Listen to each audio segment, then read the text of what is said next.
Hello, everyone, and good morning. Welcome to day 2 of the first week of the AWC circuit. My name is I'm going to be your host once again, joined with Zico, Vanruki, and Stupatiz. We're going to be seeing both regions play again. Once again, it's going to be round robin format as well. So all of these teams over the course of these next couple of weeks are going to have a chance to play every single team. We had some tough wins and some pretty, insane wins yesterday. Zico, are you looking forward to today?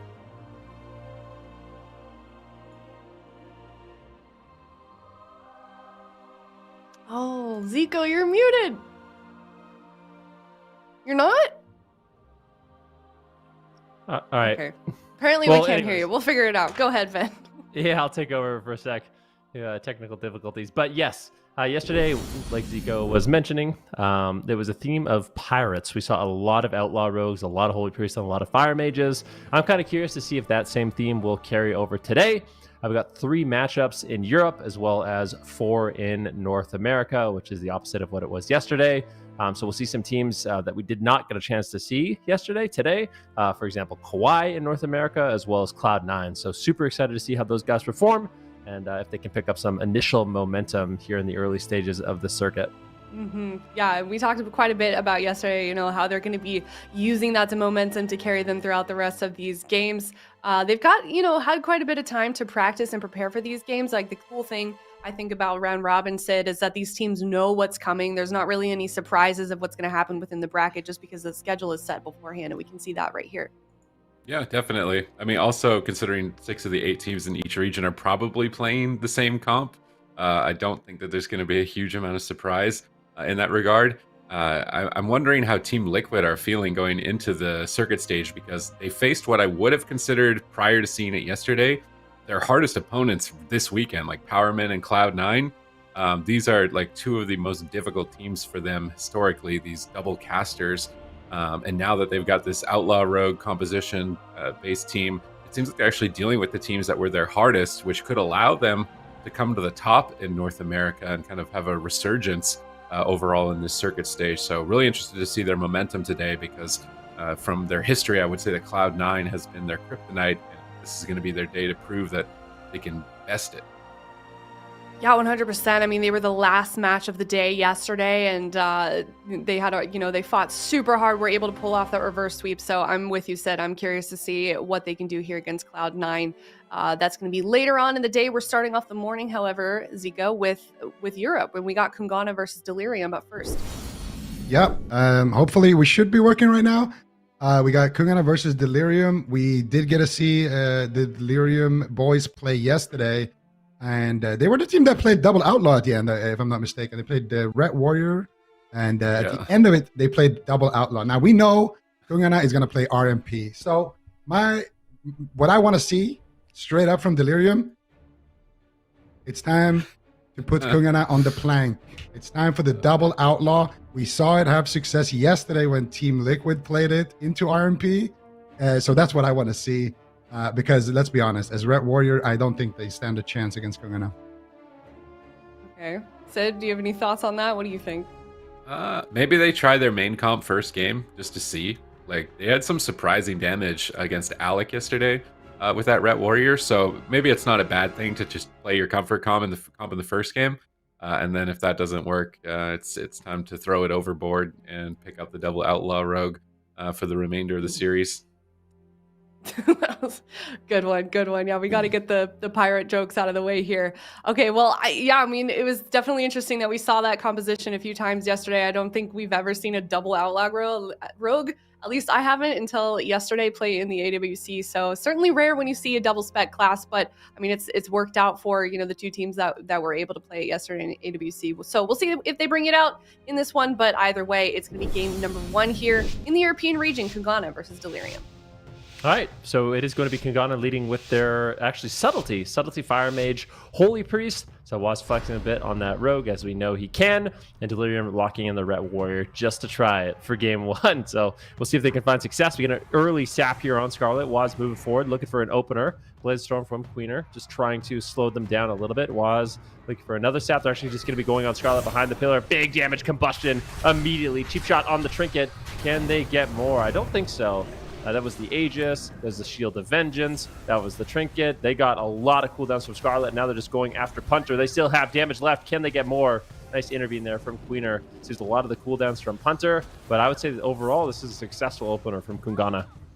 Absolutely. They got the objective that they came for, which was the red Trinket. And they also did a nice little swap there, forcing the Ascendance. Now they're going to sheep up Punter and go after the red. This should be the Divine Shield or a Trinket Spirit Link. Let's see what they can get. Do they have the damage here? Nah is in position, casting out the Holy Fires, the Mind Games. And as soon as that Mind Games is getting casted and you know it's going to land, you kind of have to respect it. Create out the Divine Shield if you are Squarlet. Now they're going to Polymorph Squarlet, potentially go after Punter. No, they're going to Shadowy Duel Punter, so he cannot dispel Squarlet here. Nah is going to go on a little flight here. He's going to take off. And now this is the opportunity here to get the sheep on the shaman and kill the rat. They have nothing left. Mind control coming out from Meh onto Queen, the only one who can stop it. The resonators are down. Meh with the follow-up fear. If they break that on Squarlet, though, he could remove it on Punter, and that's exactly what he's going to do. And Punter now will be able to come out from crowd control. And that was a kill attempt right there from Kungana. They didn't get the kill, so now Meh could be in trouble. Let's see if they can connect here. That Guardian Spirit coming up in 2 seconds. Greater Fade coming up in 3 seconds. But a full Hammer of Justice has connected. Punter's looking for hexes. Waz shuts him down. Cheap shot into Ring of Frost. Triple crowd control. Counter engagement by Kungana as Squarlet trades out another powerful defensive, as well as the Trinket Spirit Link. Blessing of Protection and Trinket Spirit Link in that attempt. They need to kill Meh soon if they want to have a chance or a hope of winning this game. The next setup should be the end of game number 1 here if Kungana can execute on it, as we know they play with such precision. Waz is chasing down Punter, getting ready for the stun lock for Raiku's Polymorph, but they're swapping to Waz behind the pillar, trying to punish him for overextending, but Meh is in a great position to deny that punish for now. Waz still slightly on the back foot, cheap shotting up the Shaman, setting up triple crowd control. Do they have enough damage to finish Squarlet in the stun lock? He is able to squeeze through and activate the Aegis to absorb some damage. Desperation Hammer of Justice onto Waz to slow down the damage while Punter is polymorphed, trading out Word of Glories with his Holy Power to recover, and he actually survived that. That was the setup where there were no medallions. That is typically the end of the game, a checkmate position against a Rogue Mage Priest. A very impressive positioning by their team to survive that setup. Now they will have a Trinket to trade for a further attack. Punter pre-walls and pre-earthens, expecting himself to be the target, and they can't go after him now. And Squarlet is just line of sighting while his teammates are crowd controlled. I really love the positioning right now from this Ret Warrior. This is expert level defense to spread out at that moment in time and preemptively lay down these defensive cooldowns. They're showing great potential to take a game off Kungana with strategies like this.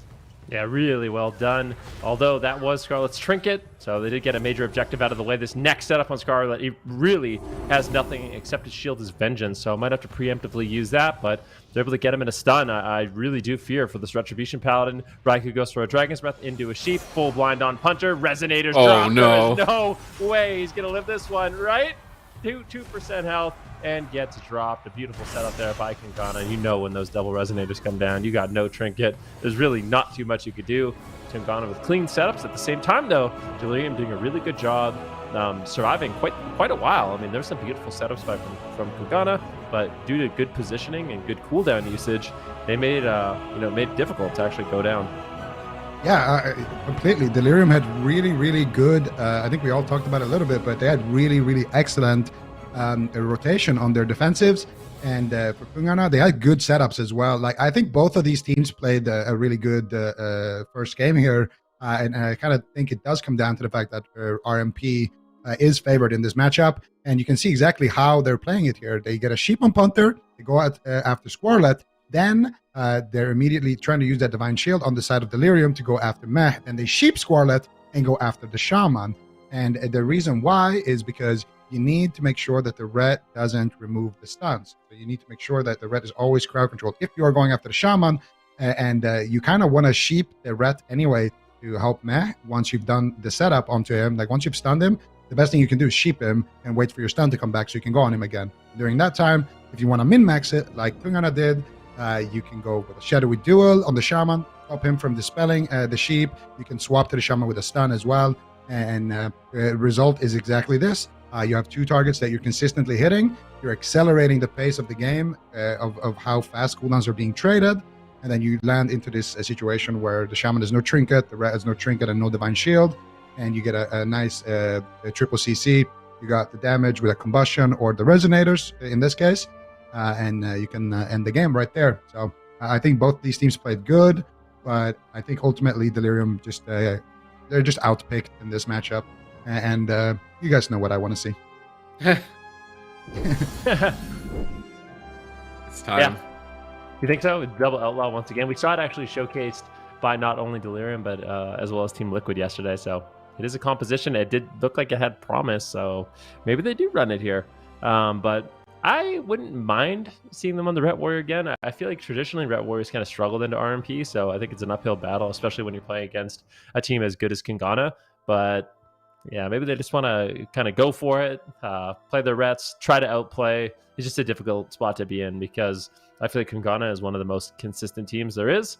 But Delirium, they're going for it. They're just going to try it again, go with the Fury Warrior, go with the Retribution Paladin, and just try to make it work on the smaller map. So Runes of Lordaeron, one of the things that they can do is potentially go after Meth. Might be more difficult for him to actually escape Runes of Lordaeron, the small map. It might give them that option and potentially even a little bit of an edge over Nagrand. I think that's their only option based off game one. They didn't spend any time attacking anyone other than Meh. But it's so tough. Like that one point where Waz shadowy duels to stop the Shaman from dispelling the Ret. I don't think I've ever seen somebody do that. It's like you remove the Shaman from purging the Priest and you remove the Ret with Poly. So that was kind of a clever use of shadowy duel. It's, that's usually the one-shot kill button, but using it to stay alive at that moment was key. And then they chained that into Meh flying up into the sky. They have such a long duration of avoidance that eventually the DRs are going to run out, right? Delirium are going to lose that moment. It's like they need to survive a go, get on the Priest, purge just everything all in on the Priest gas pedal, and then get ready for the attack, spread out. And then, okay, the attack's over, get back on the Priest. And there's just so long that Kungana can stall in between during the time where they need to be worried that I'm not sure the Ret Warrior can get to the finish line. Yeah, and that's exactly what kind of separates Kungana and a lot of these really high caliber RMPs from the rest is exactly that. You will normally see, okay, we're gonna just CC the Ret and go on the Shaman, or CC the Shaman and just go on the Ret.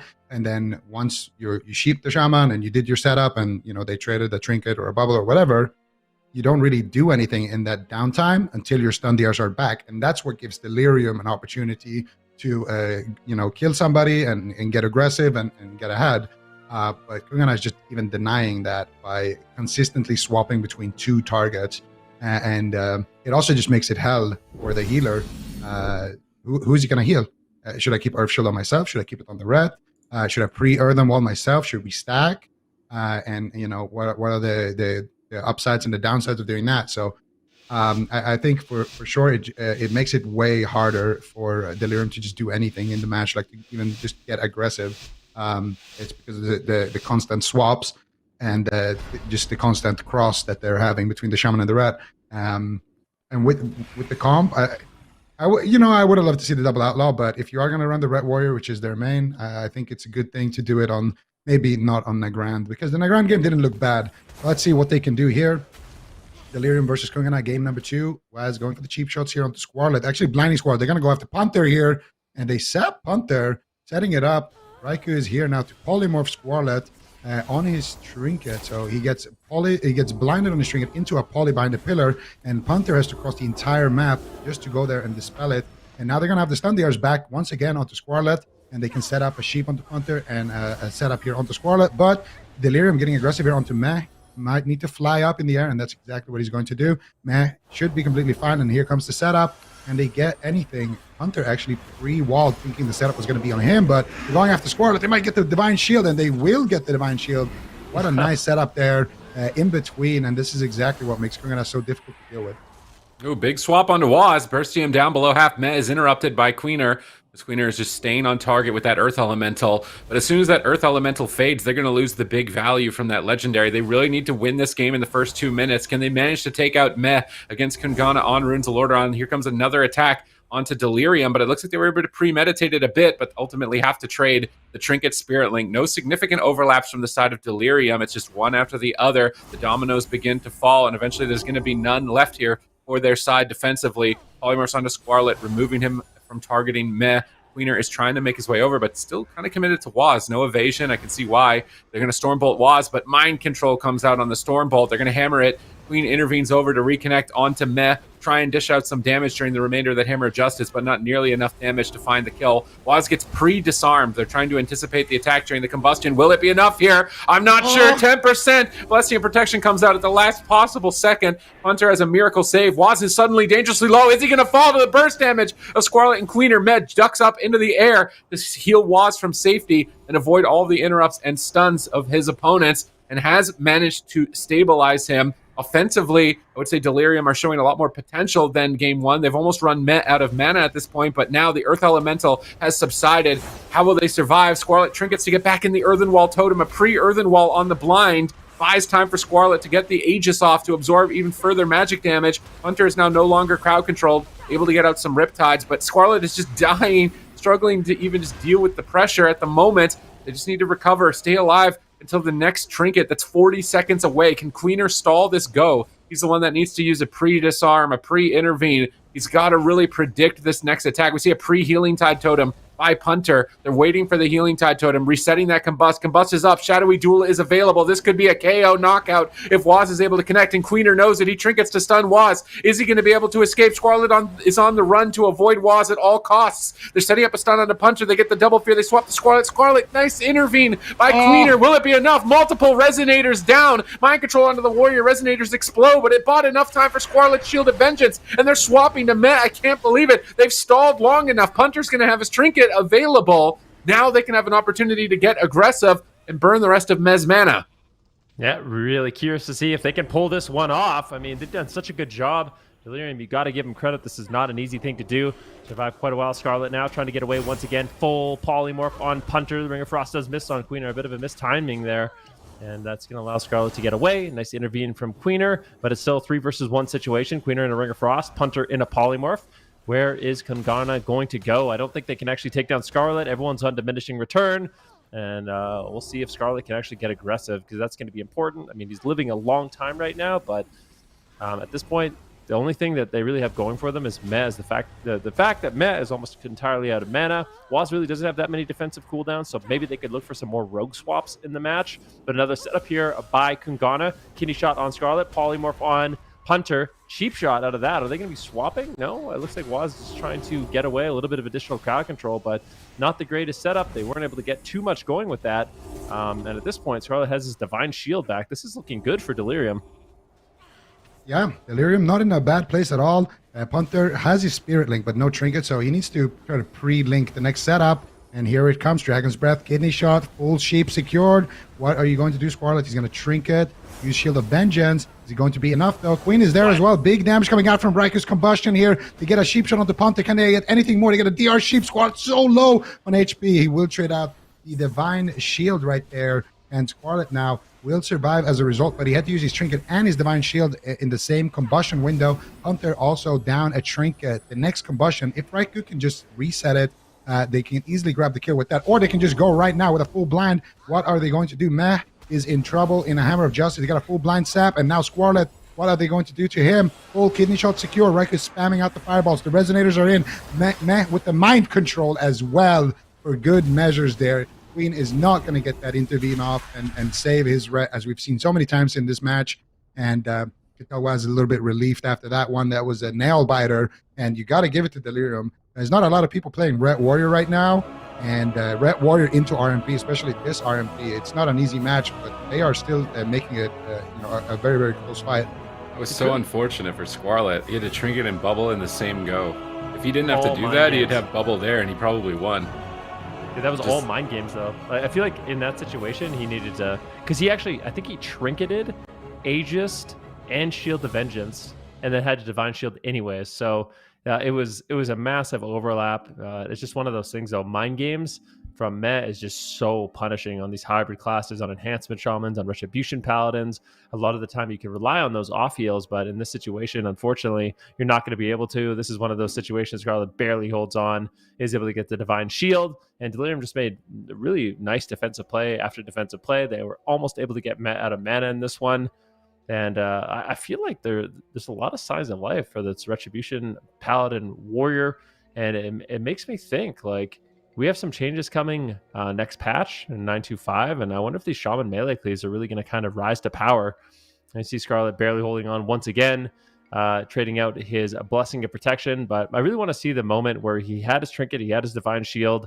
You can see the pressure, obviously, on Waz in this match, and I think Waz was sweating a little bit in this one.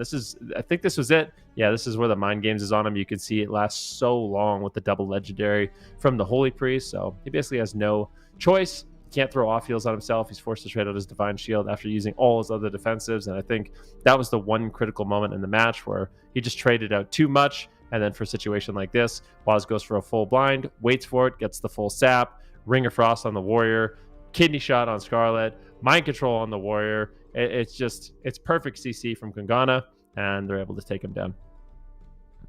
Those Resonators would have been fully absorbed too if he had the Trinket Aegis for that. He could have fully absorbed all that. Shield of Vengeance, the damage back at Meh. Likely taking no damage. Oh man, that was so close. That was just literally one more setup survival away from a win for them. But now they're gonna have to reverse sweep a team that looks like nobody can beat them. They might just go 3-0. How many series do they have to play? They have to play 7 in the circuit, I think. Yeah, 7. So they might end up going. What's the math here? 21-0. If they go 3-0 in every series. Yeah. I feel like they could perfect the circuit. This team could go could go 21-0. That's kind of the record I'm expecting for them. But... I mean, they still have to fight a lot of good teams, let's be honest. And I don't know. She's like, nah, what? I feel like they're gonna go 21-0. I think so, huh? I'm not sure, man. I definitely think LF Org, SK, and some of the other top dogs in EU has something to say about that. But it's possible for sure. I mean, RMP is really strong, and they are the best at it. So. I'd make a bold prediction that I think LF Org is going to be the team to beat. I feel like if they play, I know I keep saying it. If they play Shaman TSG, I think that's going to be one of the best comps in the game. I guess that's true. And the changes. Yeah. Maybe I'll hold my bold prediction until after next weekend, after those changes have gone through. If it was in this patch, I think Kungana would go 21-0. I really think Shaman stocks are going way up, and I think one of the things that's really oppressive for Shamans right now, in particular against Fire Mage, is the Echoing Resolve. It's probably the best. Out of all the things it counters the most, I feel like it counters Resto Shamans the most. You win Sheer Mage, oh great, can't hex him. My melee can't stun him. It puts the trinket up so frequently that the fact that they're getting rid of that, I think it might actually make Shaman really good into Fire Mages, especially with really durable melee like the Ret Warrior. Like I think this matchup, if we saw it next week, would be completely different. I really do. So Kungana, they're going to be picking up their wins right now. They're up 2-0 in the series, but Delirium not making it easy. Can they come back? A reverse sweep, I think, is pretty unlikely at this point, but the way they're playing, it is possible. It's definitely possible. And let's see. Delirium are going to be sticking to their guns here. And this time around, we are going to the sewers of Dalaran. Let's see if Delirium can put a point on the board or if Kungana is going to... honestly, I would love it if Delirium just won right now, just so Sid's 21-0 prediction. It would just fall flat. I'm with Delirium on this one, but it's a tall task ahead of them. Kungana, they look like they are on fire. And Meh is definitely not an easy priest to take down. Let's see what they do here. Sheep on to Punter. Sheep shot onto Queen. Ring of Frost onto both of them. Squarlet immediately trading out the Divine Shield. There's the double fear as well. Punter gonna be getting out of that one. Squarlet's still dangerously low, though. He might actually have to use his Divine Shield. Mind Games is on him. Big damage here in that Shadowy Duel, but he will come out without having to use his Divine Shield and without having to use Punter's Trinket. They did, however, have to use the Ascendance. And now Raikou taking a lot of damage. They're going to be going after him while Meh is in the air. Meh actually getting knocked as well there by that little rock elemental. And Raikou looks like he's going to stabilize, get a sheep onto Punter, down onto Squarlet. Squarlet with the Divine Shield immediately here, trying to respect the situation. And Kungana already getting 2 big cooldowns there. The next one on the list is going to be Punter's Trinket, and after that, they might be in checkmate. The big strategy change from Delirium. They're running a Kyrian Warrior for Spirit Bastion, and they're going after the Mage rather than the Priest. So this is a complete switch of gears from Delirium. Let's see if it works out for them. Double fear onto both Met and Waz. They've isolated Raikou, but Raikou is just hiding everybody. Only the Rock Elemental is able to catch up to him for a moment. Now he's jumping off the side on the Stormbolt, baiting them to line of sight their Shaman, but Hunter's in a great position to Trinket Link. He knows he needs to be near his team during this crowd control moment because he's likely the next save. And if he's too far away, he can't Trinket Spirit Link. He does get removed from the crowd control, though, prematurely, which is going to save the Trinket Link. Now they're getting aggressive. Stun onto Meh. Big push onto Raikou. Can they KO him here and steal away and ruin my prediction of a perfect record for Kungana? Only holds true for the rest of the series because next week things are going to change.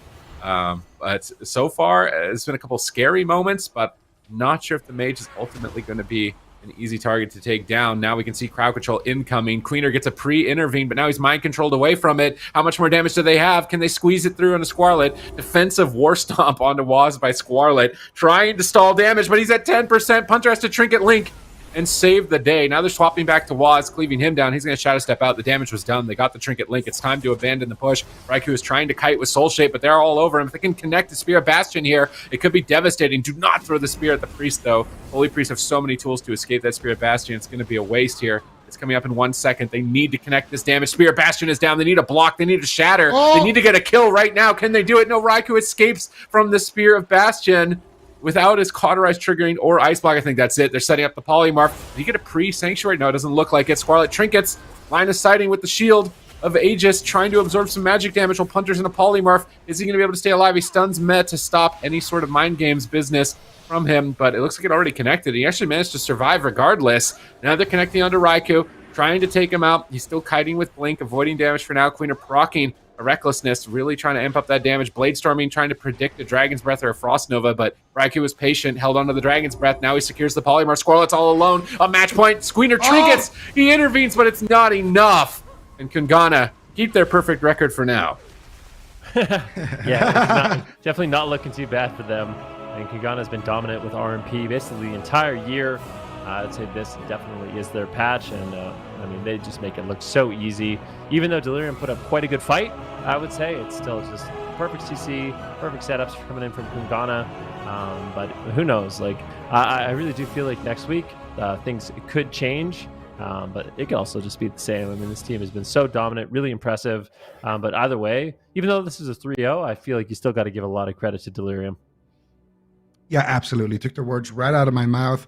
It's a hard matchup. It's a hard team that they're up against. And let's be honest, there was a lot of close calls onto Raikou. Sure, his Cauterize didn't proc, but he was on 1% several times. And also Meh, a couple of close calls onto him as well in the previous games. Good defensive rotations, and honestly, pretty decent offense. I think it's just comes down to the fact that Kungana is just too clean to give up this type of matchup when they have it, and you can see Punter here with the Trinket Spirit Link on that Dragon's Breath. able to save his teammate, and they're trying to get aggressive onto Raikou. This is, I think, a little bit later on in the match where Raikou barely scrapes by his own 1% HP and catches a heal, and he's able to escape that spear of Bastion right there. And then right after that is when they grab the kill here onto Squarlet, and see how they set that up. Raikou going for the sheep, he gets kicked, and moves towards Punter here. He gets a Dragon's Breath on Queen, sheep on Punter, or actually sheep on Queen, and a ring on Punter.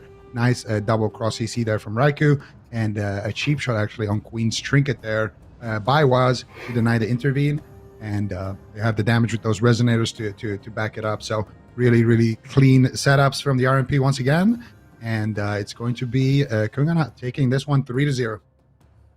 Yep, very swift way to start off the morning here. Kungana going to be taking another point for the weekend. They did the same thing to My Way yesterday on Saturday. So definitely unfortunate for Delirium. That's going to be 2 losses after they lost to Casual Dads yesterday. I'm curious, though, on your thoughts, Zico. Do you think that there is a world that composition Ret Warrior could have worked into RMP, or is it just too tanky right now?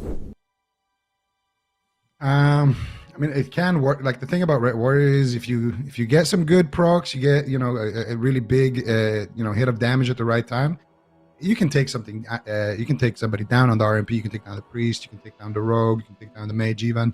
But it's really hard. Even if you manage to do it once, I think it's really hard to do it in a full best of 5, especially against this caliber RMP. So I think they did about as well as you can in this matchup. I think the matchup is just really hard if the RMP knows how to kind of swap between the Shaman and the Ret. It just doesn't really give you that many options. Like, if you're the Ret, half the game you're in a kidney shot, the other half of the game you're in a sheep, and then you're dead. So it's really brutal as the Ret. Yeah, brutal indeed. But I share the same sentiment you guys do. I got to give credit to Delirium for trying something new, trying Ret Warrior into RMP. So maybe we'll see them have success somewhere down the line. But Delirium is going to continue on fighting, trying to get those points as we head into next week for more of this circuit. But up next, we've got SK Gaming versus No Money Just Funny coming up here. SK Gaming, they also had a pretty good game yesterday against Looking for Org, Ven, and you think that that's the team to beat right now? Not right now, but next week. Next week. Not right now, but okay. next week. I mean, this is another one of those games. So this is what's interesting to me. There's No Money Just Funny. I hope for Acro's sake, he starts playing the pirate. He seemed hesitant on it yesterday, playing the assassination, playing the subtlety rogue. But I think in particular against SK Gaming, if they just run like a rogue mage priest the whole series with outlaw, they have a really good shot. SK Gaming on the flip side, they have a lot of different compositions that they could lock in blind. They could go with the caster cleave, they could go with the melee cleave, they could lock in like a warrior mage if they really want to. They could also just play outlaw themselves. So curious to see if we do get into some rogue mage mirrors or what's going to happen, because both these teams, top quality, the top tier. But my real question is for SK Gaming, what are they going to run into the RMP? Yeah, I'm certainly curious as well. This is going to be one of those games where that blind pick is going to be, super important, as they are with a lot of these games. But up next, we've got SK Gaming versus No Money Just Funny, as you can see down there at the bottom of your screen. So we're going to head to a break, and we're going to be right back.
Hey guys, welcome back. We are now on the second matchup of the day in the round robin circuit here for the first week of AWC. It's SK Gaming versus No Money Just Funny. Both of these teams, had a pretty solid cup season before they made it into this circuit. And of course, they're going to be hoping to continue that in this next up game, Sid. Yeah, I really want to see what compositions come out from SK Gaming. They utilized the Druid version of Rogue Mage yesterday against LF Org, but they knew that a Rogue Mage Priest wasn't coming their way. So if a Rogue Mage Priest is coming their way, do they still use the Druid, or is Asgarath going to be playing a Priest as well? Is this going to be a straight up mirror? We're going to get some more details on like what spec is going to be the best in the matchup. Is Acro going to be still stuck to Assassination, or is he now going to be swapping over to the Outlaw Rogue as well? Or maybe even bringing in Subtlety again to try and give it a go. Because I don't think we've 100% locked it in. I feel like I'm starting to lean 80% in favor of Outlaw, and then probably 20% possibility towards Subtlety still. I haven't been swayed 100% yet in favor of that for the mirror matchup. Or does SK Gaming have a counter to RMP, which would be really surprising, because I feel like nobody has figured out the counter, at least for this weekend, to RMP. But if there was a team to come up with a counter, it would be this one, because they have such a flexible roster. Well, maybe Maru has been practicing his Outlaw Rogue as well. Because I feel like we have figured out the counter for it. I think that is I'm not even trolling. I really believe that's the counter. Double Outlaw? Yeah. I think that's the counter to Rogue Mage. Just throw more rogues at the problem. It'll solve itself. How would you start with? Okay. This is a hard matchup, I feel like. So I think there's been a lot of question marks about this matchup in particular, but I feel like for No Money Just Funny, having Acro on that Outlaw Rogue, having Tittery on the Fire Mage, GG on that Holy Priest, this is just... I feel like if they play it right, if they play it safe enough, they're just going to win. Just slowly whittling down Mercy. But, of course, SK Gaming, phenomenal players and really good at this Mage Lock composition. They might be able to find openings. We'll just have to see how it does play out.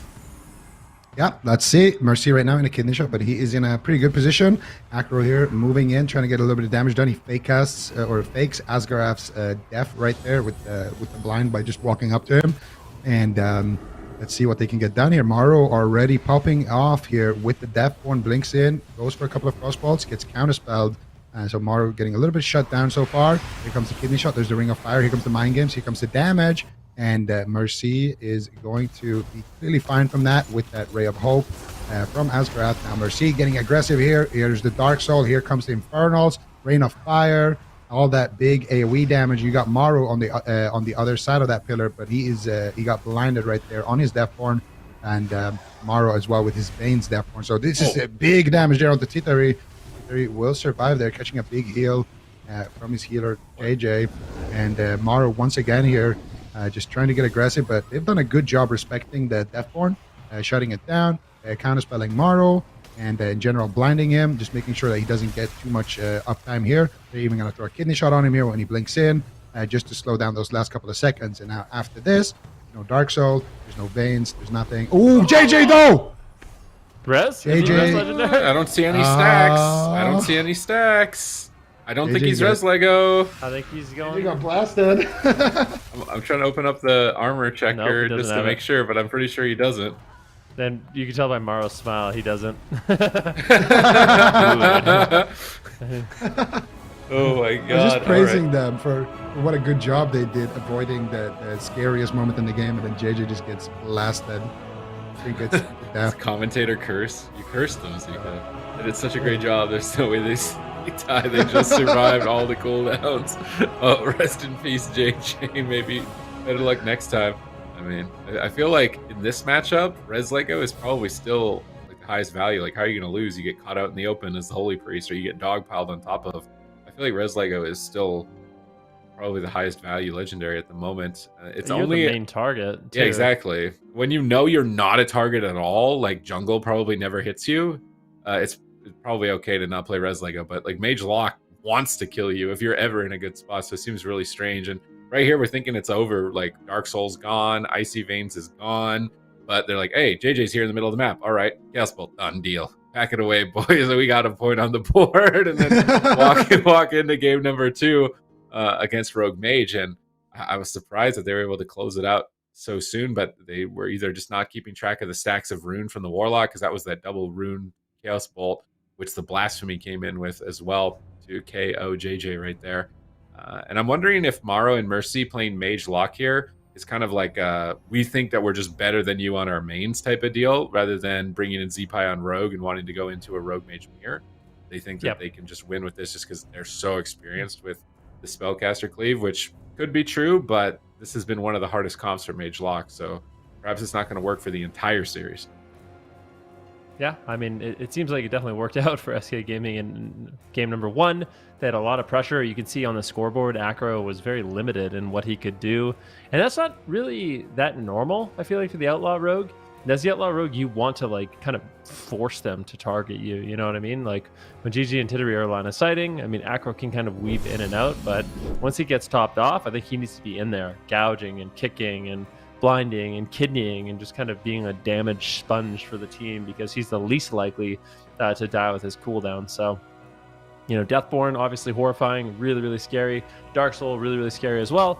But I think on that Outlaw Rogue, you got to be willing to kind of go out there and take one for the team. You know, soak some of the damage, get the crowd control. If you can do that, then you don't find these situations where GG is caught in the open with nothing up.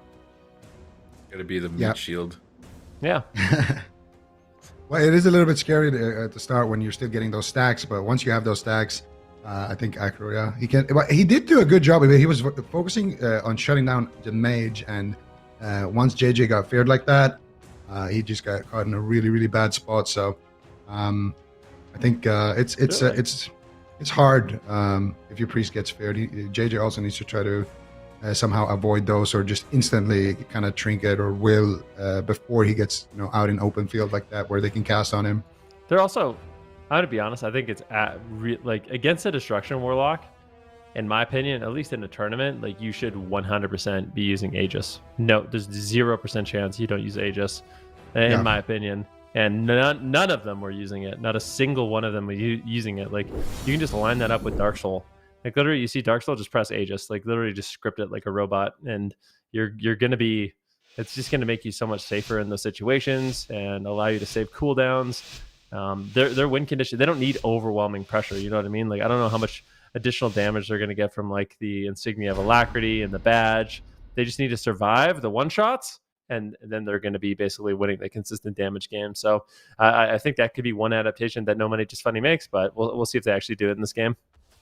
Yeah, Trinket's definitely playing a big factor right now. Acro getting tested a little bit there on the Rogue. JJ is going to respond with a Guardian. Getting that cooldown onto the Outlaw Rogue could be big if they decide to go after JJ now in the next minute. Maru blinks in. Maru gets rewarded with a kidney shot. And Tittery and JJ and Acro just immediately running away here. This is the Deathborn of Maru, and they are definitely respecting the Deathborn. I don't think anybody can say they're not. And they're going to go after Mercy here a little bit. Some range damage. Acro, though, is not really soaking up anything. He just wants to wait for that Deathborn to fade. Here comes the Infernals. There's the Blizzard. Chastise onto Maru, trying to shut him down. Sheep onto Maru gets dispelled. And now you got Mercy on one side in a kidney shot, and Maru on the other side getting kicked. And I feel like the lack of offense right now is a little bit concerning for No Money Just Funny, because the Mage Lock can just walk on top of them and do whatever they want. Like I'm all for playing defensive, but you're also just giving away the entire map, letting them do whatever they want. I feel like they need to try to get something going offensively here, and that's maybe what they're looking to do right now. Finish out onto Mercy. They will force the Ray of Hope, kick onto Askerath, and that was not the Combustion of Tittery. Mercy still taking a lot of damage. Combustion is available for Tittery, and Counterspell is out of the way as well. And Tittery now taking huge damage, but will survive. And I think this is where we're going to see No Money Just Funny start to get aggressive. I think this is where Acro can just kind of free farm, just stay out in the open and do whatever he wants. All right, let's see if they can get some aggression going. They survived the initial round of cooldowns. They played extremely safe against SK Gaming. Now they're using blind defensively, chasing down the Destruction Warlock. Mercy's going to use Demonic Gateway. Acro reconnects with the grappling hook, laying in massive damage. Combustion rolling for Tittery here, but Askerath is no longer crowd controlled. Should be able to connect some heals onto Mercy as Mercy fears away the Rogue. Chaos Ball flying over onto Tittery. Not able to get to him, though, so it looks like he's turning his attention to Acro, at least just to keep him in combat. Acro reconnecting once again with the Blade Rush for another kidney shot. Morrow turning his attention to Acro, trying to get control of the attackers during the kidney shot. Polymorph onto Tittery, removing the mage during the stun lock, a very important component. Now they're blasting down the rogue. Acro gonna just pop feint, soak some of those hits. Ice Wall line of sights Acro away from JJ here on the balcony. They're trying to blast him down, but having been fully stacked on Enduring Brawler at this point, I would imagine, unlikely to go down at this point. Kaelsword's flying in. He is going to duck around the corner with the grappling hook. Offensively, kidney shot Asgarath, vanish and make his way towards Mercy, but Mercy seems to know where he's going to be moving, at least his path. So he's going to reposition, has his gateway on the top of the balcony here. I love that he's reposting up his little Warlock nest. Very important if you're going to kite around the map to relay your port, relay your gateway when necessary, so you always have an escape. Massive swap to Tittery, cauterize, ice block in one push. This is a confident SK Gaming in terms of offense. Now they're just going to portal back upstairs, have free reign of the battlefield. Chaos Bolt's flying in onto Acro. Counterspell onto Asgarath. He can't heal. Massive incinerates from that decimating bolt buff, but Acro and that Outlaw Rogue is basically laughing it off. They're going to have to swap to Tittery, and Tittery's out in midfield again with no block and no cauterize. Guardian Spirit going to activate. Is it going to be enough here for Tittery to survive? Looks like it will. And now Mercy in trouble. Tittery laying in with the combustion, adrenaline rush. Mercy, is he going to topple over? He's used everything. It's unending resolve. It's the Guardian Spirit, but Tittery is dead first. And this is such an early kill. If they can close it out with Nassid, they do. 2-0. Such quick games for SK Gaming. These matchups were typically taking upwards of 10 minutes, so very impressive for them to end it so fast. So I want you guys to pay attention in the replay of what Morrow did. So he uses his Icy Veins, and he starts building up his Slick Ice Legendary with the Frost Bolts. And once he has that stacked, he uses Deathborn, and then he gets a little bit of a gift. The Fire Mage combusts, and he steals it. So now he's got the Deathborn up, he's got Combustion for 100% crit, and he's got his Slick Ice fully stacked with Veins. So that's kind of why the Mage got deleted. But we'll see it. So there's actually impressive positioning here by Mercy. Acro wants to get a double kidney shot. So he gets the kidney shot on the Priest and then vanishes. He's trying to get there, but Mercy and Morrow do a really good job just taking Acro out of the game. So Acro's just getting spam polymorphed, he's getting spam feared. Finally gets there, but just look how much he is being kited in this match. Tittery, in the meantime, he's just out in the open for a little bit too long. Overextending and trying to chasing Mercy, I think, is one of the big mistakes. So here's what I was talking about. Look at Morrow. He's building up his Frostbolts. There's the Combustion. Morrow steals it, uses his Deathborn. Now he's got basically everything in the game up. He's able to shred through that Blazing Barrier instantaneously. And then a nice little Chaos Bolt seals the deal, and Tittery does fall. But I think a lot of this game comes down to Tittery being in the open too much. And then I think they forced it a little bit too much onto Mercy. So the big opportunities you're going to find as Mage Lock is when people are crossing the map. So that's kind of your goal. Get people in the open so they're a great target. But if you kind of just attack whoever is closest, and you're just a little bit more opportunistic as the Rogue Mage, I feel like the matchup's going to go better for them. Yeah, I think you kind of hit the nail on the head. It feels like their offense isn't. It's not that crisp. You know, we've seen, like, for example, in the start of the game, I feel like SK can just do whatever they want. They're just all sitting, like, just from the Deathborn, no Veins committed, no Dark Soul, anything like that yet. Just the Deathborn, they're just willing to not play the game for, like about a minute, or I think it's like 53 seconds. So it's kind of crazy to see.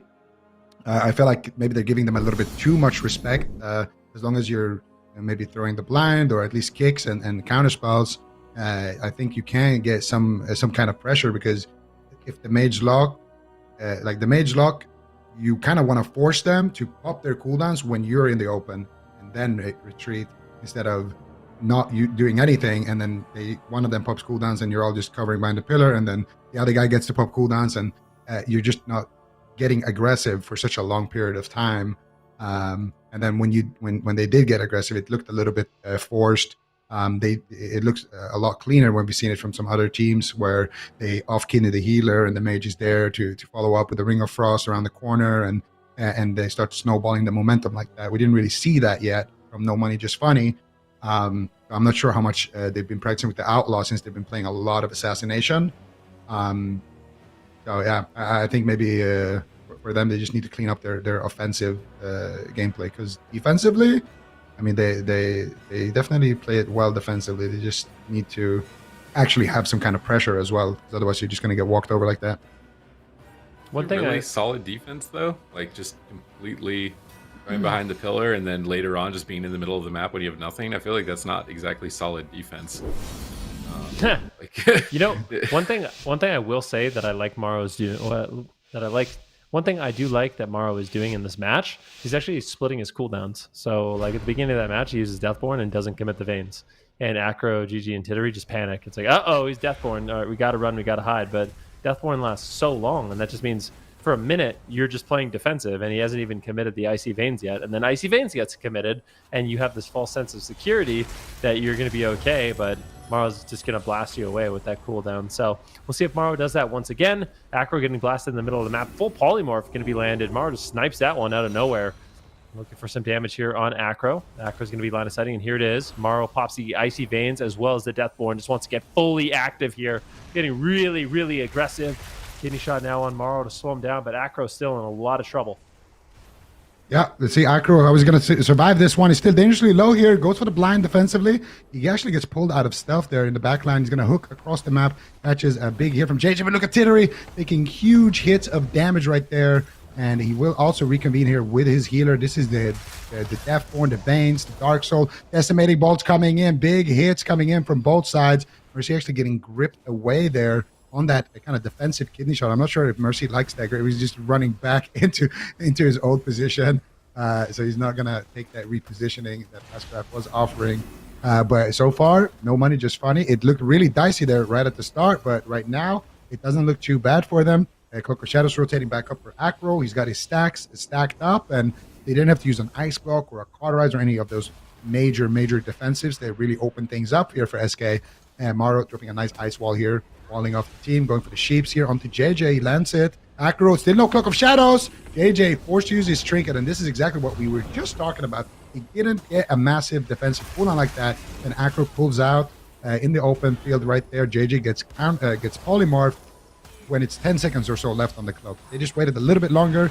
JJ wouldn't be such an exposed target right now, and there wouldn't be an opening for SK Gaming, but since they left the pillar a little bit too early, there is an opening. Mercy's taking some damage here, but JJ getting counterspell. Acro dangerously low here on HP, still taking a lot of damage. Maro actually ice blocks here. Ascraft in a blind. Acro trying to leap forward to continue the chain and get a kidney shot. They're trying to turn things around onto Maro here since he just used his ice block, but Maro looking completely fine right now. Ascraft still in CC though. Kidney shot onto Maro. No ice block available. Big damage here, but Maro does get his blink back up in the middle of that kidney. And Maro will survive there with that Guardian Angel. Acro was able to hold on to his cloak though, very crucially.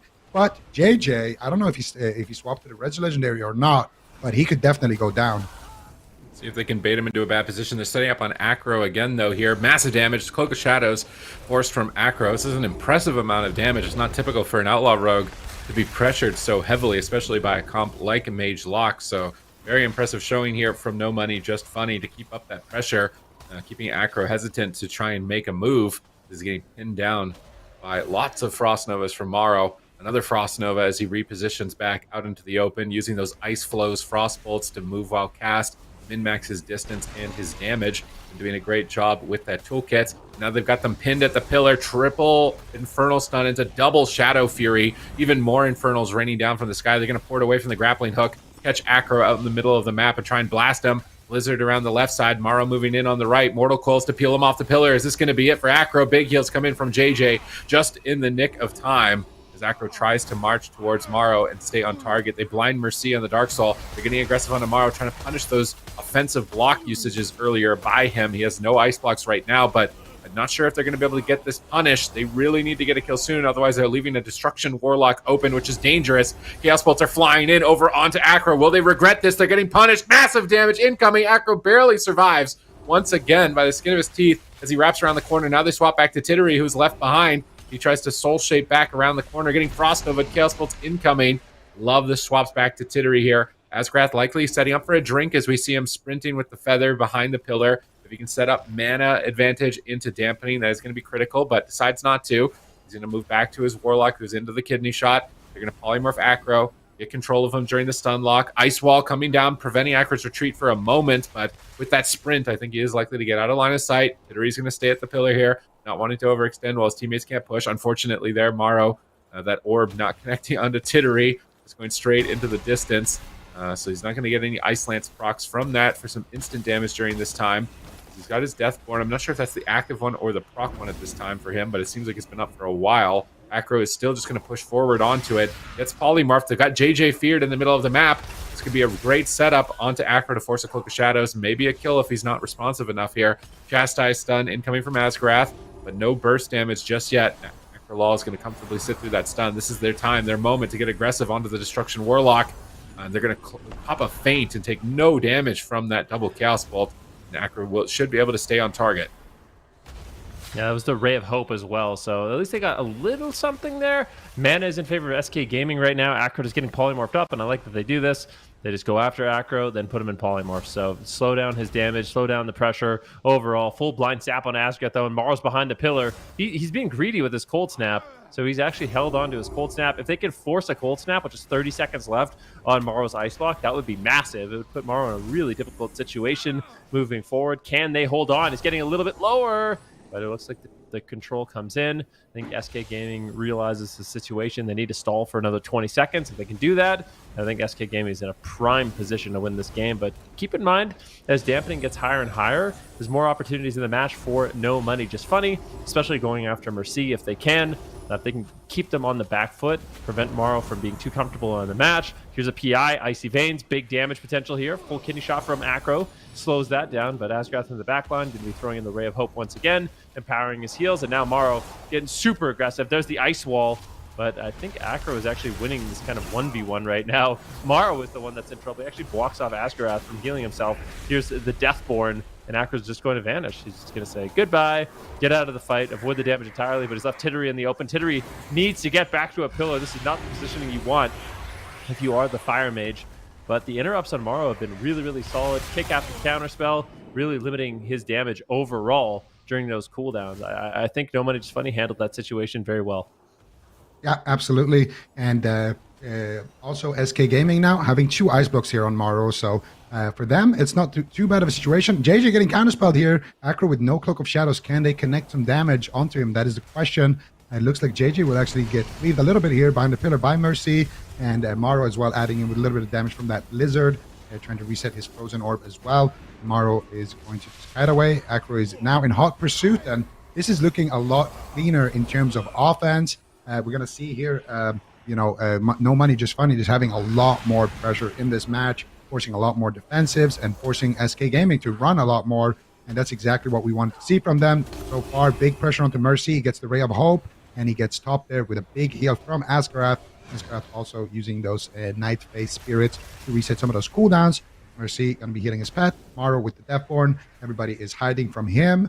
And JJ not going to be able to sit down for a drink right now as he is getting cleaved from 2 sides by AoE spells. Whereas Azgrath, as you see, has full mana because he just sat down to drink here. So if the game goes long, mana will be in favor of SK because of the nature of the matchup. But however, pressure should be in favor of No Money Just Funny. They have a Mortal Strike effect. They have a basically unkillable Rogue who will just be harder and harder to deal with because an Outlaw Rogue is one of the few melees right now that can actually stay in the open against Mage Warlock. Morrow taking a big hit. Acro taking a big hit as well. Big damage coming in from both teams. It's a bit of a race. Last time this happened, it was Tittery that fell in the race. But this time around, both teams are going to respectfully trade. Morrow still in trouble, though. The Alter Time was nice by Morrow. Going to get back to full HP here. Still taking a lot of damage, though. Doesn't have anything to work with. Azgrath is a full counterspell. That's an ice block. JJ is in position. He might get a Master Spell here. Nice fear on the Master Spell by Mercy. If he didn't fear JJ right there, Morrow potentially would have just died. CC still onto Azgrath. DR Ring of Frost. Acro's in a fear. Mercy's doing God's work right now with these fears. Keeping Morrow in the fight, stopping the Master Spell, stopping the Rogue damage, stopping everything.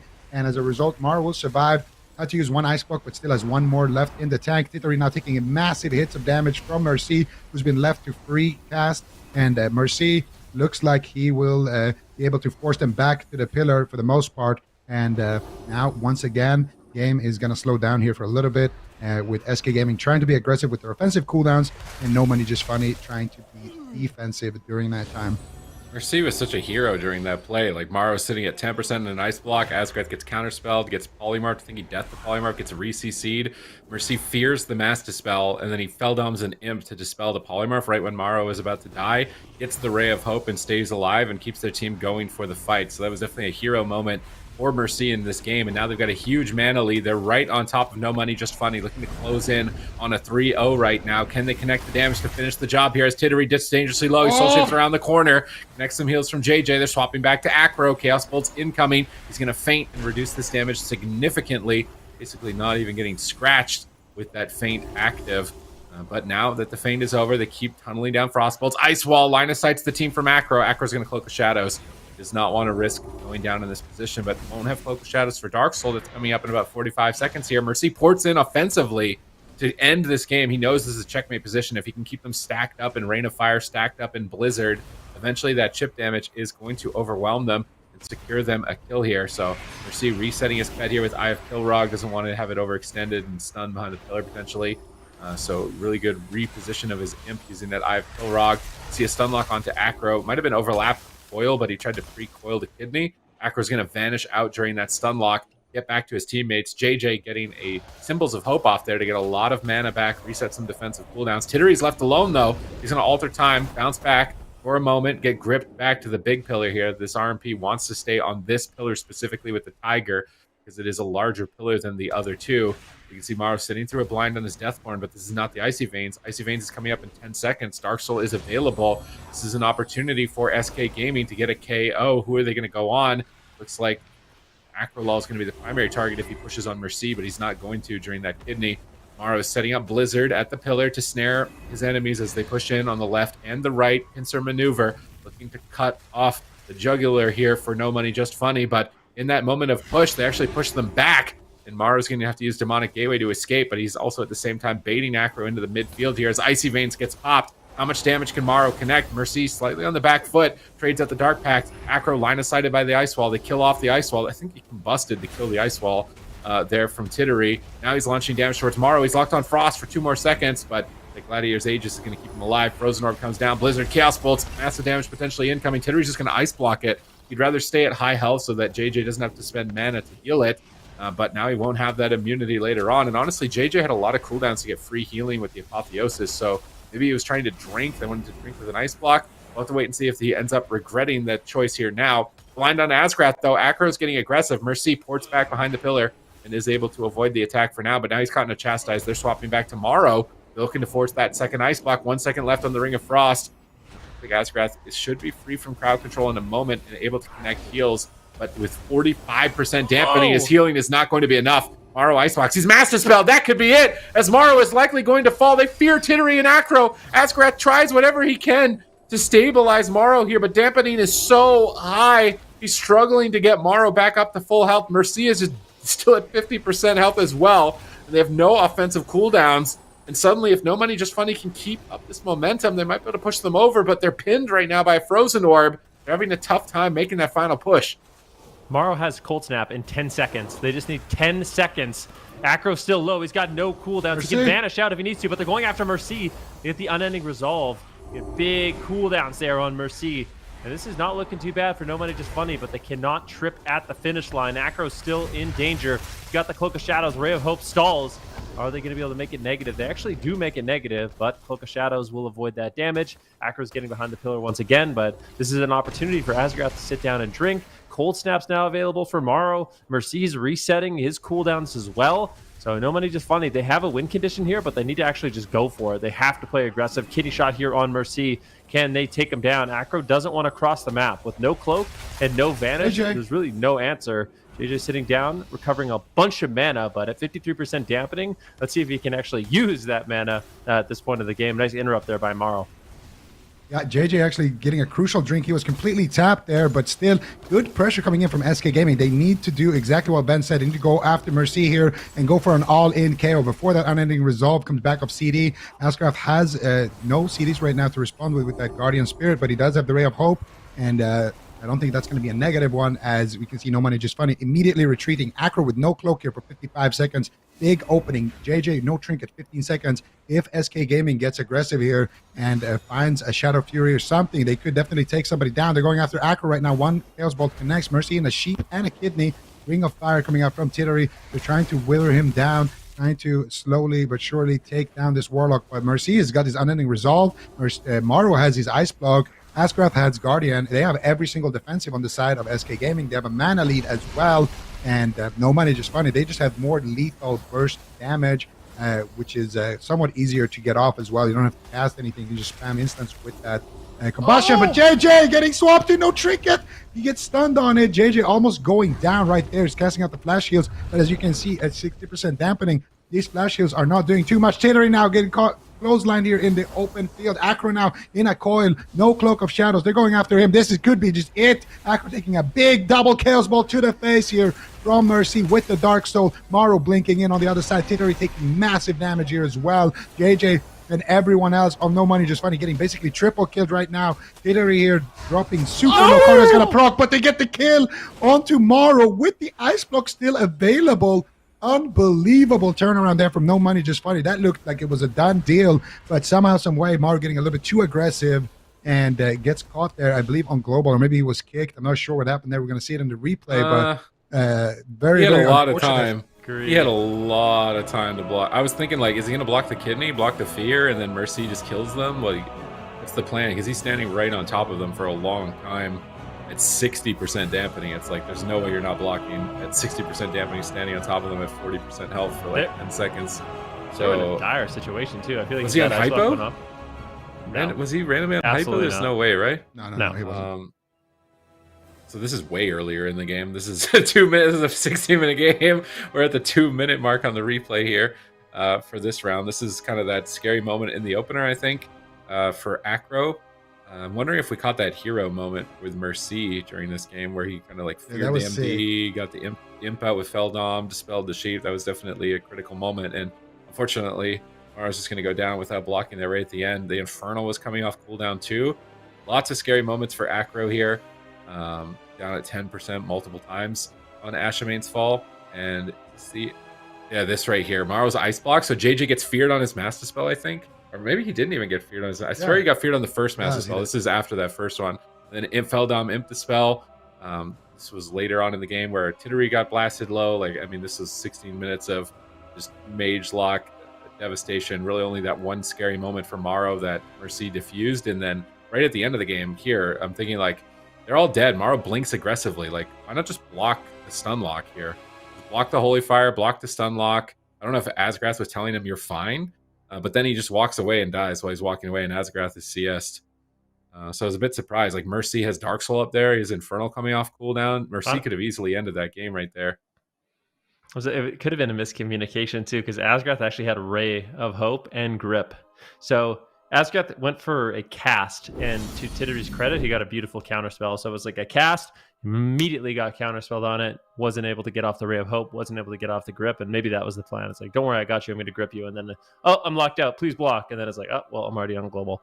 So those kind of situations can happen, but I feel like SK Gaming, there's a lot of close calls in that match. I feel like they had 9 lives in that game, and eventually they did run out, but it seems like they got to that point of no return for No Money Just Funny.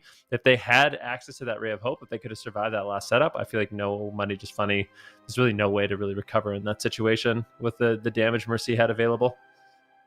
Yeah, that's the thing. I feel like for No Money Just Funny, they got the win, but it wasn't pretty. It wasn't convincing.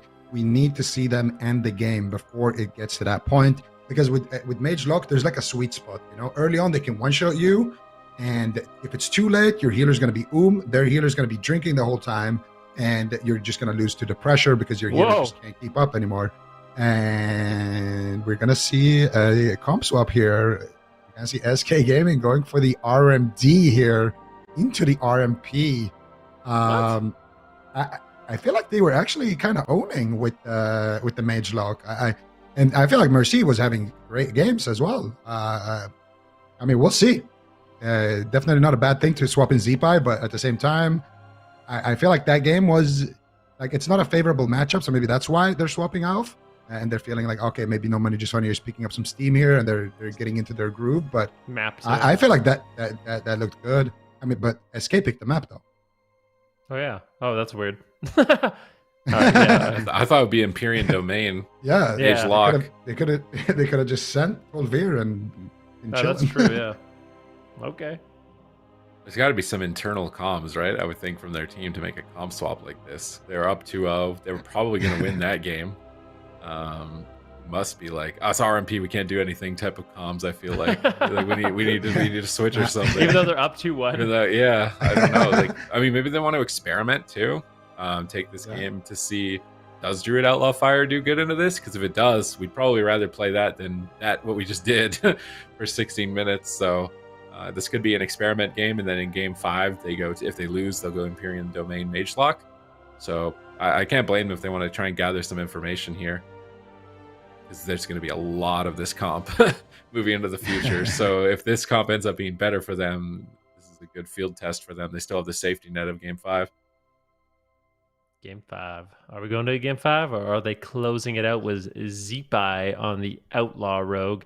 Wouldn't have really anticipated Zeepai playing Rogue, but stranger things have happened, and here we are on Dalaran Sewers, a small map being selected by SK Gaming, and now they want to go toe-to-toe in Rogue Mage games against kind of an RMP main. So maybe just wanted to make a statement, wanted to see how the Druid does, but I feel like this is okay. Asgarth actually going to be playing Relentless if he doesn't change his trinket, and might get some serious value from that Relentless based off how much crowd control No Money Just Funny has. And I don't really see No Money Just Funny kind of all-inning Asgarth. Maybe with the Mind Games. If they can connect like a Mind Games with Combust, they might be able to just punish Asgarth and take him down in a kidney shot. But we'll have to wait and see how they play it out.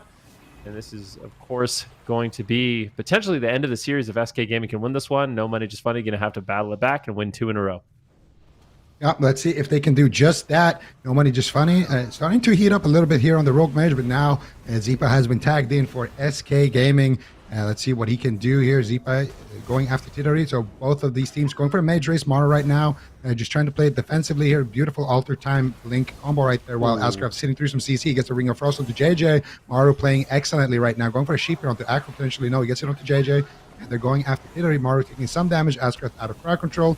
Gets a nice overgrowth onto Maru. It's going to top him off. And now Titari actually on the back foot here. JJ casting some heals though in the back line. And I think JJ will potentially secure Titari back to full HP here. And a couple of Serenities as well there. And he should be completely fine. Now Maru is going to be in a kidney shot. JJ is in a kidney shot. So both of these Outlaw Rogues doing a little bit of damage here onto the mages, trying to take control over the game and just be disruptive. Asgarth actually gets counterspell there on his Cyclone, so that's, I guess, kind of nice actually for Maru. There wasn't really any pressure onto him, and the counterspell is now going to be out of the way. Going to allow him maybe to get some crowd control here. They have good pressure onto Titari, and Titari is forcing JJ to leave that pillar. Just swap it to Asgarth. Big damage coming in. He's playing Relentless. Here comes the damage. Let's see what can they do here. Can they connect with the Mind Games? The Mind Games gets interrupted by Zeepai, which is kind of the KO for the side of No Money Just Funny. But Asgarth, he connects with the Mind Games, and he dies actually during that Tranquility.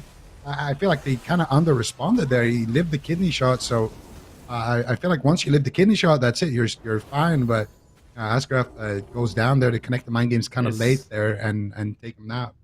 I don't believe in this. Like there's like in my opinion, there's a reason why everyone's playing Holy Priest. It's just, I think in this particular matchup, the Holy Priest has a massive advantage, especially with the Mind Games.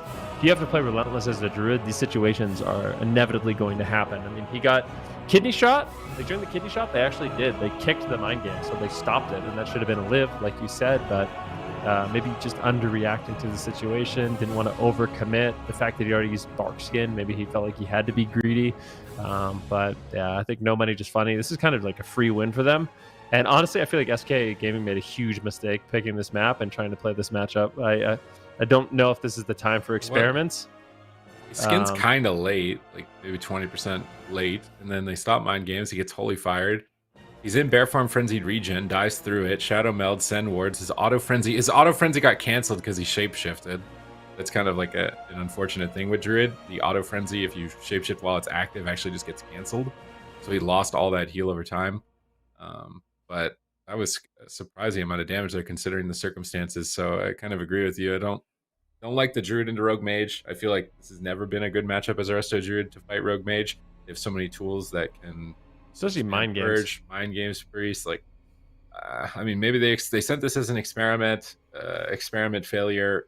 Time to go back to the drawing board, or just go back to Mage Lock, which was perfectly fine in the first place. Hopefully, that's not a morale killer for them, because like that could be a huge momentum stomp for them. Like, they were owning as Mage Lock, and now they've got like this poor performance, and now it's game 5, and they can't afford to lose, or they're not going to get a second chance against a team like No Money Just Funny.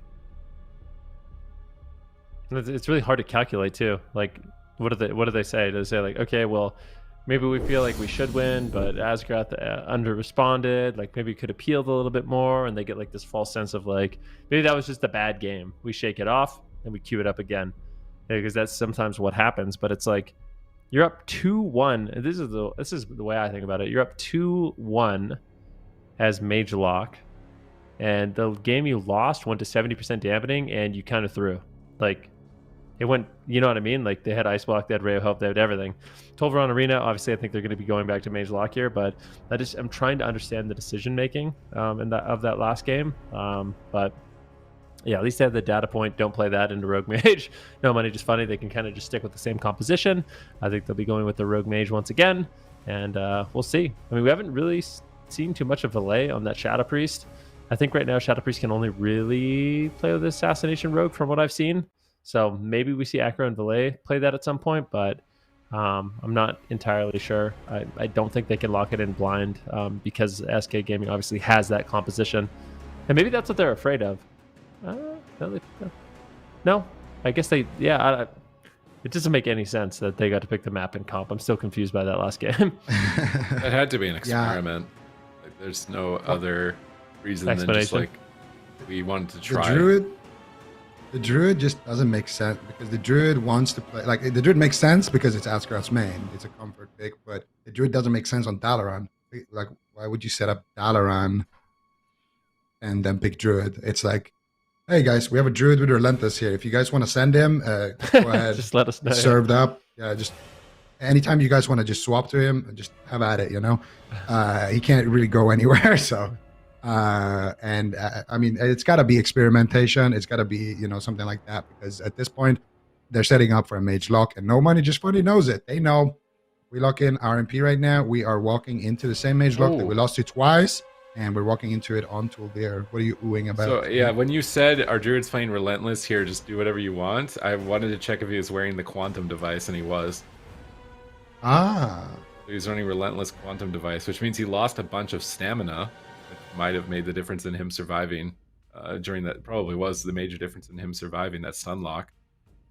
But that seems to be something more and more people are experimenting with, is the Quantum device, that Mythic Plus trinket that acts as a PvP trinket on a 3-minute cooldown, with a bunch of other effects that you're probably not going to use, because if you did, you couldn't use it as a PvP trinket. But being able to get away with wearing that plus a Relentless is a lot of crowd control absorption, especially into teams that run Outlaw Rogues.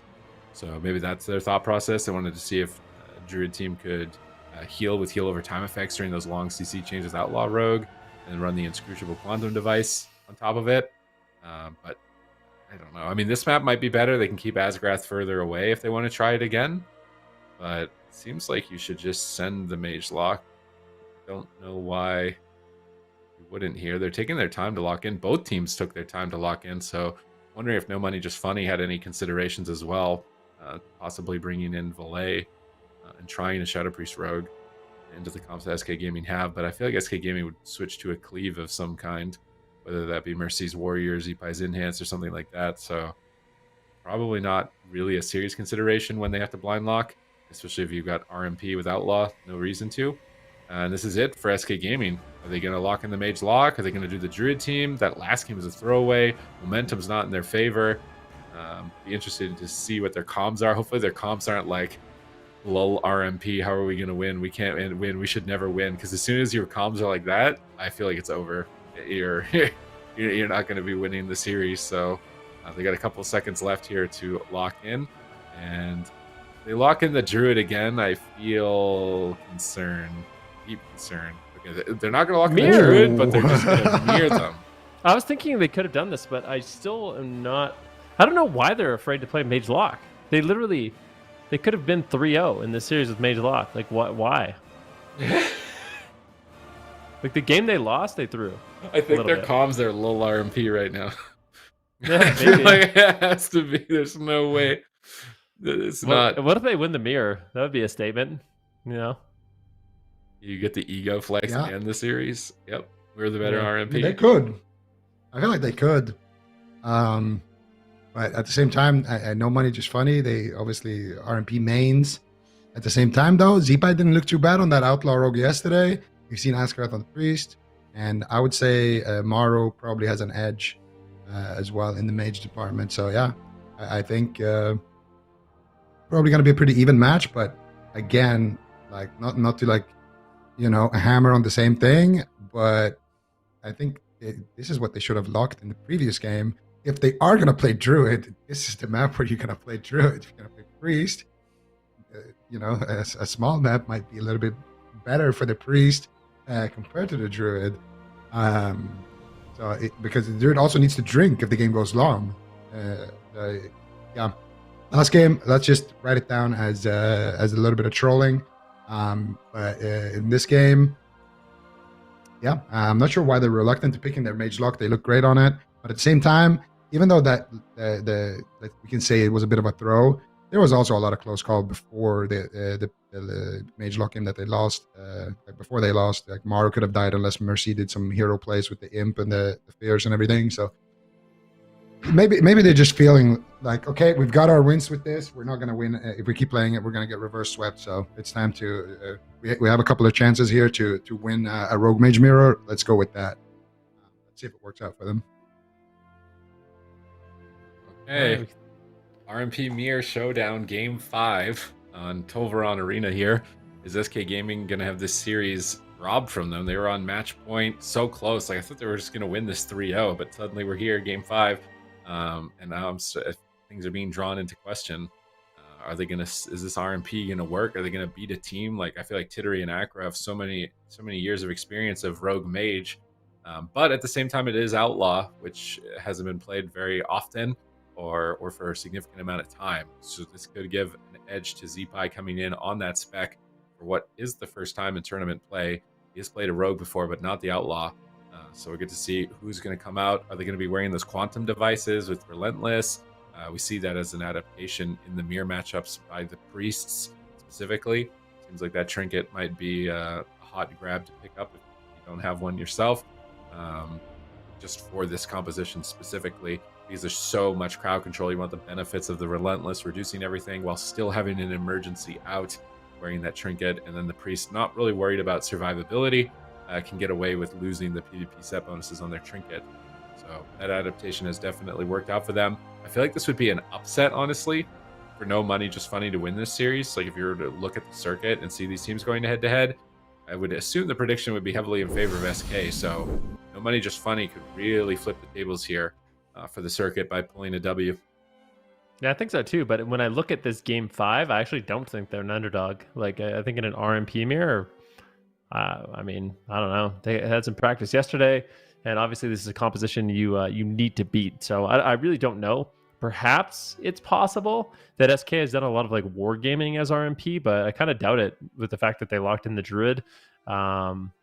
In that last game. So they're going to a mirror. I personally feel like if they had just stuck with Mage Lock for the whole series, they probably would have won it based off of what the results were in game number 1, 2, and 3.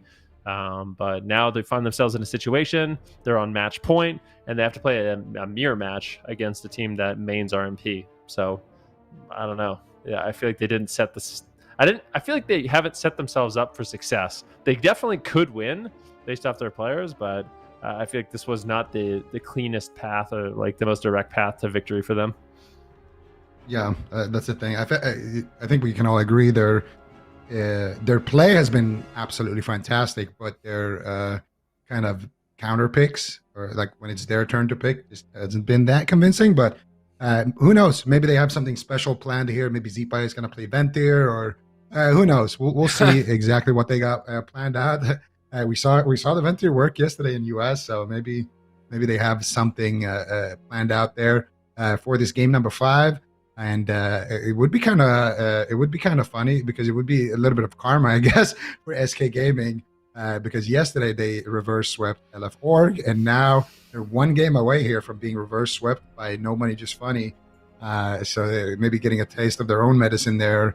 We got some background info here. This is the first time they face off. No, what? Yeah, they faced On off broadcast. on The first time they broadcast. played on broadcast. They've okay. played once off broadcast. It's kind of strange. How do you manage to avoid a team? That's actually kind of crazy. And it's a team that could actually be threatening to SK Gaming. So this is the nice part about the circuit. Like, look at the cup stage. They barely had to see this team. Now in the circuit, you've got to beat them. And it's looking like it could be a struggle. As this looks like kind of desperation, right? Like pulling out a Resto Druid randomly. But it's like, why are you desperate? It's like, you don't need to be desperate. You were owning. Like, you're not in the situation where this is even necessary.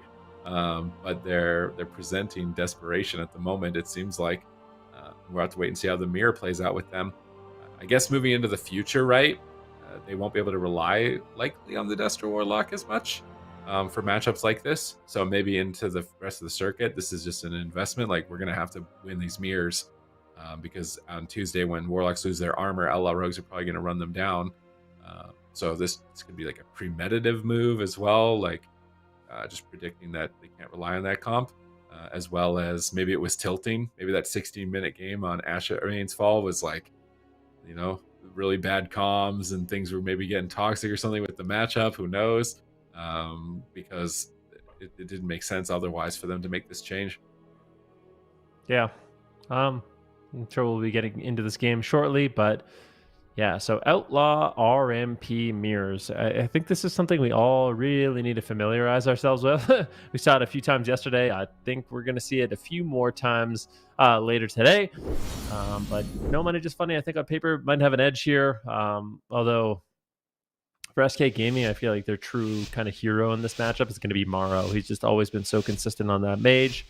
Arguably one of the best mages, if not the best mage in Europe with Raikou. So we'll see what he can get done in this match. No Money Just Funny. Let's see who they decide to go after. There's a few different options. I feel like everyone's kind of a target, but for the most part, shutting down the mage, putting consistent damage on the mage, or using your kidney shot as like a peel on the rogue or the priest is normally the best line of play. Yeah, and let's see if they can pull that off. Mirror has been started. Zipai with a little bit of pressure lead here onto Tirari. Zipai looking for the blind, but JJ has that holy ward right now, so he can't. They need to try to knock that off somehow. Tirari's still taking a lot of damage though. Akro no disarm. Zipai's in disarm as well. Maro trying to spell steal that holy ward. Not able to get it just yet. Finally, he does strip it off from JJ. Now they could blind JJ here, or they could set something up, but right now it's going to be Maro on the back foot. Akro doing a good job here pressuring him. JJ in the backline. There it is. Blind onto JJ. Here comes the damage. Zipai all over him. He's going to go for the Vanished Sap. He gets a sheep, actually. Beautifully done there by Maro. Nice Dragon's Breath by Tirari to shut down the Vanished Sap right there, but they do land the sheep regardless, and it's a bit of a mage race right now. Maro actually taking the worst of that trade. He's going to blink back. He gets the Guardian Angel there finally from Askarath, and now, once again, everyone kind of returning to their default position. Zipai looking for a kidney shot there onto JJ. JJ has the Holy Ward. Is he going to ward it or fade it? Maro looking for the Ring of Frost potentially. Actually, Askarath gets Ring of Frosted by Tirari. Maro in a little bit of trouble right now. Askarath does come out though. I think he might have used the Quantum Device. Maro still dangerously low on HP here. Cauterize will proc for Maro, and this Rogue Mage Mirror looks like it's backfiring. Askarath still in a counter spot right now. Maro trying to hold on to his Ice Block. He gets Kidney Shot. Askarath catches a big Serenity Heal though onto Maro, still stuck in that Kidney Shot. Maro's going to blink out with that Blink Stun, and he should be completely fine now. Zipai getting controlled here a little bit as well on that Rogue, and I mean, this is No Money Just Funny. This is their territory right now, playing this RMP mirror, and so far getting themselves a nice lead. Yeah, let's see if they can maintain it here on match point. Momentum seems to be swinging in their favor as monstrous damage is incoming on Maro here. Is he going to Ice Block? 9 seconds away from that Guardian Spirit. Tries to blink behind the pillar. Polymorph's Acro stalls and buys time to hold on to those precious defensive cooldowns. Now JJ in a blind. This is when we need to see SK Gaming getting some offensive momentum, but they're really not finding it. They're swapping to Acro. Acro's just going to get gripped away in the Kidney Shot. Zipai is chasing after him, but I think it's still unlikely you can kill the Outlaw Rogue at the end of that Sunlock. So Grappling Hook not going to be available now to reconnect Tirari. as Zeepai is trying to stay onto him. Acro caught in a Frost Nova. Kind of just a 1v1 with some assistance from the Rogue and some assistance from the Priest between the Mage and Rogue. And at the moment, Acro seems to be getting a better 1v1 exchange on Maro. Maro getting gripped back to the corner, but still having to use Guardian Spirit. And with Maro being close to Azgrath, means it's easier for Acro to CC Azgrath than it is for Zeepai to CC JJ. So this offensive positioning could prove out to be better for No Money Just Funny, but at the same time, Zeepai is doing a lot of damage at this moment, with Tittery down at 30%, blinking behind the pillar. Goes for Frost Nova, but it looks like it missed. Zeepai is not going to get rooted. He's going to kidney shot Tittery once again. Ring of Frost, Mind Control. Are they going to get it? Nice crowd control, but it's on diminishing return, so I think it's unlikely we see Tittery going down here as he's avoiding Zeepai at the pillar. In the meantime, Azgrath blind sapped. Acro trying to find his target. He's actually forced to go in Zeepai. Maro positioned so far away. And they take out Zeepai here in game 5. He pops faint at below 50% health. He's actually getting aggressive, popping his adrenaline rush, seemingly not caring whatsoever at being the target in this position. He may regret that as he pulls away for a moment and kidney shots Acro, hold him at bay while Azgrath recovers. With Apotheosis popped, Azgrath's going to have a lot of available healing here to recover his team. Mana is even between both sides. The only real disadvantage at this moment is going to be the Cauterize down for Maro, whereas Tittery still holds on to his. Yep, right now, Tittery behind the pillar, playing very defensive. Acro is actually just going to be peeling up Zeepai. Gets kidney shot into a polymorph. Now kidney shot on Azgrath. Can he get crowd control? Looks like they will be able to. Tittery lands the polymorph. Looks like Acro is going to continue the push, but a full blind from Zeepai on GG. It's going to allow them to get some pressure here. Can they get the sap? Unfortunately, they cannot. Cheap shot on GG. Can they get the polymorph? No. It's going to be a Chastise into a potential Ring of Frost. A Ring of Frost will land. It's on diminishing return. Kidney shot now from Zeepai. Big pressure here. They might be able to get the ice block, and they do. Great push there. Good crowd control on GG. Allows the pressure to finally ramp up here and allow SK Gaming to start getting some cooldowns out of the way. SK Gaming now actually would say that they have the lead. Cauterize not as valuable as Ice Block, and Tittery, how is he going to try to kind of equalize that? How are they going to get Maro's Ice Block here, which is the objective right now? Azgrath looking to get some damage here onto Tittery. Tittery is very open field right now, but he is in line of sight of JJ. JJ gets blinded on the heel. Tittery blink alter times. Zeepai still all over him. It's a Dragon's Breath there to deny the sap. Nicely done by Tittery once again. Alter times back into a full kidney shot here. Big damage coming out from Zeepai, and Tittery is going to blink that. Counterspell Azgrath, Pop Combustion, looking to get aggressive here on tomorrow. If they can follow that up maybe with a kidney shot or something, they could potentially run for that cooldown. They get a full blind here onto Azgrath. Maro actually popping off here a little bit in the back line, but he will be able to survive, I think. Just running some laps while Azgrath is sitting in that crowd control. Maro now finally catching a big heal with that Guardian Angel. And he has his combustion ready to go. So the next time they get CC onto JJ, they might actually be able to take Tittery down through all of his cooldowns. Don't have a blind yet onto Zeepai, still 20 seconds away. And kidney shot onto JJ. Azgrath is there for the follow-up fear. He gets it. JJ's going to sit that one. Maro not able to find any crowd control, but there's a combustion. Big damage coming in. Zeepai gets disarmed. Maro now looking for the Ring of Frost. We're trying to get JJ into the Ring of Frost with a mind control, but Ring of Frost was stopped there. Maro not able to land any crowd control. Dragon's Breath, though, on the heal. Maro, without the counterspell, is not going to be able to shut down those heals from JJ. And as a result, Tittery will survive that combustion. But that was great pressure coming out from SK Gaming. And now let's see what Tittery can do with his combustion, which is up in 1 second here. And see if he can try to pull Maro's Ice Block. But right now, too much pressure coming out from Zeepai. He gets disarmed. Counterspell onto JJ. Tittery is still dangerously low here. He has the Cauterize to work with. Zeepai looking for the blind, but JJ is aware, trying to avoid it. There it is, both healers now in a blind. Azgrath, I think, Quantum Device out of it, or Deft it, I'm not sure. Big damage coming in here onto Maro. Chastise onto JJ, into a DR Sheep, into potentially a DR Fear here, into potentially a Kidney Shot as well. A lot of CC still left onto JJ. Will come out of that DR Fear. Should be able to pick up his Mage. Maro as well. Recover here. So both of these teams right now playing pretty evenly. I would say SK Gaming with a cooldown lead, but No Money Just Funny with a mana lead. Oh, Tittery, no Ice Block. Particularly low here at 12% dampening on match point. You cannot afford any mistakes. Cauterize likely to trigger Blazing Barrier at 1%. Pyros are incoming. Cauterize has been procced, and he is burning down rapidly here on match point. Is he going to be able to proc the Wild Seed? He is on the run. Desperation Invis, but Zeepai is all over him as he soul shapes back to his team, but JJ's caught in a Ring of Frost, and that will be the Wild Seed proc and popped. SK Gaming close it out in the mirror, 3-2. Yeah, Beautifully done. I mean, that was very back and forth. I would say at the beginning of that series, No Money Just Funny or the beginning of this game had a little bit more pressure. Seemed like it was going in their favor, but as the game played out, SK Gaming getting more and more confident in the matchup, eventually getting the ice block, pushing through the cauterize for an inevitable win. But SK Gaming going to be happy that they were able to log on the Outlaw RMP and kind of beat No Money Just Funny at their own game. Definitely get the bragging points with how they executed this series. SK Gaming off to a good start in the circuit, winning their second game right now, moving up in the standings. And SK Gaming, both of them were nailed by their 3-2s, but they're going to be happy with their performance in that one. And Zeepy on the Outlaw Rogue definitely starting to shine here, taking down some of the really high caliber teams in those mirrors as well. Yeah, very impressive showing here for them, and signs of life for the future with the circuit as well, because having this composition in your arsenal is going to be vital to your success and qualifications to the grand finals, and then afterwards the cross-region tournament as well. So a great first weekend here for SK Gaming with their reverse sweep against LF4 yesterday, and now they're 3-2 against No Money Just Funny. They're going to be ramping up, leveling up, getting better, and polishing their skills at this Rogue Mage Priest. It was looking maybe a bit dicey at the start, and I was wondering if those prior defeats in this series were getting to them, with Morrow being behind on that cauterize. But as soon as they restabilized, they just capitalized, and their momentum never ended. They just stayed on top of Tittery, especially towards the end here. It was nothing but the last 30 seconds was Tittery running for his life, which was a confident position for SK Gaming to be in. And they ultimately executed on the win. Amazing crowd control by Morrow in these final moments. And they didn't let those defeats get to them. And that was a great performance. I'm excited to see what they bring next weekend, and if they'll even level up beyond this. I'm excited as well, Sid. I think SK Gaming, I mean, after this weekend, they're definitely going to want to, take a little bit of a break mentally. That's two very close series in a row.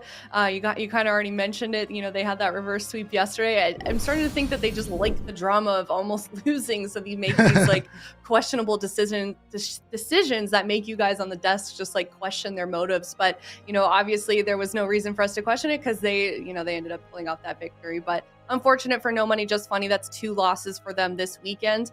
So hopefully they can pick things up. But I mean, like you guys were kind of saying, that was looking pretty good for them towards the end, just not quite enough chances. So that's going to wrap up that series. We're going to be moving on to our third and final European series of the day. And it's going to be looking for Org versus Bugs. I was actually talking with both of these teams during that last series, and both of them were feeling pretty confident that they're going to be able to win this one. Bugs even saying, Jamie on Bugs was saying that they could win this one 3-0. What do you think about that, Ben?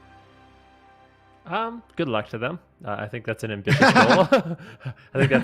goal. LF4, obviously a phenomenal team. They have some of the best players in Europe. So if Bugs was able to pull off a 3-0 here, I would be very impressed by their performance. But I think that's going to be one of those things we're going to have to wait and see, because it's a pretty bold claim. Yeah, definitely a bold claim, but I like the confidence, especially they had a win yesterday, also on Saturday. So it'd be a good place to end the weekend for either of these teams. Looking for Org, they still need a point. They weren't able to win their game yesterday, so quite a bit riding on the line, considering every single point in this circuit is going to count if they want to make it into that grand final. So we're gonna head to a break, and it's gonna be a bit of a nail biter up next here. It's looking for Org facing off against Bugs. We'll be right back.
Hey guys, welcome back. We are on our very last European series of the weekend. It's going to be Looking for Org versus Bugs. Looking for Org still looking to get a point this weekend, and Bugs looking to get a second one after their win yesterday. So both of these teams, having a pretty positive weekend and a positive season coming off of those cups so far. And we want to see them, obviously, both of them succeed. So where do we think that this match is going to be going, Supatees? What maybe from the season cups that we saw, what would you like to see either of them build off of?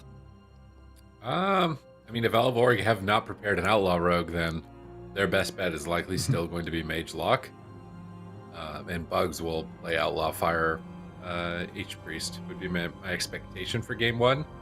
Moving into the following weeks of the circuit, though, with the changes that are coming, I think Lontar could become a really important player for LFOrg because of all of his experience on Shaman and the expected resurgence of Shaman, although yet to be confirmed. Maybe it doesn't. Maybe Outlaw RMP still runs the whole show, but there's going to be at least a glimmer there. Shaman's back. That Lontar on this team could carry. So right now it's about surviving this weekend. Like, try and get some wins against these teams. Like, don't let it blow out your morale and try to get some wins this weekend.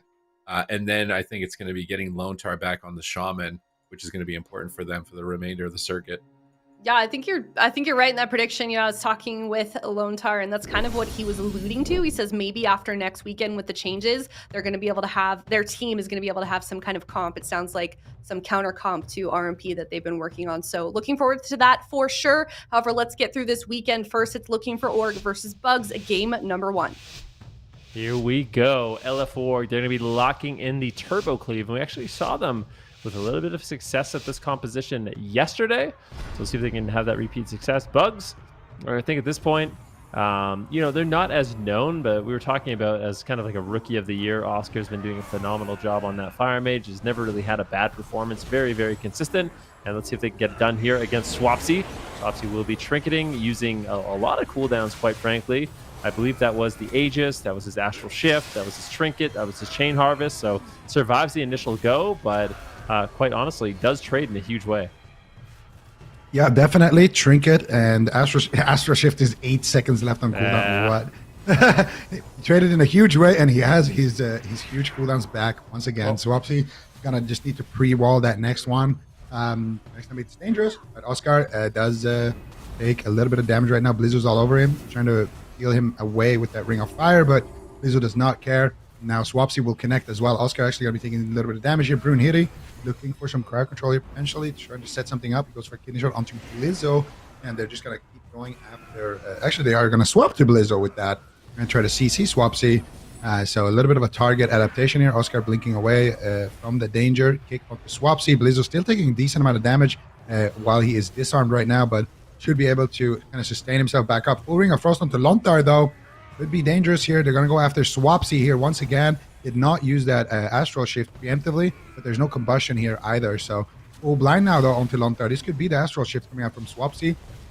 Swapsy's trying to play it greedy, but he's going to actually get away with that too. And it looks like Oscar is the one who is on the back foot right now.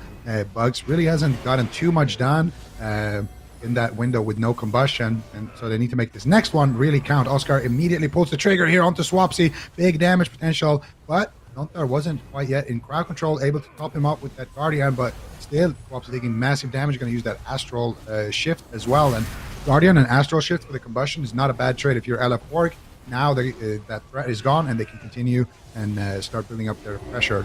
Well, that was a really good value out of that combustion. I'm surprised that they actually basically killed 2 health bars and got that Astral Shift from Swapsy as well. Lontar is going to be deceivingly vulnerable because he is running the Quantum device, so he will have that emergency break on a blind, I would imagine, is likely the highest likelihood of using that.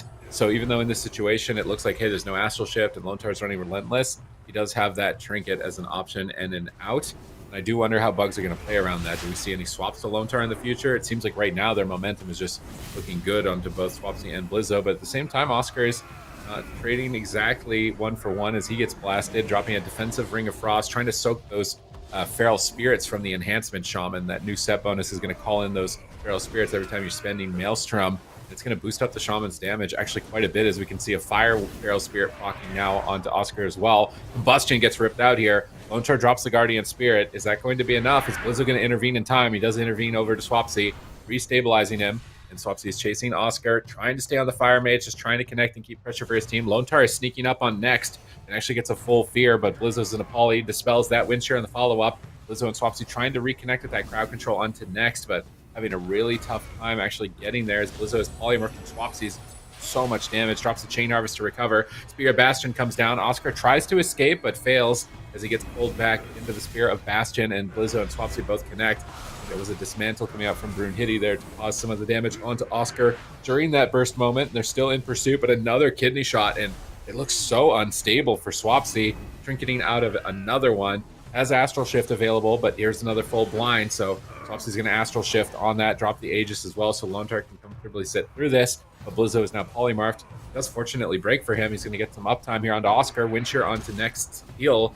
And they stay on Oscar long enough, shifting power with that Echoing Resolve. Not going to be able to stop it. That's a big reset for Oscar. He's going to get a lot of cooldowns back with that. He's got Combustion ready to go. There's no Trinket. There's no Astral Shift.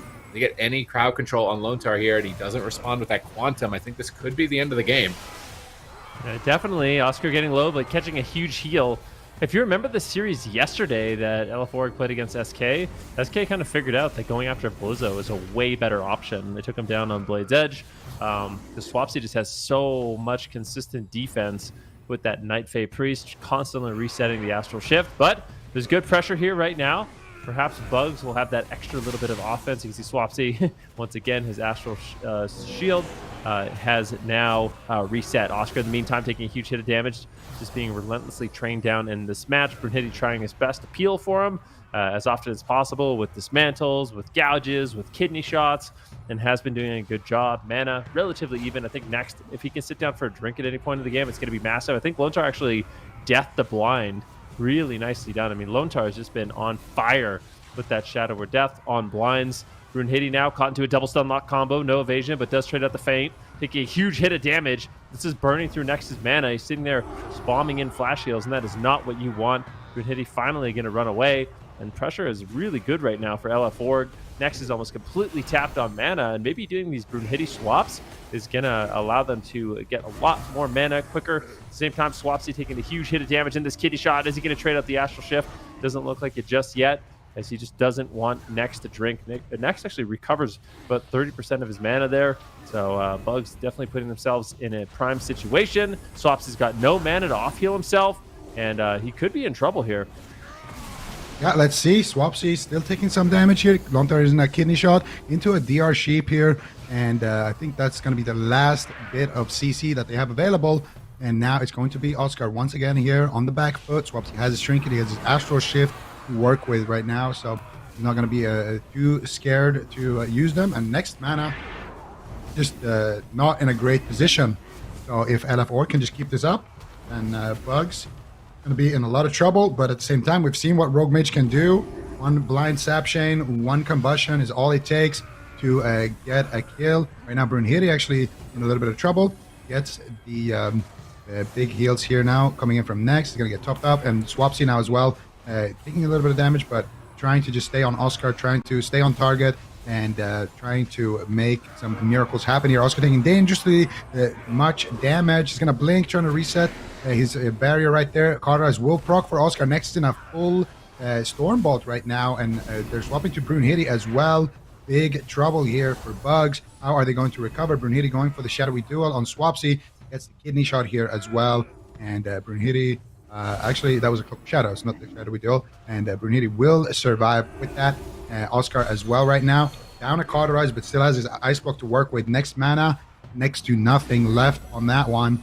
And Brunhilde also using his evasion here. So Brunhilde, he's got his Trinket, but that's about it. His next blind really needs to count. And they pop the Combustion without actually syncing it with the blind. They blind now that the Combustion has already been basically used and is gone. Oscar gets kicked on Frost.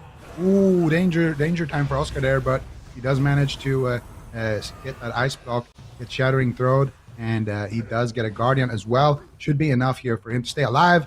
And Swapsy also did trade his Astral Shift in that exchange, but he has his Astral Shift back once again, and This is looking very, very dangerous for Oscar. Swapsy's all over him. Helps the Astral Shift, trying to stay aggressive. Nonther gets Counterspell, but that Counterspell is going to fade. Swapsy should be able to get back to full HP, whereas Nex has no mana. Oscar has no defensives, and I think LF Org has managed to run Bugs out of time here. Bugs about to get squashed here. Oscar, how is he going to stay alive? They don't have any cooldowns to work with. Blizzard's all over him with the Recklessness pop, looking to try to put a point on the board. Oscar blinks away, but Blizzo reconnects. Swapsy takes him out as well with that big Elemental Blast, and that is going to be LF Org after a long, hard-fought battle here into the Rogue Mage, taking game number 1. Well, Jamie's bold prediction might be proven wrong here, as he was expecting his team Bugs to be able to 3-0 LF Org.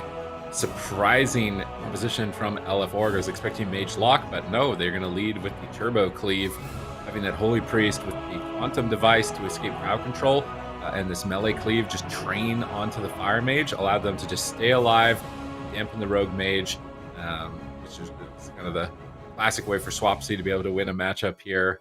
Thinking back to his 2015 BlizzCon win with Turbo versus Rogue Mage, so he's going to be getting to relive those moments here in this series, it looks like, and this looked like a really good game, a clean game from them, just rotating defensive after defensive, dealing with the attacks, staying on the Mage, not letting Nex drink, and grinding them down slowly into a pulp. And if they can play that out onto these next maps as well, they could take this. I do wonder if we get to a big map where Next has more opportunities to drink, if this matchup ends up being more problematic for them.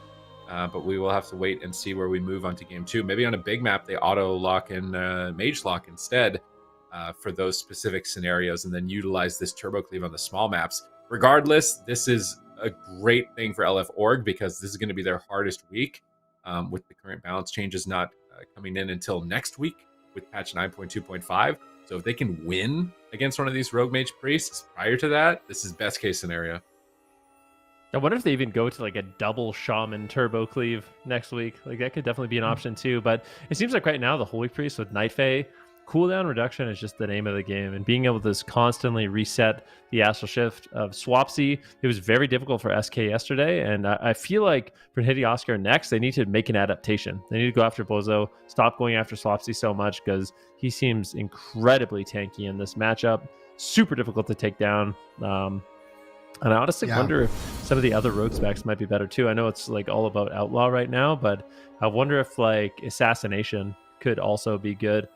With the big Shiv, so you get a reduction in healing, a big Mortal Strike effect with like a Sepsis. Maybe you could just burst them down through some of those cooldowns. So there are some options here. We are going to a large map, and this is the question if LF Org is going to mix it up and lock in kind of a Wizard Cleave here to throw Bugs off their game.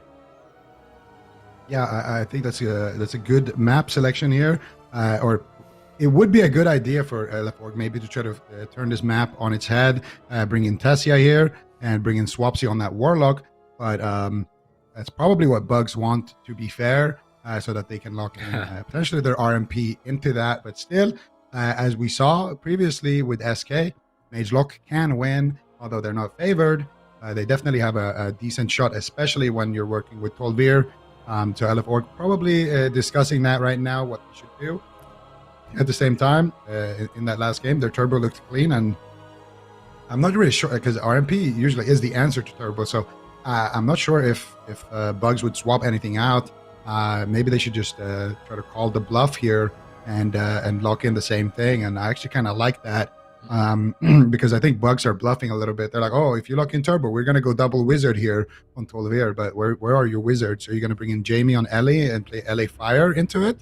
I'm not sure. Do they have a Warlock? I don't think they do. I don't think they're trying to double Wizard. They just want the big map so they can drink. Like, they lost on mana.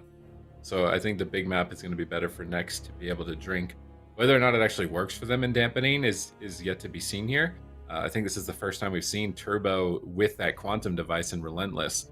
And that kind of just shifts the game so much, because now just CC is overall less from the Relentless trinket, and you still have an escape mechanism. So maybe the matchup isn't necessarily favorable if you have this. This isn't something a lot of teams I think are running around with on the ladder. Like, no, not many people have done Mythic Plus Dungeon to get that trinket, and let alone figure out that it's good in this matchup against this comp. So this is almost like Bugs are fighting for the first time this Turbo Cleave. It's so It's so difficult to deal with. I mean, this is something I don't know who exactly was the first person I heard about doing this. The Holy Priest with Relentless and this trinket was Sea-Doo, and now everyone's using it. No, this is just the new meta. The thing is, the PvP set bonus, it's quite good. Like, you get a lot of stamina, and you also get a lot of main stat. But I feel like Holy Priest, their throughput is so high right now. And, you know, you have the additional healing of Swapsy. You don't really need that additional intellect. You're already, I would say, overhealing a lot of the time anyways. So getting rid of some of that throughput, you're not really a target in the match, so you don't care about the stamina. And then you just get out of crowd control the whole game. I feel like it's definitely a good trade, and it's working out very nicely for LF4. Venruki, not to be that guy, but I just linked you the defendant's Exhibit A right here. I said... do you see the date on this? Priest. You see the date on this, though? All right. Now, the quantum device is awesome, and I do agree. It's not very common on well, in general, people. It's been out for a long time, but people haven't been using it.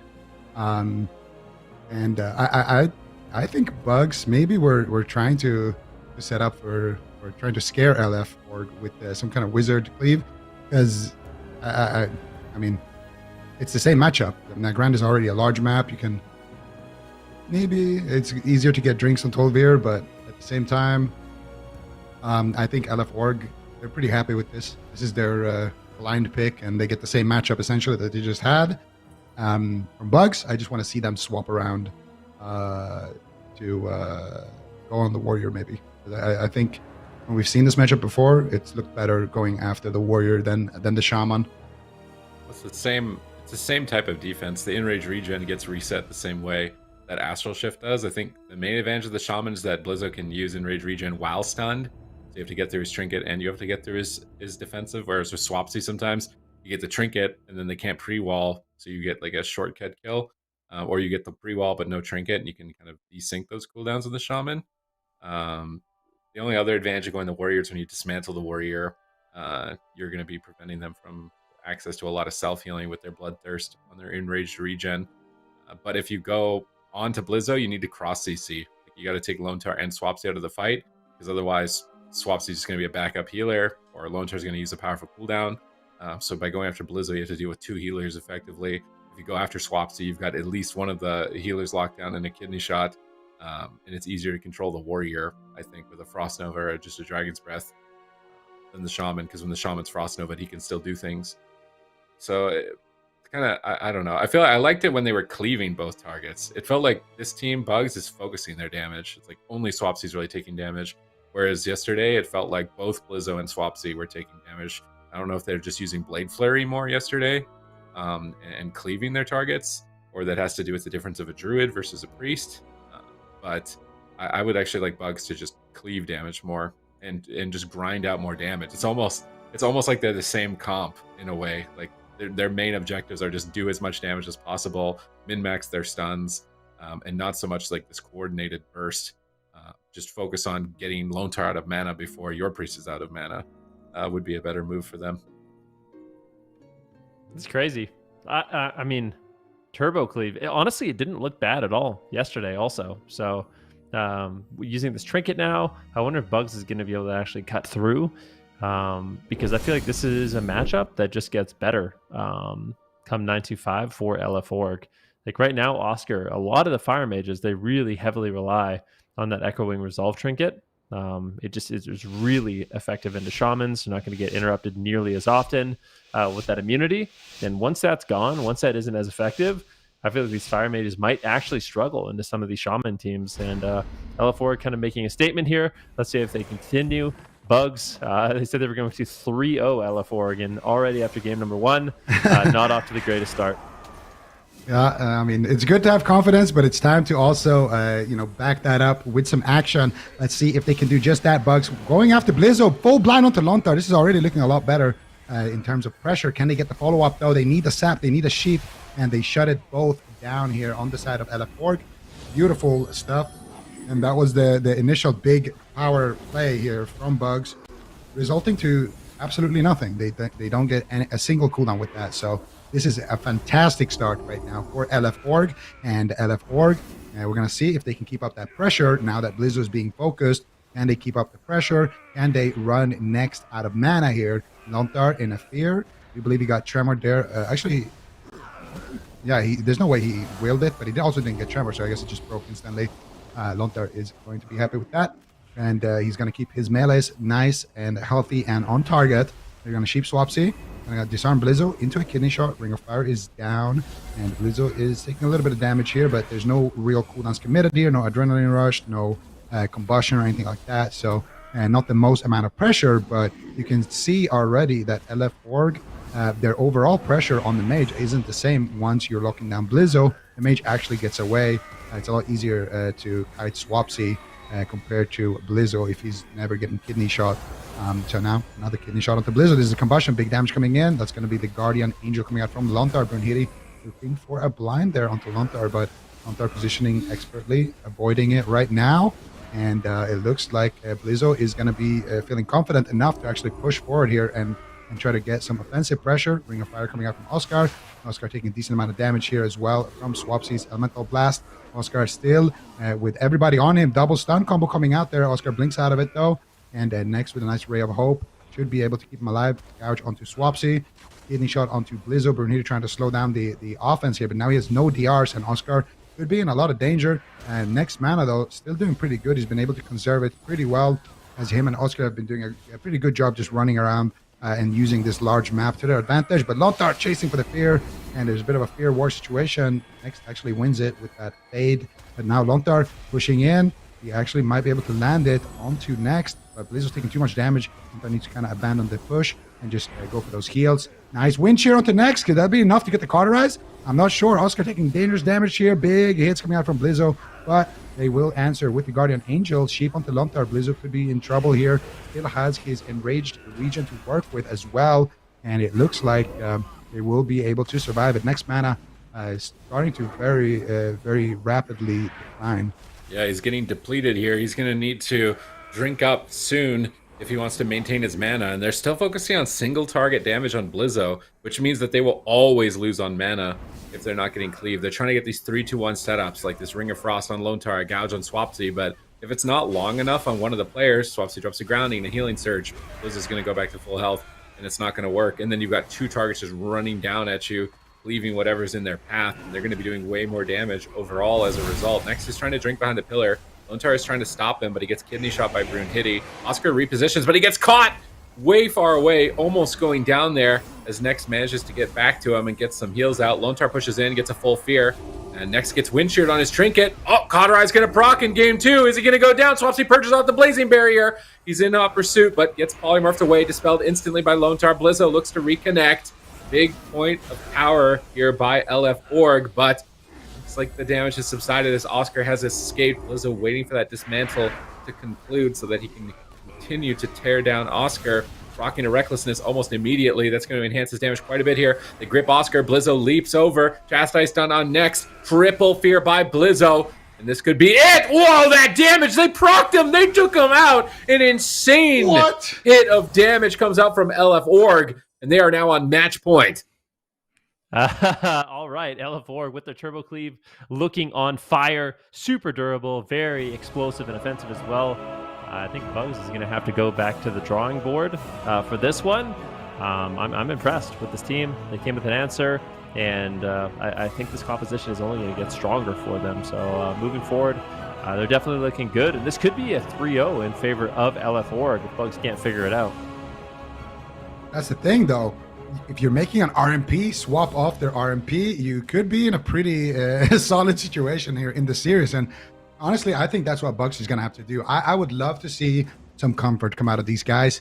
Brunhilde, it's time to bring in the Windwalker. Let's see it. He always looks absolutely phenomenal on the Windwalker. He's always making huge plays, always kiting well, setting things up, having good pressure, and just being very impactful in the game. So I like that Brunhilde's picked up the Rogue because it has helped Bugs a lot, but at the same time, sometimes you just gotta know when you're not winning the matchup, and we're gonna see right here the ending of the that was a negative Ray. I think they feared Next on his trinket, so he wasn't able to get those heals into the Ray, and they just cracked him from 50 to 0, more or less. So really, really nice fear there once again by Blizzo, but at the same time, that game didn't look that good. It's not like it were, Blizzo almost went down in this occasion, or Blizzo almost he had nothing on the next kidney, he was going to go down. Really wasn't a situation like that.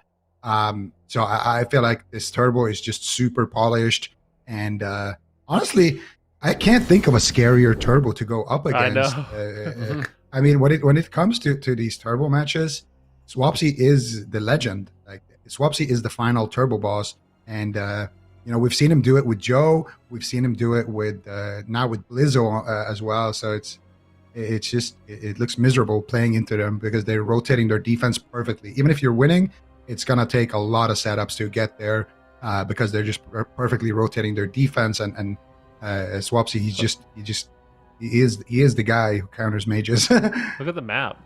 How do we feel about this? Are they trying to get like a home field advantage for Brunhilde on the Rogue, or what? Because I feel like Hook Point is not the map you go to against Turbo ever. Unless you're trying to kill Priest. That's got to be the only shot, right? If you're trying to go after Priest, who's running the device. Just train him all game, double DB, double Ring of Frost, train him the whole game. I do. So the only thing I'll say about that is if Brunhilde isn't full-time peeling Blizzo and Swapsy, Oscar's dead. Like, he's gonna have to blink offensively to like get to the. I guess that's the problem when you're playing Bugs' composition. If you're Oscar and you have 2 melee on you, you have to use your blink to get into position to actually do damage if Luntar's line of sighting. And if you do, then you just get full stunned and you have no way out of it. You're just sitting 5-second storm bolts, which is quite devastating. So maybe they could go after the Priest. Maybe we see a composition swap. What's the possibility on that? Like, maybe Jamie comes in on the enhancement shaman. I think there's a mirror. Maybe. Does Brunhilde play Fear Warrior? Yeah. Okay, they're going to stick to. I was thinking maybe they're going to go Assassination, Night Fae, and maybe go after the Priest. But I guess they just want the home field advantage of Hook Point with Brunhilde here. LF obviously very excited about this. Oh, perfect. This is like as if we picked. This is what we would have picked if we lost the last game. So thank you guys. Just speeding up the process here for us. LF looking like an unstoppable monster right now. And what are Bugs going to do? They went on Blizzo and it looked even more miserable compared to when they went on Swapsy. But at the same time, I think Blizzo is the right target. Maybe they go after Lontar. I'm not sure. I think they want to level up their aggression here. That's what the map kind of indicates. But I'm not sure how effective that is going to be, because I think a big reason to why they were able to kind of deny pressure for a long time on Tol'Vir was because Next and Oscar were just doing a good job kind of circling around the map, running and just outranging essentially the healer of Lontar, and just not letting him have too much uptime on the melees. So on this map, that won't be an issue. So I think that this is going to be a lot of aggression, a lot fast-paced action in this one. Hey, what's it going to be here? It's looking like LF Org are going to be the ones 3-0ing Bugs after they were so confident moving into this series, and this composition has been so tough for almost every team in the competition between both regions. Have LF Org actually found their answer for it here? It's looking good so far in the first 2 games, looking impenetrable with massive swings of damage consistently through this engagement. And they've locked in Hook Point, the smallest map available, nowhere to hide, nowhere to drink. So if Bugs are intending to play a late game, this is going to be a blunder on their pick in terms of map. I can only imagine they're going to want to be getting aggressive here. So can they meet the aggression of Swapsy and Blizzo head on and come out alive? That really is going to be the question. Let's see if they can do it. The small map. Oscar actually switching over to Human as well, so he's going to have an extra stun break. So maybe that's what he wants, to play aggressive. But the Spear of Bastion is going to be a nightmare. He gets pulled back in. Big damage here from Blizzo and Swapsy. Decent feels from Brunhilde. Oscar will get topped off, but that was a huge hit of damage. And already I would say momentum is in favor of LF Org. This small map. Let's see if Oscar is actually going to be able to get away. Alter Time comes in. Double Dragon's Breath gets broken immediately. And Swapsy and Blizzo are just so unrelenting in their assault Oscar, this is such a difficult matchup for him. As that Fire Mage does have a combustion rolling right now, that gets purged off. Swapsy shears him on the shifting power, and just playing into Swapsy and Blizzo on Turbo just seems like an absolute nightmare.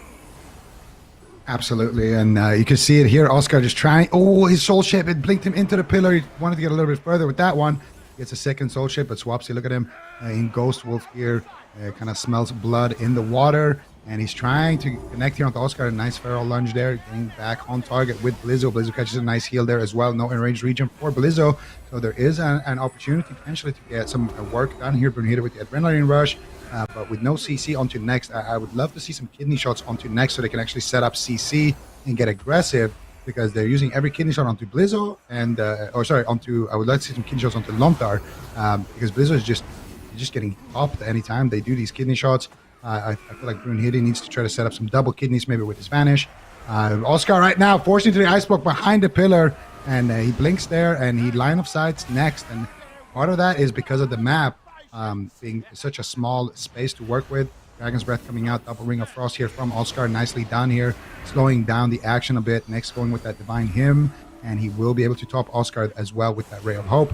Now, Oscar has an opportunity to get aggressive. He's got his combustion. He really, really needs to get a big hit with this one and get some work done, because if not, they're just going to run him over. He has no Ice Block already, only 2 minutes into this game. All the time coming out, Guardian Spirit coming out, and this pressure is just never ending onto Oscar. Blizzo just all over him right now. Recklessness is going to be available as well. Lontar's in a blind sap situation into a fear there, but Lontar will be able to stabilize. Next in a full fear. No trinket. Oscar, what are you going to do? He's running around trying to escape the onslaught of Blizzo and Swapsy. Brunhilde finally leaping over to Lontar there, maybe trying to land a kidney shot. I'm not sure if Lontar avoided that one with a fade or something, but doesn't get kidneyed. And as a result, oh, nice counterspell from Oscar. He blinks in. He's trying to get aggressive. Lontar, though, with a Holy Ward there, avoids it once again. Really, really nice plays here from Lontar, avoiding all CC here.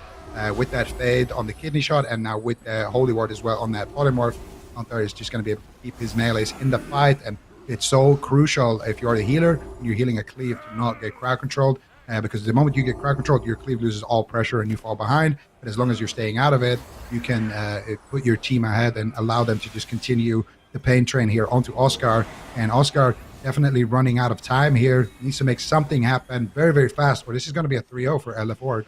This is looking grim for Bugs at the moment. They got to figure out something soon. Lontar deathing the Ring of Frost, it looks like, and now he's going to be on diminishing return. Do they swap to him? They've got the kidney shot, but no follow-up. It looks like they're just desperately flailing around here to try and find damage, but there's so much defense still available for LF Org, as we see Lontar going for the Fade Guardians, blinking in aggressively with the Soul Shape, trying to find crowd control onto Next. And when the Turbo is playing offensive, you know that you're in a bad position as the Rogue Mage. Next has to trinket out of the fear to stabilize his team through the attacks. Next gets wind sheared on his follow-up cast. Blind onto Lontar, uses the Quantum device to break it and connect big heals onto Blizzo here. Massive Chain Harvest hits all 3 players of Bugs as they're dipped down below 80%. Mind controls onto Brunhilde. He can't peel for his mage. This mind control is MVP. This might be enough to close out the game if Swapsy can connect, but this is such a tragic Frost Nova, a classic situation as a melee DPS, just sitting in a root right when you could have won the game. With no ice block for 45 more seconds. Can they race the clock and execute on that window? They're burning Next mana down so quickly as he's down now below 20%. Blizzo into another kidney shot. Lontar trying to predict crowd control, pre-Holy Wards himself.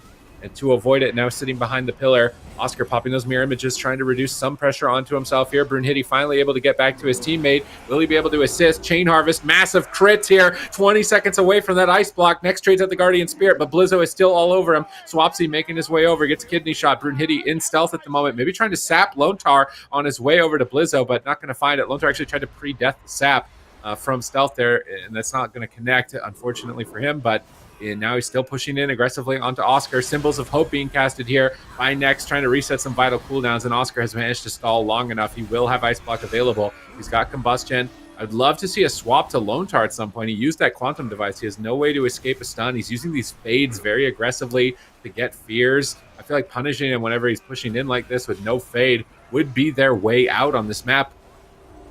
Definitely. Let's see if they can do it. 3% dampening at this point of the game. Oscar still under pressure, still under fire. Both these priests are almost out of mana entirely. Big kidney shot. Huge power play here on Swapsy. He's got no trinket. Blizzo trying to keep him alive. Can they drop him? Swapsy barely holding on 1%. and they take him down. Unbelievable. I mean, Swapsy, out of that stun, he had healing, he had his astral shift.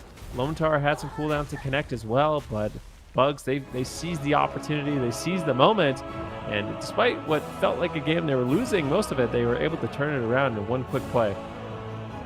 Yeah, and that's the thing. When you're playing with the Outlaw, you get that blind sap, and anything can happen because these healers are playing relentless. Swapsy died with his Eternal Aegis active right there. He almost made it out of that situation, but that was definitely kind of the Hail Mary that Bugs needed. That was for sure not looking too good for them. As you can see here early on in the match, you can see a setup onto Blizzo here, and they're immediately turning things around onto Oscar. I think this is when they no, this is when they got the ice block, I believe, and they stand him behind the pillar on his blink like that. And Oscar, as you can see, is just out of line from next there and forced to ice block as a result of it. He wanted to blink a little bit further to kind of get around that pillar so he could get stunned in the next line of sight, but that got his ice block. And right here is towards the ending of the match. They get the blind, they get the sap, they get the damage here with the combustion, and Swapsy barely goes down there. You can see Lontar still has a lot of cooldowns to respond with if he did come out of that CC. So definitely not a bad turnaround there, but also not a really convincing victory, I wouldn't say, for Bugs. But I mean, they were down 2-0, so they'll definitely take it. And the interesting thing now is actually the map choice. So something clicked for me during that game. When you're playing on Tol'Vir and on these large maps with the Outlaw, it's really hard to get a stun on the healer and make it back on your target. So maybe it's actually better for them to play the small map because you can actually get the blinds easier. You can get, just kidney shots and things like that a lot easier when people are the shaman or the warrior that you're hitting is close to the healer.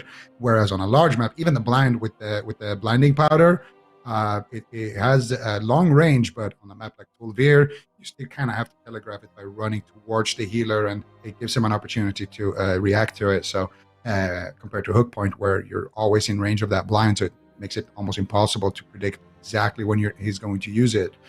So maybe that actually is an advantage for the RMP to play on the smaller map.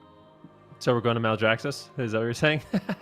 It's possible. Have we played Ashamans? Don't think we have yet. No Ashamains just yet. I would say Asha. I think we're going Blades.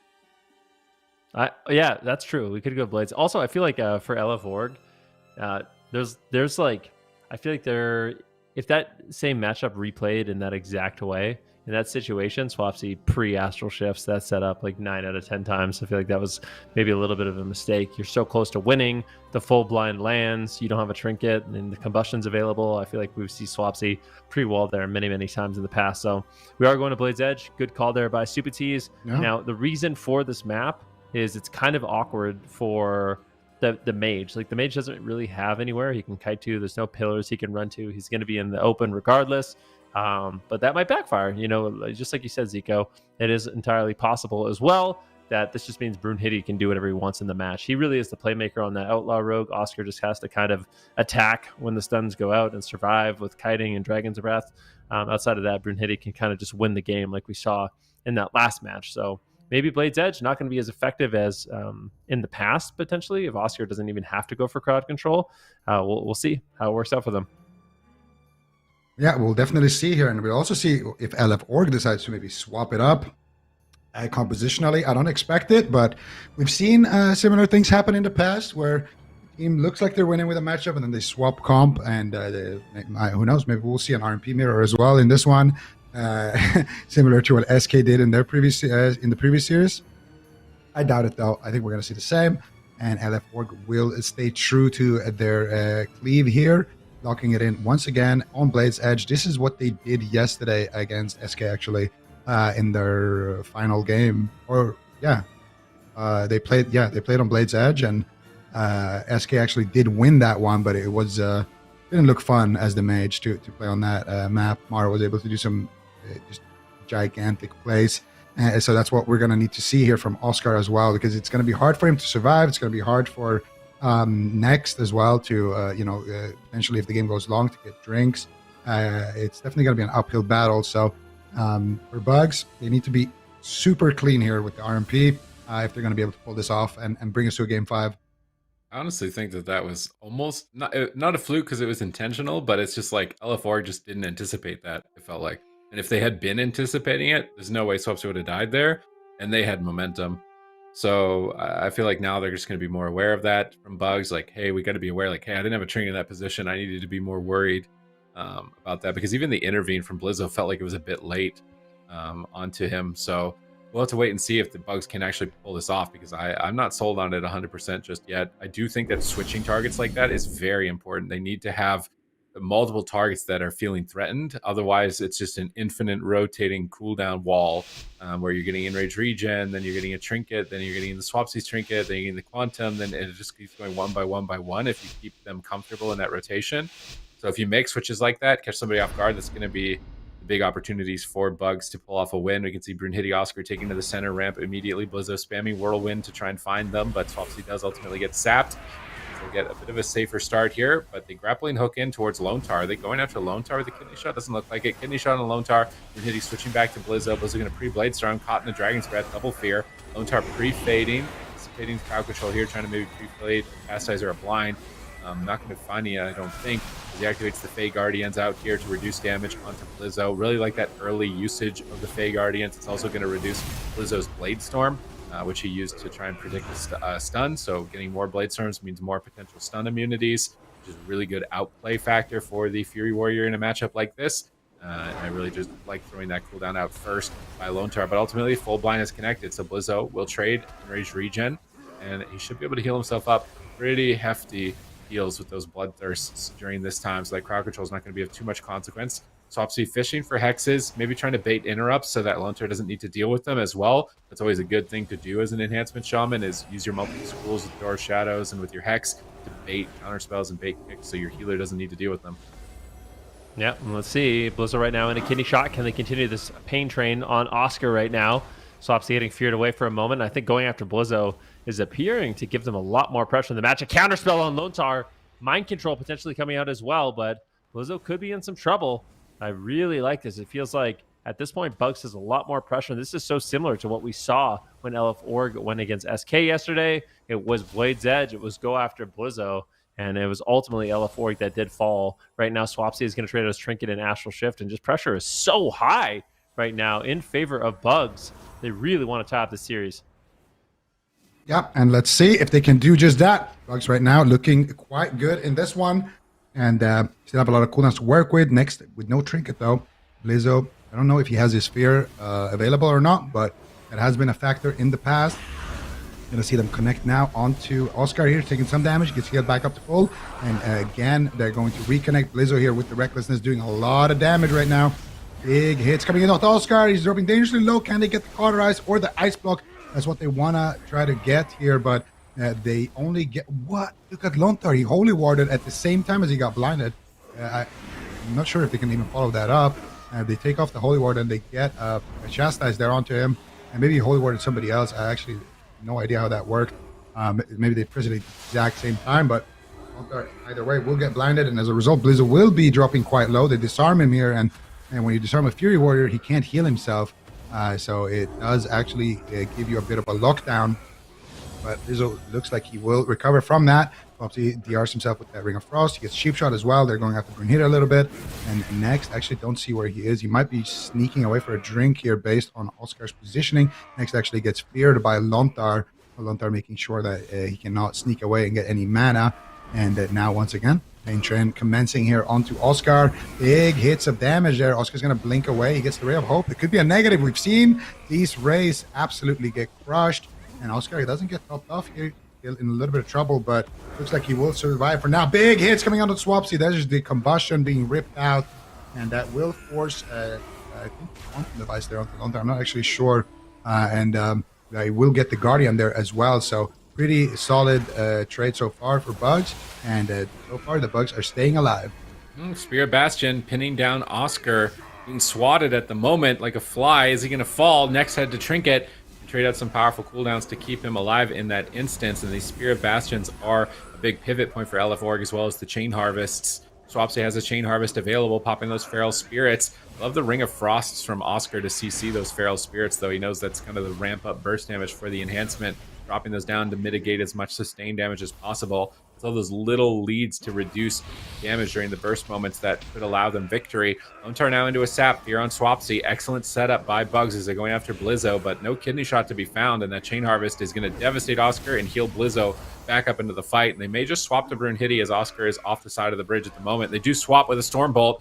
Brunhilde going to be able to get out of that with the will to survive, and now pop evasion and continue to stay alive. Blizzo and Swapsy both rotted down to half, and I like the pressure on 2 players. It's giving them a mana advantage, it's giving them more openings. I really like that they're using the Blade Flurry and cleaving multiple players. This is what we saw yesterday from SK Gaming and how they had success in this matchup. But ultimately, Oscar having to trade Ice Block here for the Spirit Bastion. That's his main emergency cooldown. And without that emergency lever to pull, he's going to have to be careful because their team still sits on match point. If they lose, they're going to be having no more opportunities against LF Org in the circuit. Yeah, I mean, it's definitely so important that they're going to be able to win this one. I think this is one of those matchups that just gets harder for them as the weeks go by. Swapsy right now in a cheap shot, kidney shot on Lone Star. Brunhilde just trying to get some control of the match, but Oscar could get procced here. He's got no ice block. They might be able to take him down. Swapsy and Blizzo in hot pursuit. Brunhilde's going to go get an interrupt on Lone Star. Can they do anything to follow that up? Lone Star behind the pillar right now. Blizzo incredibly low. He's going to trade out the Enraged regen. Lone Star throws in a big heal. Both priests not doing too healthy on mana at this point in the game. So Swapsy just going on a bit of a solo mission as Blizzo is caught into a stun, but big pressure coming in. That's a full blind. Is there a sap? They get the full sap. Swapsy's going to have to heal up his team. Cheap shot on Swapsy. Are they going to actually go after him here? Looks like Blizzo is still going to be the main target. 6% dampening. Increasingly difficult for Lone Star to keep his team alive. They're all just getting cut down by the Ring of Fire and some of that cleave damage. Blade Fury from Brunhilde really doing a lot of work for him in this match, getting massive pressure on Blizzo as well as Swapsy, and he's been such a playmaker for his team in this series so far. Full Hex out on Oscar, out of the Intimidating Shout, just trying to slow him down, giving Lone Star a moment to breathe in the match, and that Hex is going to last a long time with that Echoing Resolve, and as soon as you get out of that frog, you're met with Blizzo and Swapsy trying to take you down once again, so difficult spot to be in, but both these teams are not giving up at this point.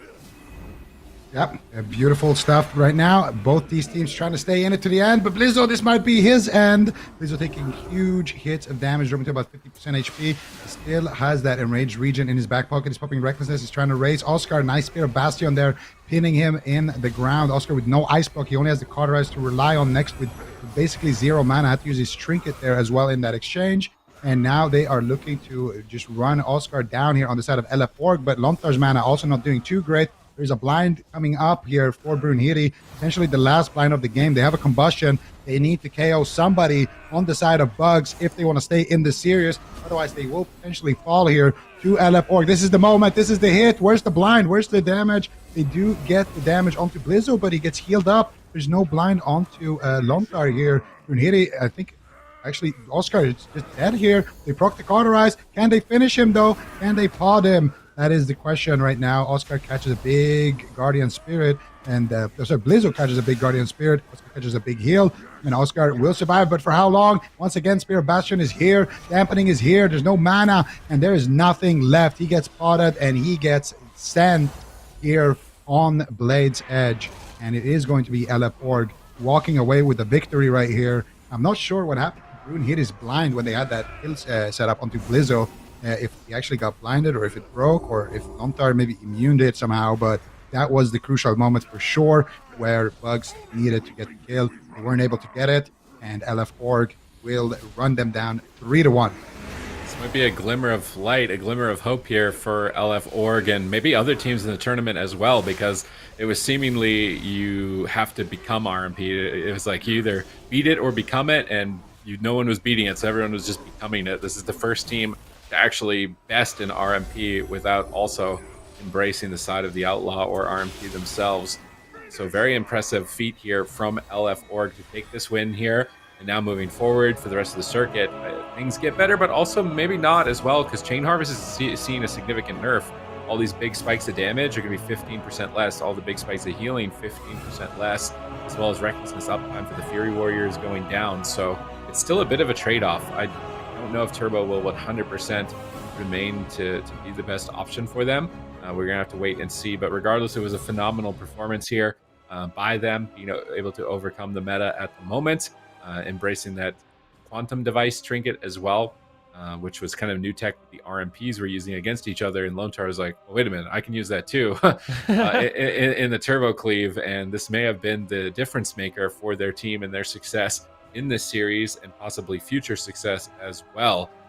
I do wonder if any NA teams embrace this Turbo Cleave option as well, because Kauai have run Turbo Cleave in the past. Sea-Doo's team as well, Team Liquid, have run it in the past. So if they absolutely needed to, this could be an option for them as well. Regardless, it was good games, well played. Both teams completely out of resources here in these final seconds, and Elf Org was able to net the win. And we'll have to we'll have to wait in anticipation for their possible future success now.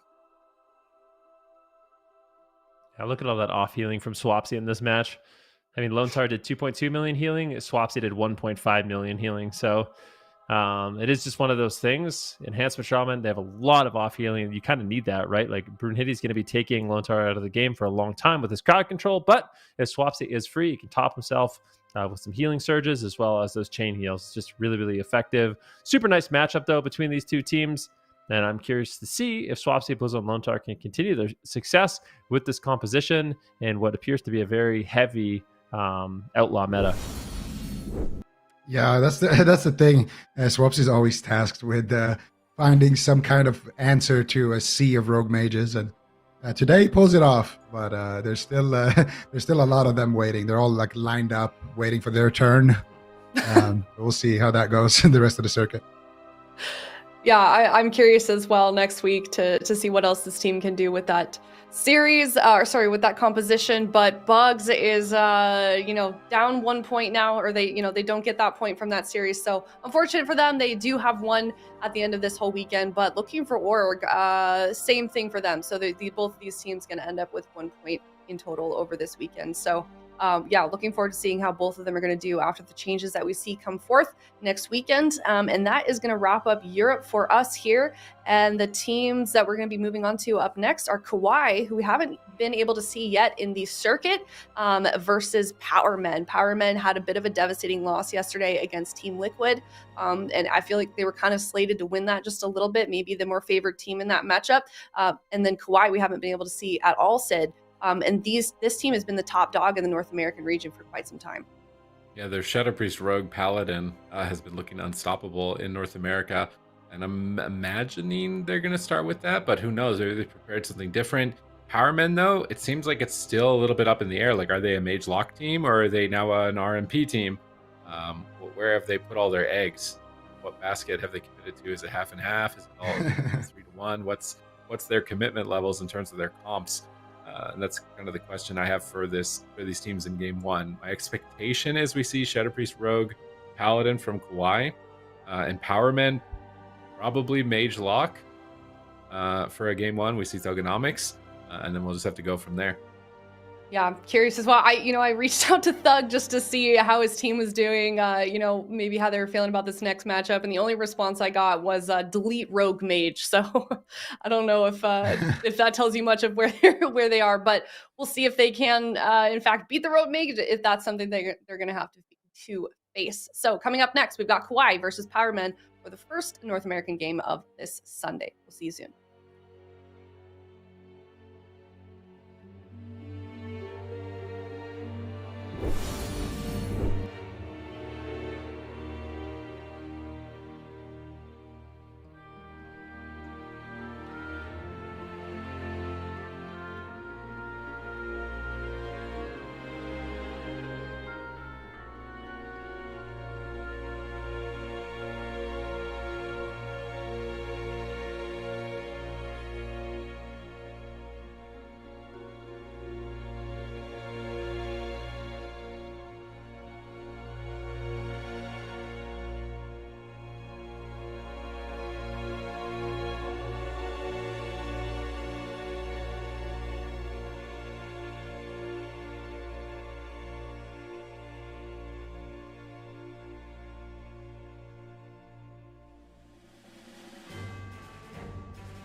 Hello, everybody. Welcome back. We are now seeing the North American teams play after we saw Europe play. So first game up, we've got Kauai versus Powermen. But overall, how do we feel like Zico, the North American region, is shaping up so far?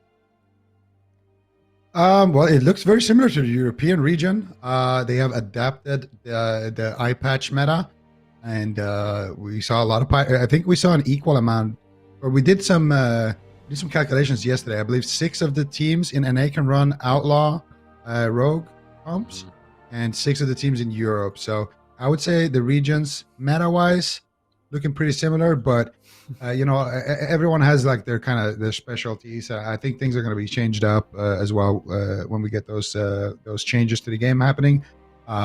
That's essentially when we're going to see kind of historically what we've seen from NA, which is a lot of shaman healer kind of based cleaves. I think we're going to start seeing more things like that. And on Europe, we have LF Org that can run the shaman healer comps, but they're really, I think, the only main shaman healer team. So historically, it's a bit more druids on EU and a bit more shaman kind of cleaves on NA. And I think that's what we're going to start seeing when it comes to the next couple of weeks. Yeah, and we even saw a little bit yesterday. We saw Absurge hop on that Resto Shaman. I know he's probably excited for those changes to come in next week as well. What specifically, Supatees, are we seeing to that Resto Shaman class that we're going to be seeing implemented after the changes? I mean, the buffs to Healing Stream Totem are nice. So Healing Stream's, I think, 20% more, and Earthen Wall Totem is going to be 33% more effective. But more importantly is the Echoing Resolve trinket no longer providing immunity to interrupts, which means the Shaman can get Wind Shear Polymorph and land a Hex. That was kind of like one of the main outplays that a Shaman had against a Mage, was kicking Arcane and then safely landing a Hex without having to deal with Counterspell, which they couldn't do with Resolve. Sheer a Poly, and then they'd be immune casting their Sheep. So that prevented a lot of disruption that Shamans could provide with outplay value that they now will be able to provide. Of course, the Earthen Wall is a pretty big deal because it means if pre-Earthen Wall is set up, it's going to probably be effective enough to completely stop all damage. And same thing with the Healing Stream Totem. There's going to be a lot more value from pre-Healing Stream Toteming crowd control. So just overall, looking like it could be a really good patch now. 9.2.5 for Resto Shaman.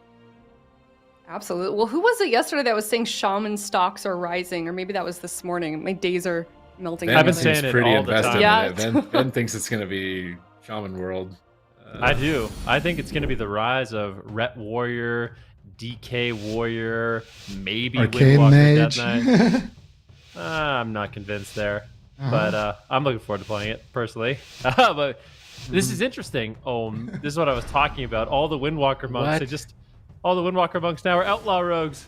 We have Drake on the Outlaw Rogue, surrounding right now on the Fire Mage, and they're actually going up against Thugonomics on the Destro Warlock, Dazed on the Outlaw Rogue. So really interesting blind pick here. I personally feel like Kauai comes out way ahead in this one.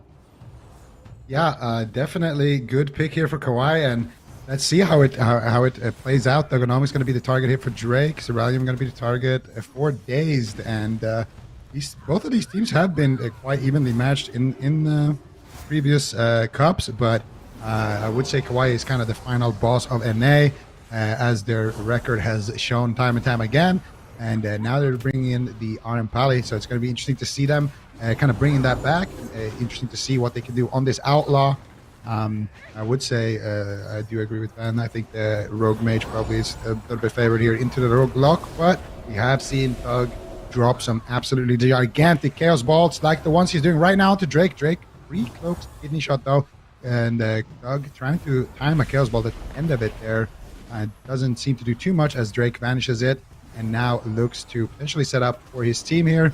So far, no major defensives have been traded really, and we also usually don't see Tuna on a Resto Druid, so another kind of interesting adaptation there from the Powermen.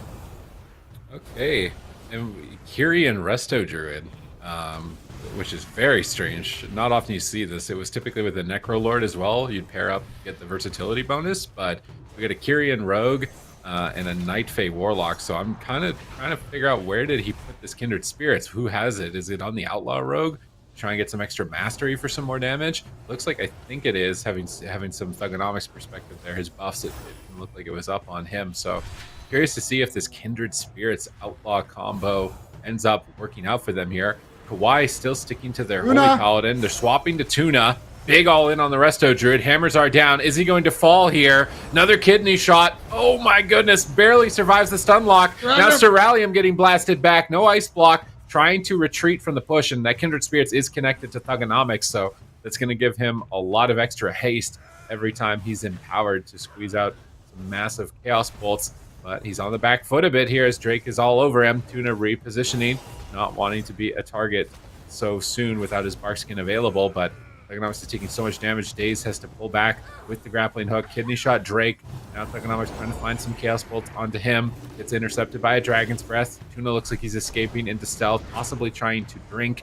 Seems like the main win condition for Power Man is to stay alive and run Brain out of mana. Brain is also now aware of that and drinking himself, so both healers going to be resetting their mana 3 minutes in. I feel like we've never seen Brain go out of mana in any matchup ever. So we'll see if they can do it here in this match. But Cerulean with no ice block is going to have to play very safe. And I think it's something Kawhi is good at. But honestly, I'm surprised by the pressure the Powermen have in this matchup so far. Big Chaos Bolt is going to be landing onto Drake as they look to make a push. But the one thing Kawhi is really good at with their Holy Paladin is big all-in. So Tuna's going to have to be very careful if he gets caught in a full blind and he trinkets it, then that's going to be an opportunity for Brain to kind of swarm. And there's the blind. They actually set up on Tuna. Can they take him down? He might just get crushed, and he does. They just blind him, keep him in place. If you're Tuna, you can't really. You're like, okay, well, I'm in caster form right now, so my defense is going to be low. I do have bark skin, but you just have all three members of Kawhi just dogpile, get on top of the Druid, and if he does trinket that kidney shot, he's going to be met with a Hammer of Justice. So pretty rough spot to be in as that Restoration Druid. I'm a really, really big fan of those setups where people play Relentless and you just blind them for the setup. It gives you so much time as the mage to land your crowd controls, get rid of the kicks, and actually was he relentless? be there He wasn't even early on. relentless. That's I don't think he was relentless. He has trinket. Oh yeah, he does have trinket actually. I thought he was playing maybe Relentless Quantum, but yeah. So he didn't trinket here?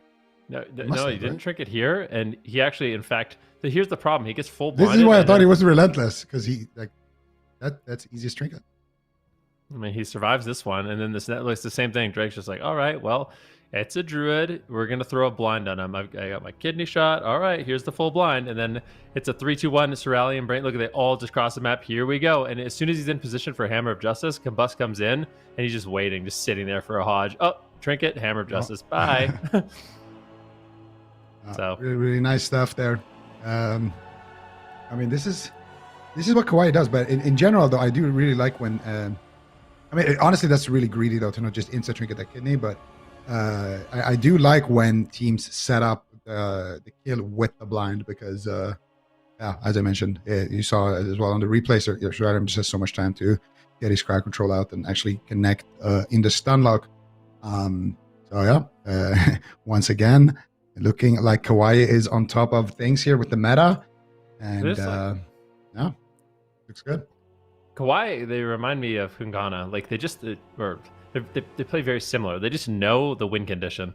They just know, okay, if we put this amount of damage and this stun, like they can't do anything about it. All right, great. And they just rinse, repeat these setups. And yeah, I mean, if you're Tuna, that's a really, really difficult spot to be in. I don't know how exactly he's supposed to live that. And I kind of feel like he's going to be making a switch. I feel like he's not going to play Resto Druid in this next game because that situation is impossible to avoid. Literally. Like an experiment. Even pre-Kindred Spirits, like he activated his Tyrian ability before getting stunned, which gives him, I think it's like 12 or 16% haste. So like any hots he had on himself are actually like juiced up a bit. And it still really wasn't enough to even soften the blow that came in onto him. And the thing is, blind is such a short CD. It's like, okay, he could trinket trank there. If he doesn't get stunned on his trinket and die, he could trinket trank there, and then blind's up again, and he's not going to have trinket trank. So he's going to like pre-bear the blind. And I don't know if he was ready for that strategy. Yeah, I think he was expecting like, oh, they're going to blind me and get the Warlock. That's what they're going to do. The big problem is blind is what's the range on it? 30 yards? Like really long Zelda. Yeah, it's 30 yards, I'm pretty sure. So how do you really avoid that? In the past, it's like, okay, the rogues are moving closer to a blind. I'm going to go in bear form. Like, I'm fine. But this is like, all right, I'm sitting in stealth. I know they want to go after me. I guess I got to heal Thugonomics. Oh, blind instantly.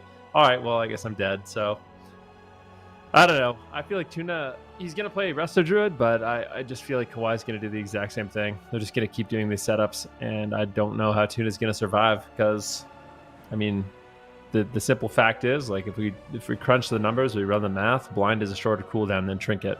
So you trinket a blind, like these perfect setups where you get blinded into a kidney, into a hammer of justice. You can only live so many of those as any class. What if Daze dampen blinds and saves his blind every time? Fit bop. Yeah, I guess that's it. They can just go all in, and they just need 2 goes. They need a blind trinket and then a blind win. So 2 bops there, you can all in the druid. They need better defensive rotation. That's what it comes down to.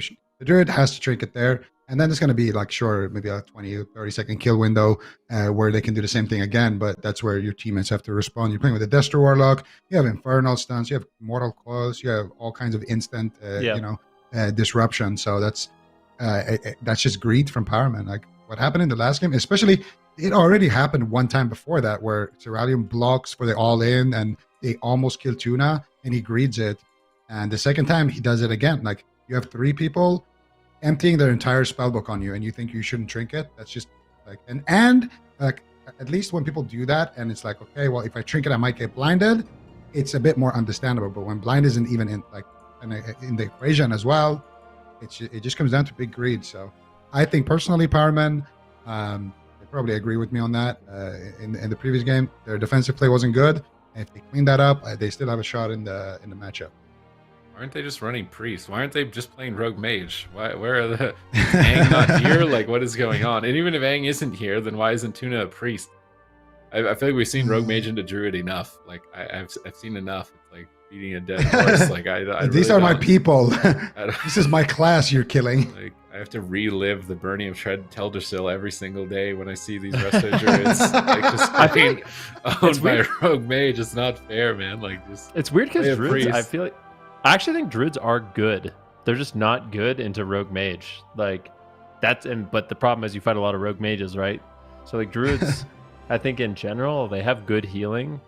I mean, did you disagree? I'm curious what your thoughts are because I feel like when I play against druids, their healing seems good. Like they got good crowd control. The problem is they just die to rogue mage. Like that's the big problem. And this rogue mage doesn't even have mind games. So yeah, I don't like druid into rogue mage. It can be really stressful, especially if you're playing with fragile classes that don't have any like off healing. Like sometimes you're playing with melee cleave, you got enhancement shaman or a ret or something that can heal and support you. It's all right, but a warlock and even an outlaw rogue, it's not 100% reliable. So you've got to be playing perfect on druid. I think he's given up on the Kyrian. Oh no, he's still running it. What if he switches Soulbind though and play the auto stun at the very least? What is he playing right now? Caligos or Clea? He's playing Forge Light Mechanic. Oh, he is playing Forge Light. He was running Soul Steel clamps instead of but that doesn't do anything. Well, actually, when he was blinded, doesn't that mean the stun should be less, or blind makes you move like that little? Yeah, blind makes you move. Oh, that's so unlucky. It's not good. I feel like the clamps is not the move, but right now. I see Thug here actually taking some damage in this opener, but it looks like he will be completely fine. Not even an Iron Bark used from Tuna here onto Drake. Let's see, what are they going to set up? I mean, if you're Kawhi right now, you already have everything. They could just try to set up with the blind here.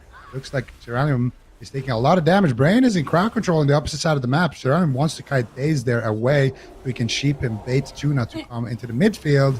And then they can set that up with that big one-shot attempt.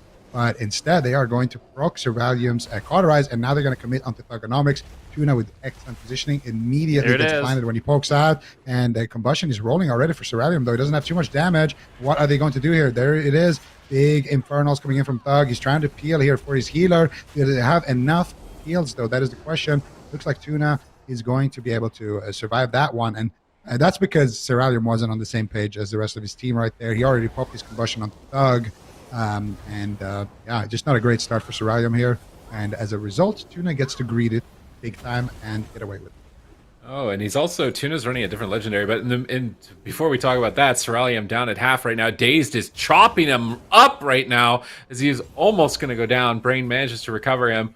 at that moment. Offensively, Powerman are showing a lot of possibilities for this composition. You know, I was drawing into question, like, why are they running this? Like, they can run RMP themselves.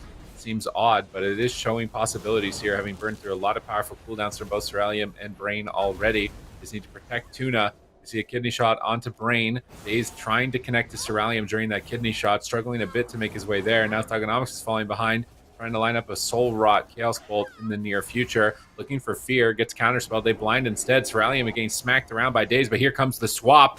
Are they going to be able to save Tuna in this kidney shot? He's trying to sit through with Barkskin, but now he's in the Hammer of Justice. Is it going to be enough? Is there another kidney? Doesn't look like it.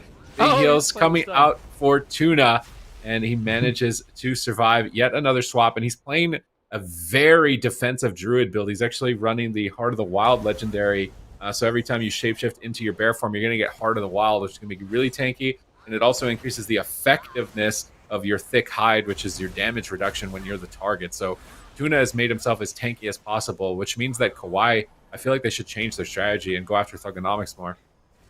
He's actually playing the Drift Globe as well, so he has that, has not had to trade out his Trinket. Although, to be fair, I feel like Thugonomics and Daze are doing a fantastic job peeling. Like, in that setup, I believe Ceralium got gouged, Brain got blinded, and just the damage was not there on the kidney shot. At this point, I think Kawhi is making their setups a little too obvious. They've basically no pressure anywhere else in the match. Their target, you know, knows Tuna knows exactly what they want to do, so he's just playing max range across the map and basically preparing for all of these goes. Now Drake's actually going to be in a little bit of trouble. Thugonomics seems to be holding on, but Powerman with this Restoration Druid, like, this doesn't seem that bad. I mean, as long as Tuna can survive, I feel like they're making great trades. Yeah, absolutely. And that's the thing. You hit the nail on its head there. We need to see what we saw kind of from Kungana when they were playing against that red warrior shaman. Swap between the red and the shaman. Right now, they're just trying to go on Tuna over and over. Big damage coming in, though. It might be enough. Nice coil, though, from Thugonomics. Oh! Tuna gets canned once again. Greeting it up. They're not using his trinket. And we were going to need to see that on the replay. What happened to Thug's coil right there? Did it just get 0.1 insta-dispelled by Brain? Or I'm not exactly sure how that coil didn't... yeah, maybe he cloaked it. I swear, I didn't even see the debuff, but I saw a coil like flying. So I'm not sure. But either way, Kawhi, again, are going to take a win. Basically in the exact same fashion. I feel like it's so hard, though, as well, to be fair. It is really hard for Powerman to... because they have to greet it a little bit, but it's hard to know exactly how hard they can greet it. But we're going to see it here. I think this is where... so Ceralium here, he wants to kite Dazed. Actually gets coiled there, but he wanted to, before this move, he was moving in this direction so he can get a sheep onto Dazed. And because Tuna, as you can see, is on the opposite side of the map and not leaving that pillar. So Tuna is just trying to stay away from the fight right there and trying to make it difficult for them to connect onto him. But as a result, they get a lot of pressure on Ceralium. But now here comes the swap, and this this was no combustion. It was just a ring of fire. There, what happened to the coil? Did he cloaked it? Yeah, he cloaks it. Nice cloak there from Drake. Actually, I think that is the reason why they got the kill right there, because they barely had enough damage in that lockdown. So nice place from Drake as usual. But I can't help but feel like Powerman, they lost 2 games now, basically in the same way. They need to have a clear defensive rotation. Guess what Brain's playing? He's playing IQD and Relentless. This is just the new meta. I mean, if you're a healer, go farm this trinket, because it seems like this is what all the tournament healers are playing. Really, really powerful. You get the benefit of having Relentless to reduce crowd control. In addition, you can use the IQD trinket in order to break out of CC. And if you guys want to, you can check out all of the gear these players are running at awc.gcd.tv. If you want to see what conduits they're running, what their gear's like, how they're gemming, it's a great resource to do so. So you can see, I mean, it's crazy because I feel like for a long time, people didn't really consider breaking the set bonus. Like the PvP trinket set bonus is there to encourage using PvP trinkets. But this trinket in particular just seems so effective with Relentless as a healer in this meta. I mean, even as a DPS, yeah, maybe it's good as a DPS too.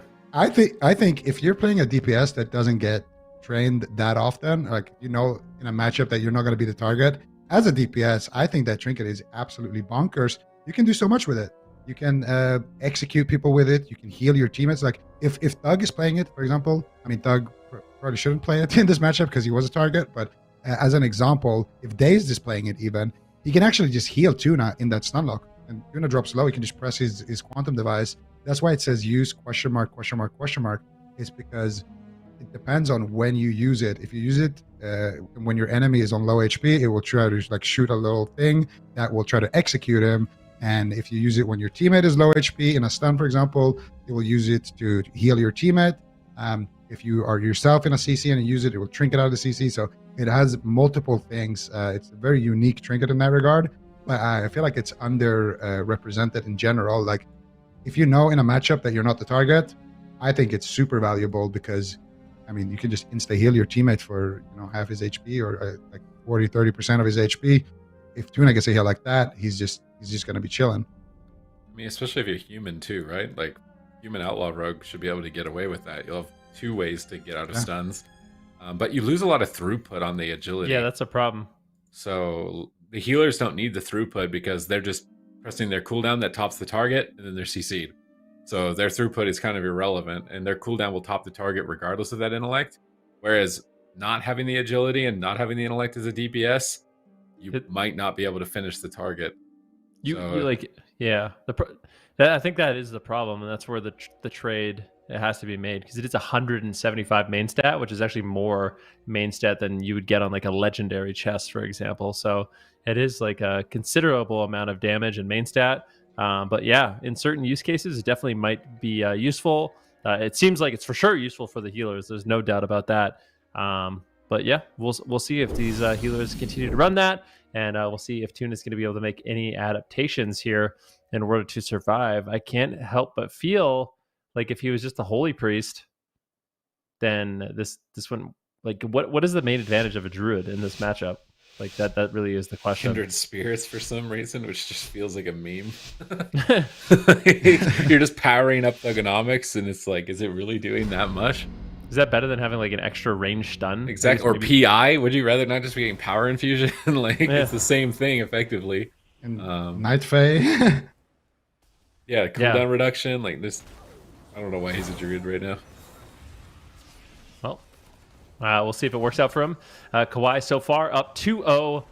They've had some, I guess, impressive all-ins here on Tuna. Unfortunately, Tuna is actually, he switched. So Tuna's actually playing Relentless now. Is he playing IQD as well? Let's see. Well, we'll get an update on that. But yeah, he's going to play Relentless now. He basically decided, I don't know when to trinket, so I'm just not going to have a trinket. I don't want to think about it. So yeah, those all-ins might be, quite good. But at the same time, this opens him up for really long crowd control chains, right? Like now he can get blinded into a sap, into a Hammer of Justice. And during that time, they could do an all-in on Thugonomics. So they could switch it up. Ceralium under pressure right now. Blind now on Brain. Ceralium just line of sighting, trying to avoid as much damage as possible. Dazed in a blind, Brain in a blind at the same time. So just defensive plays there by Drake, trying to hold on to some of Ceralium's defensive cooldowns. Yeah, it's going to be interesting to see exactly how they choose to proceed with that. But for now, Drake had to use his first blind defensively here just to try to save Ceralium from using anything. And I believe that, Ceralium in big trouble though. Thug looking to try to take him down. Sacrifice comes out though. Ceralium should be fine with that cooldown. Brain healing him up in the back line. Now they're going after Thug. And it might become just a Warlock versus Mage kind of a race, which wouldn't be the worst situation here, I think. Why? But at the same time, I can't help but feel like if they do 2 blind setups on the Druid, even if he is Relentless, I think they can take him down. They don't even need to worry about the trinket in this case. But Ceralium's still taking huge hits here. Daze is doing a lot of pressure. And we are going to see that blind coming up now for Drake. Doesn't want to use it defensively here on the Rogues.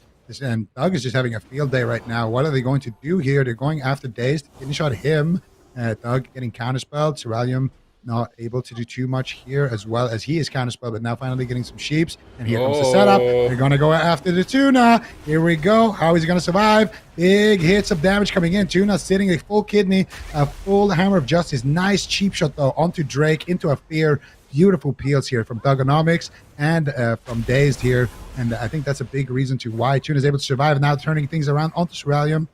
With those mortal coils there onto Brain and Ceralium. Ceralium still on 50% HP. Brain trying to power him up. doesn't have too much big heals to work with right now, but Ceralium, so far, so good. Kidney shot onto Daze, trying to slow him down with his damage. Ceralium just trying to get his combustion back and try to launch that next aggression. And if you look up Drake's blind cooldown, that thing is almost ready again, so he can set something up here. They could go after Thug, which is quite low actually right now. Blind is available. He's on half HP. They might just send it. There's a kidney shot. Drake looking for the blind here. What are they going to do? He's actually going to hold on to it because Tuna did an Iron Bark there preemptively. But if Thug stays low, he won't have an Iron Bark. It could be an excellent time to go for the blind and potentially a Sap or a Ring of Frost. Doesn't have a Vanish though for the Sap, so it has to be a Ring of Frost or a Sheep potentially if they want to try to take Thug down. It has Unending Resolve though to respond with, and now they're going after Drake. One Chaos Bolt is going to be snuck in, but Drake will survive that one. Tuna sitting down somewhere, maybe for a drink and stuff. We can't really see him right now, and I think Thug is going to be the target here. Drake holding onto his blind for as long as possible, just wants to use it and try to get some momentum. Tuna knows that, and he just wants to stall for his cooldowns. And now they do recover Ceralium. Looks like they want to get aggressive once again onto Thugonomics. And here's the blind. Here's the kill window. How are they going to respond here? Tuna with NS up gets blinded. Full Sap onto Thug. Ceralium here with the combustion looking for Thug, but Thug's doing a great job avoiding damage so far. They still have a Hammer of Justice onto Tuna. Combustion ripping in onto Thugonomics, holding onto his Unending Resolve, trying to greed it. He gets counterspelled, and greed is sometimes good. Now Thugonomics getting aggressive onto Ceralium. Needs to be careful. That Kardas could proc, get sacrificed from Brain, and that should be enough defense here for Ceralium to stay alive. Thug still sending in the Inferno, still trying to create some pressure in the back line there, but I don't think... maybe! Brain, what? We got a clap back here by the Power Men here, making a swap to Brain, and capitalize on the value of the loss of that trinket. You lose some stamina as well as some main stat. I think that Brain is running that as well, right? Yes. Let's just double check he's still wearing it. So swapping to the healer when they're wearing that trinket looks like it could be effective. He did have Divine Shield. Don't think he was on Forbearance, which I will catch in the replay here if we were following his perspective when he got blasted there. But Thugonomics finally got his moment to shine there. Tuna was able to survive some more assaults, and maybe it was perhaps just switching his trinket for him and going over to that Relentless. That's going to enable them to maybe reverse sweep this series. We're seeing possibly so many reverse sweeps already in the first weekend, but that was very surprising. It's not very often that we see Brain going down. Like I title him as like the most difficult paladin in the game to kill. Like he almost never dies. So very strange to see him go down there while he still has the Divine Shield. And I think that this is the final moments where they begin to get swarmed a bit at the pillar, so Thugonomics can just free cast like a turret. They fear Brain off the corner of the pillar. They start pushing up forward here with the double Infernal Stun, and Brain doesn't want to stack and get cleaved by the Outlaw Rogue, but that means Chaos Bolts fly in, and that's the double tap 9-stack Chaos Bolt that just KOs Brain. Crazy. What? He looked like he was already out of line, but he got it off right before he got behind the pillar. Thug with, with devastation. Yeah, that's quite a lot of damage coming in from Thugonomics. Now I kind of wonder if we just see them switch. Like I feel like they can just play Shadow Priest Rogue. Like just go Assassination, play Shadow Priest, and play Paladin, and just all in whoever you want against the Druid, right? I think it's actually going to be really, really strong if they do that. I don't think they necessarily need to play the Fire Mage Outlaw Rogue. I think if they just play the Shadow Priest Rogue, like their all-ins, in particular against Resto Druids, I think are super duper potent. So I wonder if on the blind pick, if they know they're walking into this composition, they're going to play something else. Yeah, definitely could be a line of play, and I don't know for Kawhi. I feel like you said, we've never seen, maybe not never, because we've casted a lot of games, but like we've seen Brain get targeted, but I can't, at least not off the top of my head, think of a single time where Brain is the one that actually goes down first in their games. He's there's a reason Supertees dubbed him the unkillable Paladin God or something like that. So I feel like something along those lines. But yeah, I do feel like if you are Kawhi, it wouldn't be that bad maybe to lock in the same thing. But at the same time, this is a good time for them maybe to mix things up. They're not going to mix things up, but since we are seeing some adaptations come out from the Power Men, especially with Tuna, going to Relentless, Thugonomics, and Dazed, making sure that they're feeling for him really well during their kill windows. So I wouldn't blame Kawhi if they want to swap it, but they are going to try their luck here one more time into the RLD of the Powerman. Let's see how they do. You have to be a little bit more careful and pay attention to those stacks, right? I don't know how many people have been making weak auras for that, but like, if you don't notice that the lock is at 9 stacks, you're already dead. Like, you need to know they're at 9 stacks before they know they're at 9 stacks. Because the second chaos bolt just slips in. You think like, oh, I lined that one, I should be fine, right? But there's a hidden one flying right underneath the first chaos bolt. They just both hit you at the same time. So 100% awareness and respect needs to be given to that set bonus on the Destro Warlock, or you're just going to get vaporized here. So Thugonomics taking advantage of that moment there, but I wouldn't count Kawhi out either. I think punishing the Relentless, going for blind saps on the Druid could just be as effective in killing the Destruction Warlock for them. But they're going to have to flip a switch here. I don't know if just only going after Tuna is going to be a strategy that works for the entire series, because the Powermen are making adaptations in their build, as well as their outplay value, right? Like Dazed and Thugonomics are assisting a lot more.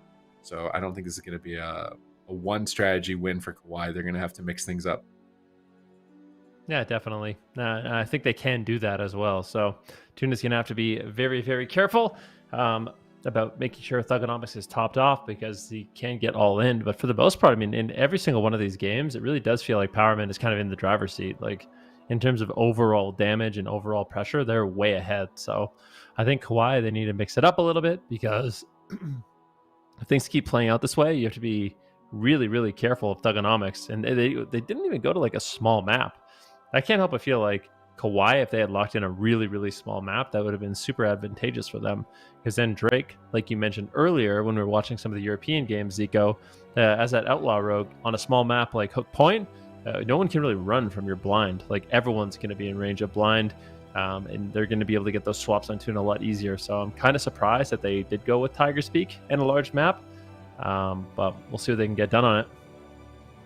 Yeah, well, maybe they don't want Powerman to swap off if they see a small map, like swapping to their RMP or whatever.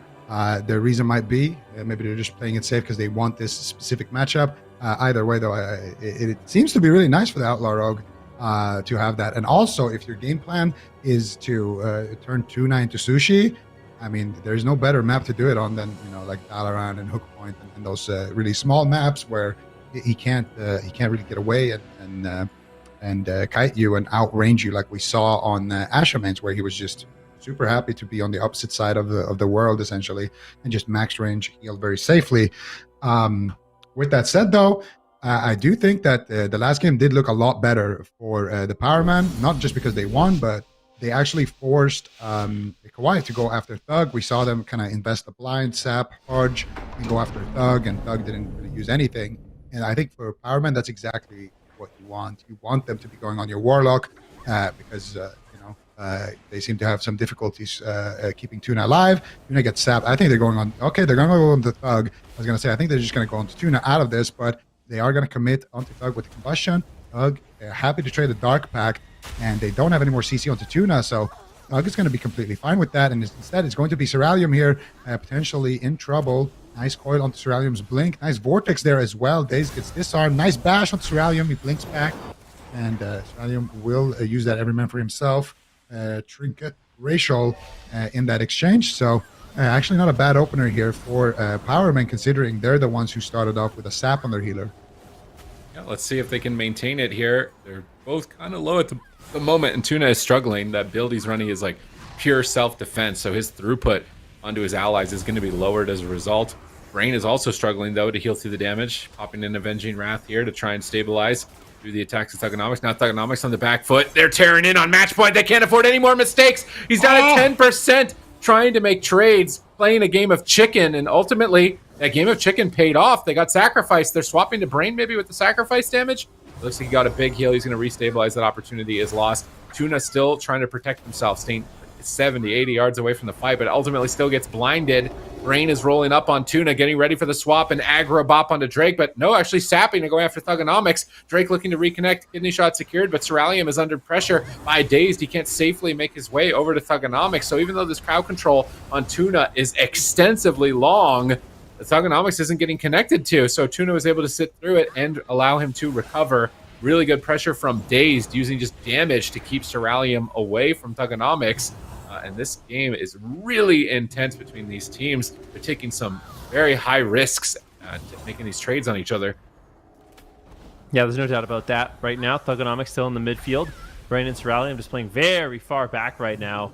Brain gets caught into a kidney shot. Daze still on a solo mission. Big damage on Ceralium. He alter times back through that Chaos Bolt damage and does get topped off. So decent offensive push there, but keep in mind, Tuna's mana not looking good. At this moment, Thugonomics doesn't have a reset because he's not playing with the Holy Priest. His Unending Resolve is quite a long cooldown, so still about a minute away from that one. So there is an opportunity with the blind coming up here in just a few seconds. We've got a full blind, potential sap into a Hammer of Justice. I really feel like Kauai could potentially just win it right here, right now, if they get the crowd control out. They have the damage, they have the crowd control, they just need to execute, and I think Thugonomics is in a lot of trouble. Yeah, we're going to see here Thugonomics now on 50% activist. The Dark Pact is going to be enough. Tuna still in that blind. They follow it up with the Sap. Ceralium gets gouged here on his combustion. Still has it rolling with that Tricks of the Trade, but he just can't connect with the damage. So, speaking as a mage, that is the most annoying situation you can be in right there. You just want to connect that damage with your cooldown, but you just can't because Thug is doing such a good job line of sighting. Brain now in a blind here. Who are they going to go after on the side of Powerman to get the Sap? Looking to go after Ceralium. Ceralium doing a good job though, staying alive, kiting, using, I believe, an alter time right there as well. And Thugonomics now going to be the target here once again. So this is a lot more kind of what we expected this matchup to look like, with the Warlock being the target and the Mage being the target, and both teams just kind of trying to do the race. And we're going to see here if they can make something happen here with that next combustion. 37 seconds away for Ceralium. Blind also going to be ready very shortly here for Drake. He has a blind, so he can sap it. He can even do a double kidney into a blind, or he can do a blind into a sap kidney. Drake has a lot of options here with that crowd control. They're just waiting for that damage to be ready, and now it should be ready. They're going for that sheep here onto Dazed. Here we go. This could be the push. Ceralium activates the combust, goes for the Pyroblast spam. Actually, didn't look like he had a Pyroblast right there. It looked like he messed up his rotation a little bit because he had to spam out Phoenix Flames just to get the first Pyro. Usually you want to already have a heating up when you're popping that combustion, or at least make sure that you have your Fire Blast. Either way, that setup is not going to result in too much, but doesn't seem to be too big of a problem for Kauai because Drake has his blind again in 40 seconds. But will be a little bit of danger here where Daze can potentially make something happen with his blind, trying to get aggressive on Ceralium and then go for that big play of Brain. Here we go. Here's the CC chain started.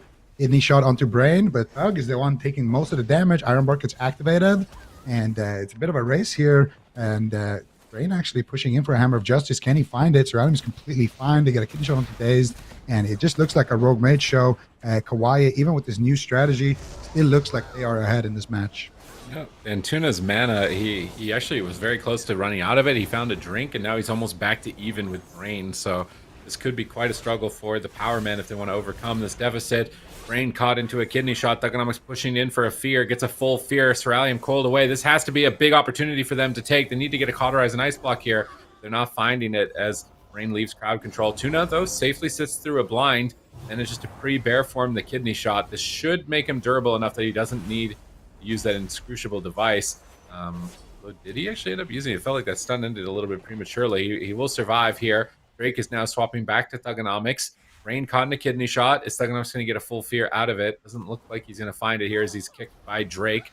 Ceralium and Brain just posting up on defense, waiting for those cooldowns to reset. But here's Adrenaline Rush from Drake. This is a big damage point for him onto Thugonomics. He connects a kidney shot. They get a sheep onto Tuna. Brain's in position. Hammers are down. It's match point for the Power Men, but Drake gets kidneyed away by Dazed into a Mortal Coil. So both Dazed and Thugonomics stalling that assault here during a critical moment. Now Dazed getting right back onto Ceralium. Brain having to use Avenging Wrath to heal through the constant output of the Outlaw Rogue. But Tuna's mana, again, almost completely depleted, likely needing to sneak away here at the balcony and get a drink.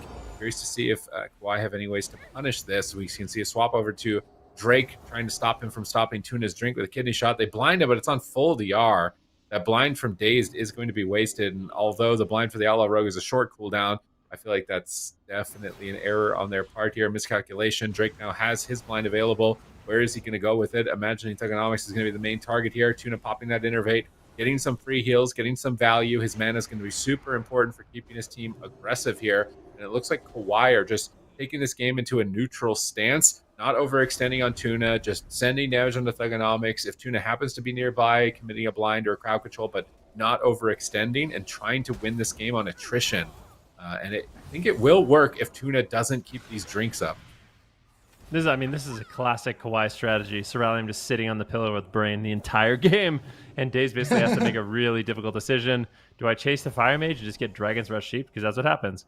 I'm going to get polymorphed. Oh, got kicked. Oh, now I'm Dragon's Breath.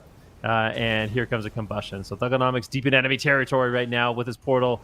Forced to trade out the gateway as well, but still taking a lot of this combustion damage, dampening, getting higher and higher. Ceralium, defensive posture once again. And I feel like this is the strategy that Kawhi excels at. Ceralium, a very defensive mage when he wants to be. He is caught into a full stun, blinks out of it. Does he have any CC here? Dace running him over. Finally, Brent's going to be able to connect some heals, but he's gotten to a fear. Can they get the ice block? That would be really big for Powerman, but Polymorph comes in. Ceralium just line of sighting. Now Thuganomics is kind of dealing with Drake, just attacking him the whole game. A full kitty shot on Tuna. Is there anything out of that? Drake might go for a full blind. Not available just yet. Goes for a gouge. Just getting the crowd control on Tuna. Letting the heal over time effects fall. Thuganomics gets interrupted, and Ceralium and Brain still just behind the pillar. Can they get a drink? Can they recover their mana? Because Tuna, he is under a lot of pressure in this game to keep Thuganomics alive. Yeah, Tuna also doesn't have too much mana to work with here.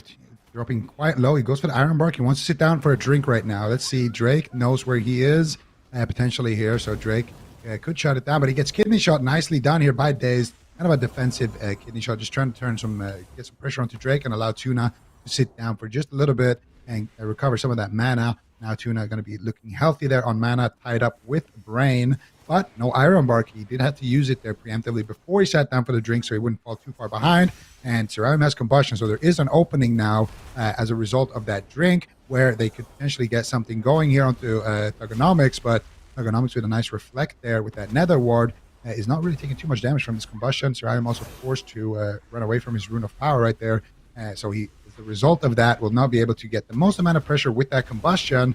And unfortunately, Kawhi, though, actually, they are getting some pressure now onto Thug here, but it doesn't look like Thug is going to be in too much trouble. Going to go for a Chaos Bolt. Blind onto Tuna here with the Blinding Light. Into the Ring of Frost, potentially. Thug going for the Kite. And Tuna actually doesn't get hit by the Ring of Frost. So I believe Dazed might have shut that down. Really nicely done there by Dazed. And now, as a result, Dazed can also just go aggressive. Thug, though, taking huge damage, has to activate the Unending Resolve. Is going to be enough. Tuna with the Tranquility Bubble here as well, trying to keep him alive, but is going to be enough. Regrove's coming out. Drake is there, looking to interrupt him. Thug is super low on HP here, but he will start to recover here. Finally, another close call. They got the Unending Resolve, though, and guess what? Drake is blind, and they have Combustion. That next setup is absolutely disgusting here and potentially end the game. Ooh, swap the Brain. Panic. I mean, that was the Rune Stack Chaos Bolt. He didn't want to have a repeat of the last game, so I think that's more than a fair trade. Now Thuganomics is going to have to ramp up 9 stacks at this deep in Dampening with his healer in a blind, no defensives. I don't know if he's going to make it to 9 stacks. He's trying to kite with Soul Shape while Drake is Kidney, but Combustion is rolling. Massive Pyro's incoming. Looks like Thuganomics managed to duck around the corner just as that Combustion fades. Now Brain repositioning with Ceralium towards the opposite box here as Tuna tries to sit for a drink, utilizing that Flourish to extend his Cenarian ward onto Thuganomics, really min-maxing his healing onto him here in this position, knowing that he's vulnerable. There's no defense really, and Drake knows that. He's ducking in with that grappling hook to close out this match, close out the entire series. Thuganomics desperate, double Mortal Coil, gets a fear onto Brain, trying to turn this around, trying to keep his team in the fight, connects a Soul Rot, but not finding the Chaos Bolt. Ceralium blinking out of his line of sight. Dazed forced to switch back to Drake for now, but doesn't want to stay on him forever. Getting back onto Cerulean, but we can see Tuna caught into a kidney shot. This could be it for Thugonomics. Stampedina is so high, closing in at 40%. Brain is trying to chase down Tuna. Tuna going to re-stealth away and avoid the crowd control chain. Good positioning on his part. Thugonomics ports away from Cerulean. Cerulean getting blasted now by Dazed. Massive damage, dampening so high that Brain is starting to struggle as well as a kidney shot is secured. Cheap shot onto Drake, setting up Thugonomics to potentially get a cast, but he gets counterspelled by Cerulean. Cerulean then blinks behind the pillar away from Thugonomics. Tuna's trying to root up Drake, trying to get him out of the fight. Drake opts to cloak aggressively to get out of that root. I wonder if he's going to regret it. Drake actually threw a defensive blind on Dazed, but unfortunately Brain just broke it. And I feel like that blind could have just closed out the game here if it was on Tuna. Thugonomics really, really low right now. He's got the unending result. This is the Iron Bark. 40% dampening at the same time. Cerulean taking a huge hit of damage. Can they get the cauterize? That's a sacrifice. They need more damage here on Thugonomics, and they could close it out. This is potentially match point. Kawhi so close to taking down Thugonomics. There's the kidney shot. Tuna's got no mana left. Classic Kawhi strategy. Bring it to the late game. Allow Drake to just get that consistent damage off Cerulean, and Brain can just survive. And this is the strategy that makes this team such a nightmare. Been utilizing it for a really long time. And unfortunately for Powermen, even though the first 3 games are pretty close, this last game was not very convincing. I think Kawhi kind of figured out this matchup.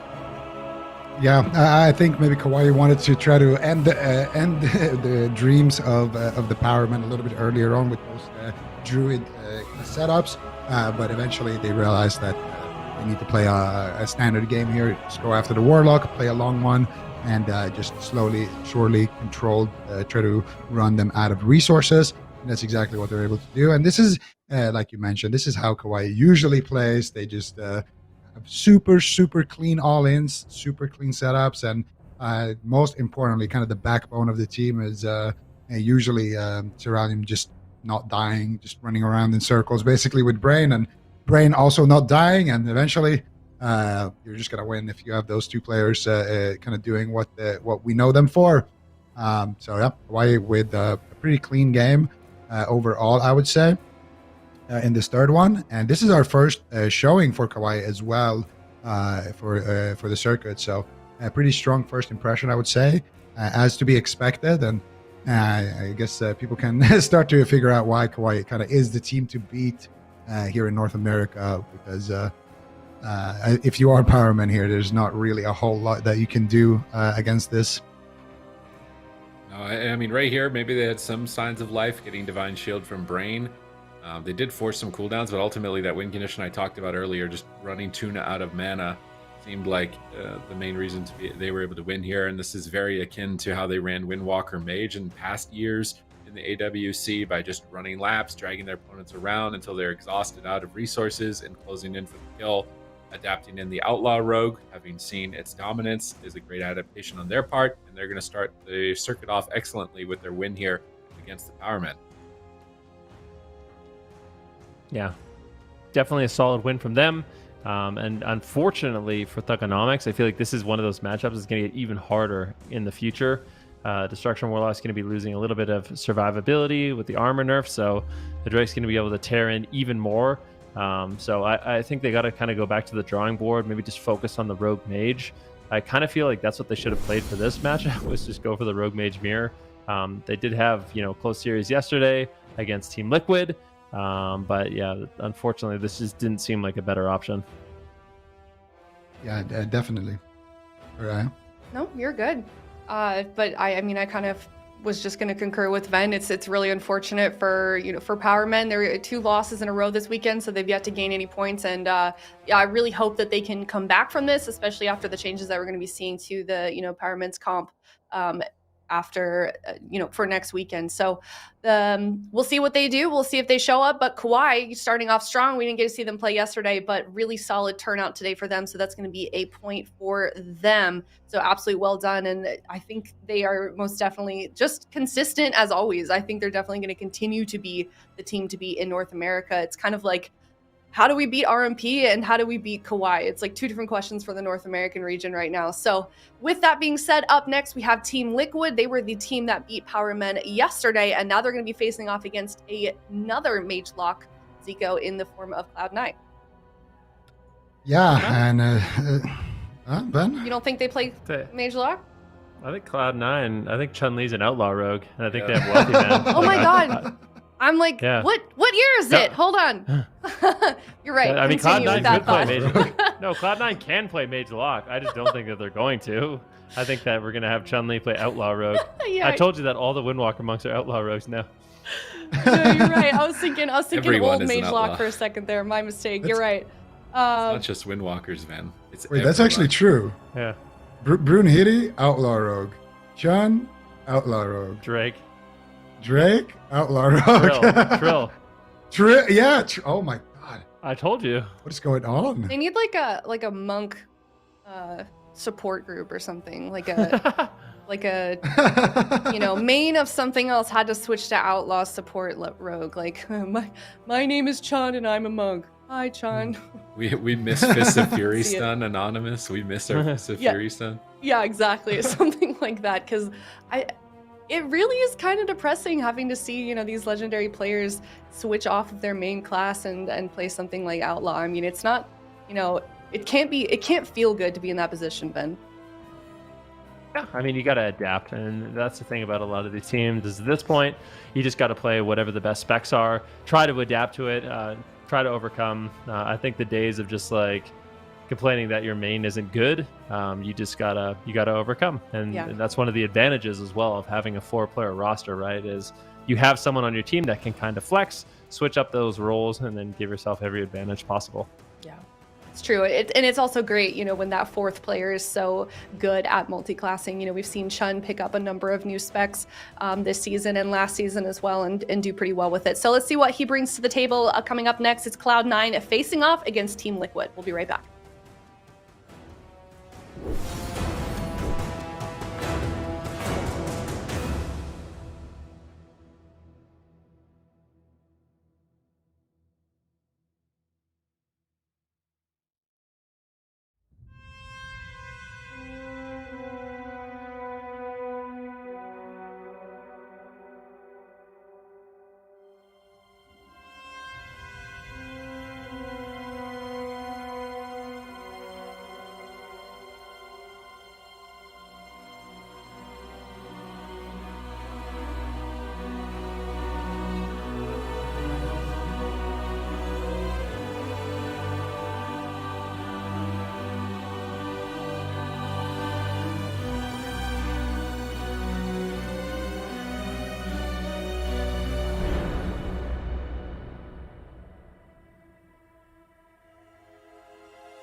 Welcome back, everyone. We are going straight into this game. It's a big one. Two staples of the AWC for quite some time. It's Cloud9 versus Team Liquid.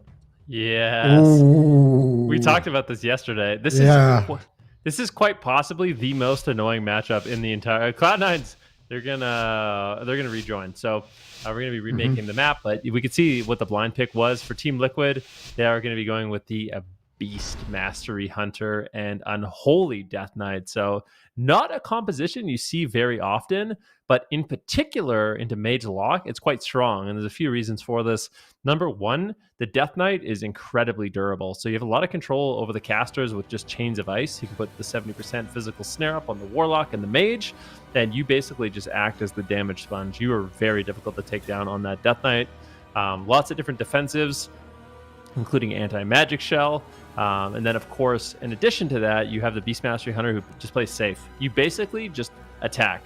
You just sit there, you just kind of sit back, attack, survive, and eventually the Beast Mastery Hunter and the Unholy Death Knight's damage becomes overwhelming. Now, on the flip side, Cloud9, they're going to have to play this matchup very aggressive. I think if they just sit back, they're going to lose. So what they need to do is push in, try to get CC on Sea-Doo, maybe even do swaps to Sea-Doo and be very active in the match. And it's going to be up to them because I feel like against Team Liquid with this matchup, they're definitely on a timer. Yeah, definitely. Nice breakdown there. And this is the first time we see PHDK, actually. So it's been kind of a long time coming. We've been talking a little bit about actually this comp, like you mentioned, we talked about it yesterday, and how awesome it could be to kind of see it return.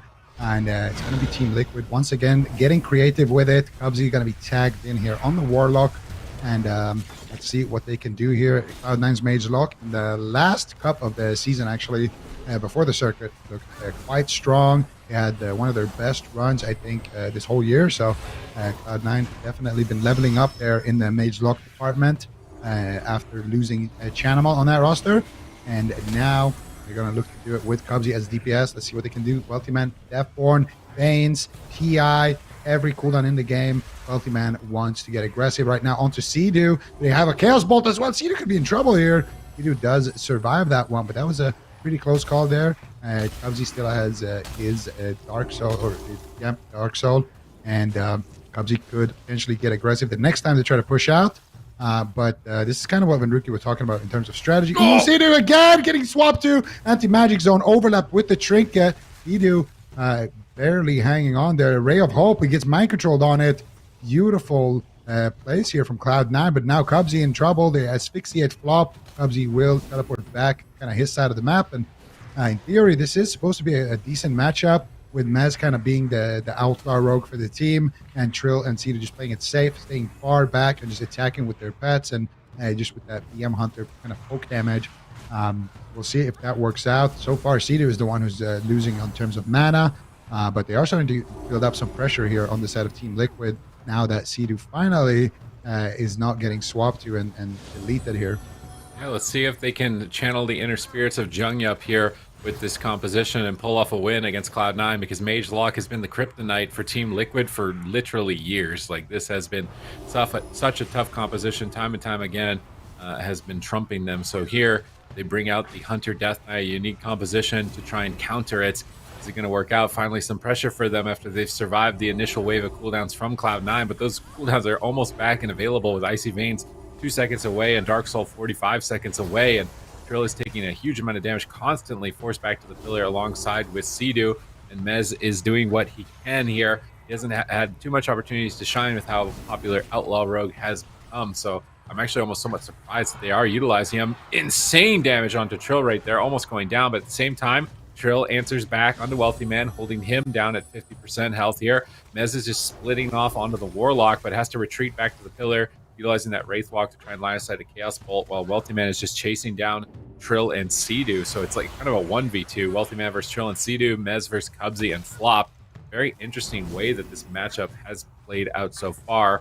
Mez is now switching his attention to Wealthy Man, but he's getting polymorphed on his Abomination limb. That's devastating. Not being able to connect with that cooldown. That's where your damage comes from as a Death Knight, and he's not going to see that for 2 minutes. Yep, right now, Wealthy Man hitting Trill in the open, but I would say Trill's probably going to win this exchange. more than likely. And in terms of mana, Sidu was able to recover a bit right there. That's a great position to be in. This kind of split strategy of just doing max damage possible can be really difficult for Flop to deal with. Dampening still not in yet, but you can see he is feeling the pressure. Cubsy right now with his Dark Soul. Can he get aggressive? Mez in the midfield. Are they going to be able to get done? Sidu and Trill hiding behind the pillar. Wealthy Man trying to get some poke damage in with that Frozen Orb, with the Blizzard. Deathborn's going to be active, but there's no Icy Veins to pair it with, so he's going to ramp up Deathborn for the next 30 seconds, and then as soon as he can, use that Icy Veins, and that's when the game is going to get really unstable. And this is the anti-magic zone, so I think at this point, Trill and Mez, they have to really respect the damage Wealthy Man has available, force him defensive. I like this, but at the same time, Cubs are getting some huge Chaos Bolts off. Mez able to shrug that off on his Death Knight, but once this Icy Veins is up, Sidu's going to be in a lot of trouble. They really have to get control on Wealthy Man. Nice interrupt there by Mez, but they are not out of it yet. Sidu's going to try to line of sight. Chains of Ice needs to be up on Wealthy Man and Cubsy. Just Chains of Ice, Wealthy Man, and run around the pillar. That's exactly what they need to do, but Wealthy Man's on top of them. Huge Shatter combo on Sidu. Might actually get dropped. Can they find any more? Mez needs to get these snares up on Wealthy Man. It's too easy for him to chase Sidu right now. Sidu needs to try to get away. He doesn't have really anything left to work with. Wealthy Man blinks on top of him. Once again, we need to find an interrupt. And somehow, some way, Team Liquid survives. They weather that storm, but that was... I mean, they're still not out of it. There's another Mortal Coil. Trill still low. This could be Aspect of the Turtle. Trades that out. And I really feel like one of the major reasons that was so difficult, there's just no Chains of Ice on Wealthy Man. Like, just got to have that snare up, and it's a lot more difficult for him to chase like that.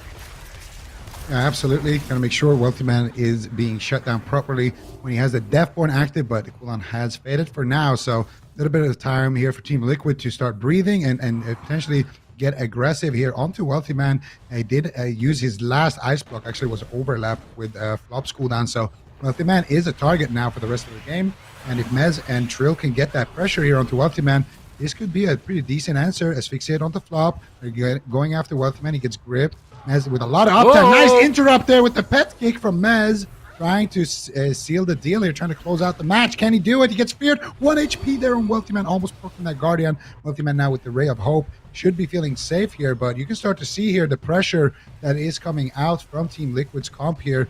Very, very scary situation. They're going after Trill. Nice Aegis, though, being used by Trill. They stand him up. They go for the orb. They go for the big place here, and Trill will potentially survive here with that Ray of Hope. Could be a negative Ray. Actually is a negative Ray, but he gets stopped. He uses the sacrifice there as well from his pet in that exchange. So anti-magic zone down, a lot of cooldowns down here on the side of Team Liquid, and Trill is very exposed target. He just needs to basically stay behind the pillar and let his pet do all the work here, because right now trading with these wizards is not favorable for him. He's getting caught up in the open field. Big hits coming in. Nice fear there by Cubsy, and they keep him pinned in the midfield any longer. Doesn't look like it. Trill should be able to survive with his meals now from Sidu, but where's Flop right now? All the pets are on Wealthy Man, and everything is in a Nova. I think Flop actually has been regaining a little bit of mana. They're swapping to Sidu. Big hit coming in here with the Chaos Bolt, and they finish him. Sidu will duck around the corner. He has his Greater Fate to work with now as well. Sidu should be completely fine. Wealthy Man with Deathborn ready. Potentially wants to just use it. And there it is. He's going to blink back, use the Deathborn, gets the Power Infusion. And this is big trouble for Trill. He's getting absolutely blasted. One more shot should do it. Can That's they a land negative it? Ray, I think. Cataclysm coming in. Big triple kill potential here for Cloud9. And they will take it after 7 minutes against Team Liquid with a nice all-in. That Deathborn just came up right exactly. Wait. It. And Sidu, is he Res Legendary? If he is, Mez can solo Wealthy Man. He has Abomination's Limb up in 3 seconds. I actually do think he can solo him, but he's not Res Legendary. Oh, they were so close. They just had to survive to that next A-Bomb limb because they procced the Guardian. It was a 3-minute cooldown. There was no blocks. He was dead there. I almost wonder if they shouldn't have ran away. At least Mez probably shouldn't have ran away. Like, just keep some pressure on Wealthy Man at that point at the end of the game. They were actually so close. But the fact that this was so back and forth for what is like a supposed counter, right? Like, this is supposed to be the counter to Mage Log. It did not look like it, considering earlier on in the game, Wealthy Man was like bullying Team Liquid. Like, you're just blinking on top of him. Like, what are you going to do about it? Huh? What are you going to do about it? I'm standing on top of your priest. What are you going to do about it for like most of this game, which is not typical of something that is an expected counter. We just saw burst onto everyone on their team. They had full control of Mez. It seemed like their crowd control was focused on the Death Knight, focused on the pets with Frost Nova. You can see both of those little raptors, Frost Nova, as well as the Death Knight pet getting shackled very frequently by Flop, if we catch that in parts of the replay. And this is when Wealthy Man was just blinking on top of them. Like, this is a very bold statement to be making against a comp like Hunter Death Knight, but at the same time, it got them so much value. This is where they got most of their pressure, burned most of Sea-Doo's mana, so they took the risks time and time again to just get right on top of Sea-Doo and really just out-pressure them. Now, this might work out better for them on different maps potentially, but do we think they're going to be going back to Outlaw Rogue and playing RMP into Mage Lock? Because if Mage Lock was this good into Team Liquid's PHDK, why didn't Powermen play it yesterday? Yeah, I'm not sure. I mean, it's an interesting question. I feel like this is such a volatile matchup, right? Like, when you're watching the game, it's so easy to be like, oh, they should be doing this, they should be doing that. But when you have a Destruction Warlock on you and a Necrolord Frost Mage on you, and you're getting frostbitten, and then you're getting double coiled, it's like, it's very chaotic. So just all about how you respond to those super intense chaotic moments. I honestly feel like we should be seeing, I don't know, maybe Mez like grip Wealthy Man away. Like, if he blinks to chase Sea-Doo and Trill, like, just actually run far away and grip him out of line of sight, so he can't actually get any casts off. And he's not going to be able to blink. He's not going to be able to get there with Chains of Ice. Maybe little things like that could help. I mean, Wealthy Man, to be fair, barely lived at like 5% health at one point of the game. So really, really close first game. Cloud9 does pull ahead, but I feel like if we keep seeing this play out, I do see a world where Sea-Doo, Mez, and Trill can win this matchup. But unfortunately, giving up the blind is really bad, because now if they do beat the Mage Lock and they lock in PHDK, they're going to beat Outlaw Rogue 100%, and that's not going to be a matchup that they want. Yeah, the Outlaw is always the X factor, and I wouldn't mind seeing this matchup one more time, just for the data points. But I feel like the Outlaw Rogue has looked a little bit stronger in general in these matchups. But Team Liquid going to be going to Black Rook Hold here, and we're going to see if they decide to lock in the same thing. I mean, Black Rook Hold for PHDK. You have the rooms where the hunter can kind of hide. Same time, though, as a mage, you can ice wall as well, block off some of those entrances. I feel like Was he Team even Liquid playing Ice Wall? wasn't it? He wasn't even playing Ice Wall. No, but he could swap to it. Team Liquid weren't they the team that said that they don't want to be trapped in the room against Mage Lock on Black Rook Hold? I think so. Yeah. So I guess we'll see. They're going to be playing into personally, I don't think Black Rook Hold is that bad into Mage Lock. If they all get to run in and be on top of you as the Mage Lock, or as I think it's good against Mage Lock, and the reason being is that you just always have a central pillar you can use. And if you need to abandon the central pillar, you can go to the little ramp. Go to the ramp side and force them to pick like a wide angle to hit you, and then you can just abandon one side. But Cloud9, they're going to mix it up. We got Chun-Li on double the Outlaw Rogue. So now we're going to see double Outlaw from Team Liquid or RMP Mirror. Double Outlaw. Double Outlaw or you're trolling. Double Outlaw. Okay? Oh. Double Outlaw or you're trolling right now. 100%.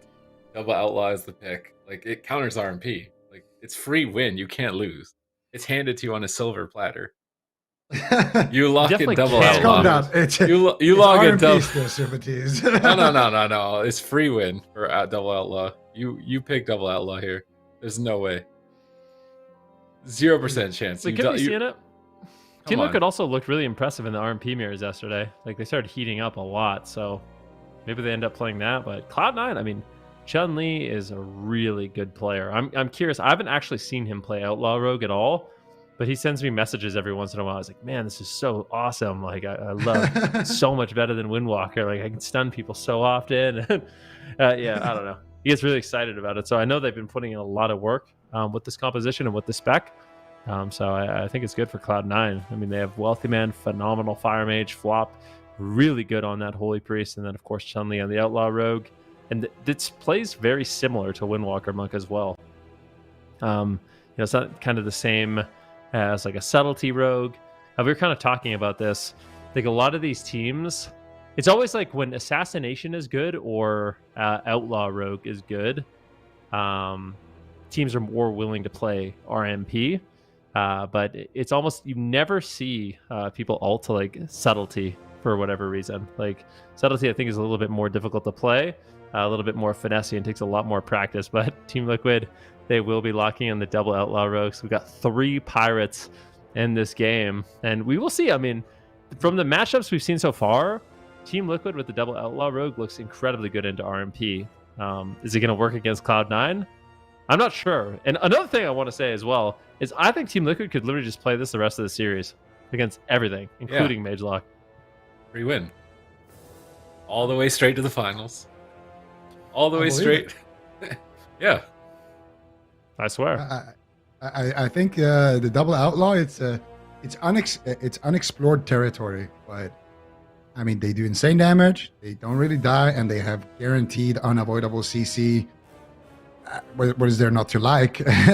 And also, they're one of the few classes that can actually, have uptime into Mage Lock and into RMP and things like that. So I think for Team Liquid, this is a very, very good pick.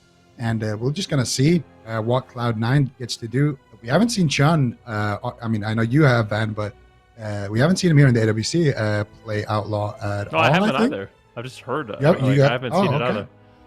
Okay, so this is brand new for us as well. We've seen Cropley on the Hunter, which did look solid, and we obviously know Chun on his Windwalker. But this is who would have thought we're gonna see Trill versus Chun in Outlaw? Not just that, Sam I am on Outlaw. That's even more like outrageous. Yeah, definitely.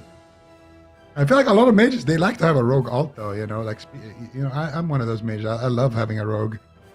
Just because you play a lot with rogues, so you kind of know, okay, this is what they need to do.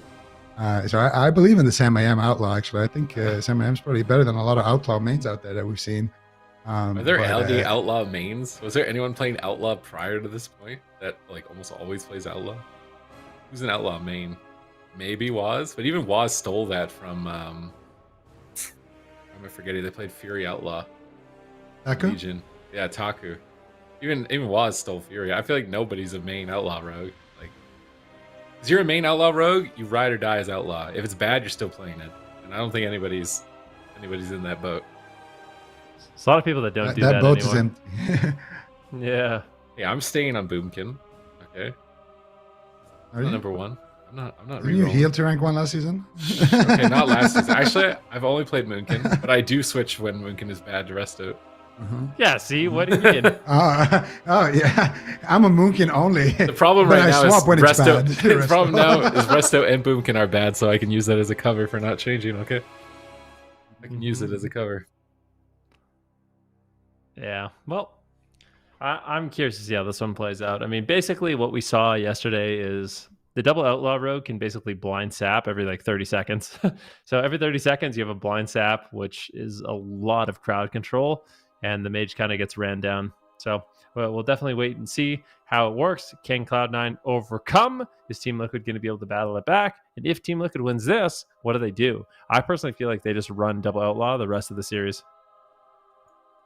I think so too. I think this should be their main composition on Team Liquid. Like literally drop all other comps and only practice this and just become the best at it. That's what I want to see. But right now, I think they have 100% win rates, right, with the double outlaw. So let's see if they can keep that up against Cloud9's RMP, which is a new addition as well. We talked about it a little bit, but we haven't seen them really run the RMP. We saw them do a lot of Windwalker Mage. Saw them do Hunter Mage, MM Hunter, things like that.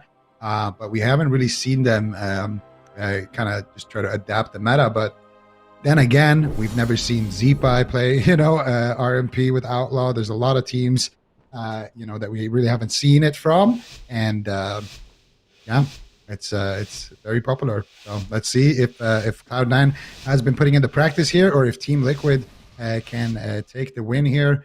And MIM going to be entering here on the Outlaw Rogue, game number 2. Well, let's see what they can do here. Can they deliver the win and get a comeback? Sam had to come in on the Outlaw Rogue yesterday, but it really worked out for Team Liquid. They managed to get the reverse sweep, so looking to do the same here as their PHDK kind of failed to launch in game 1. Trill gets found in stealth. Not the end of the world as an Outlaw Rogue, though, I think. You get popped out straight at the start. You got so many other ways to crowd control. Trill and Samayam both double Dragon's Breath, so I do wonder if they're trying to CC the Rogues and go after Sea-Doo. Samayam's going to intercept on Chun-Li, pop a kidney shot over there, and stop him from connecting onto Sea-Doo at this moment, and then immediately go back onto the Mage. And it does look like they are trying to commit to Sea-Doo, but Wealthy Man is just taking so much damage that's really tough to commit a stun not onto Trill and not onto Sam to stop them from doing damage. If they're able to keep this uptime on Wealthy Man, I'm not sure how much longer he can keep up.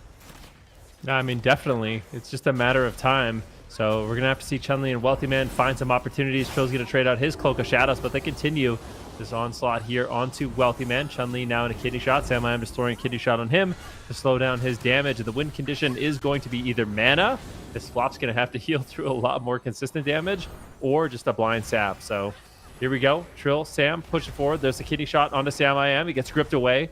Nicely done there by Sea-Doo playing defense, but as soon as Samayam is out of that kidney shot, he's going to be able to push forward, keep himself alive, and we'll see. Wealthy Man right now with a beautiful altar time, able to get to safety for the time being, but Trill and Samayam in hot pursuit. Sap now over on the flop out of the blind. Wealthy Man getting incredibly low. Can they get the ice block? That would be a massive victory here, but a Ring of Frost on Trill, diminishing return, kidney shot on Samayam. Cloud9 taking control of the match, but they still can't find a great opening. A little damage here on Sea-Doo.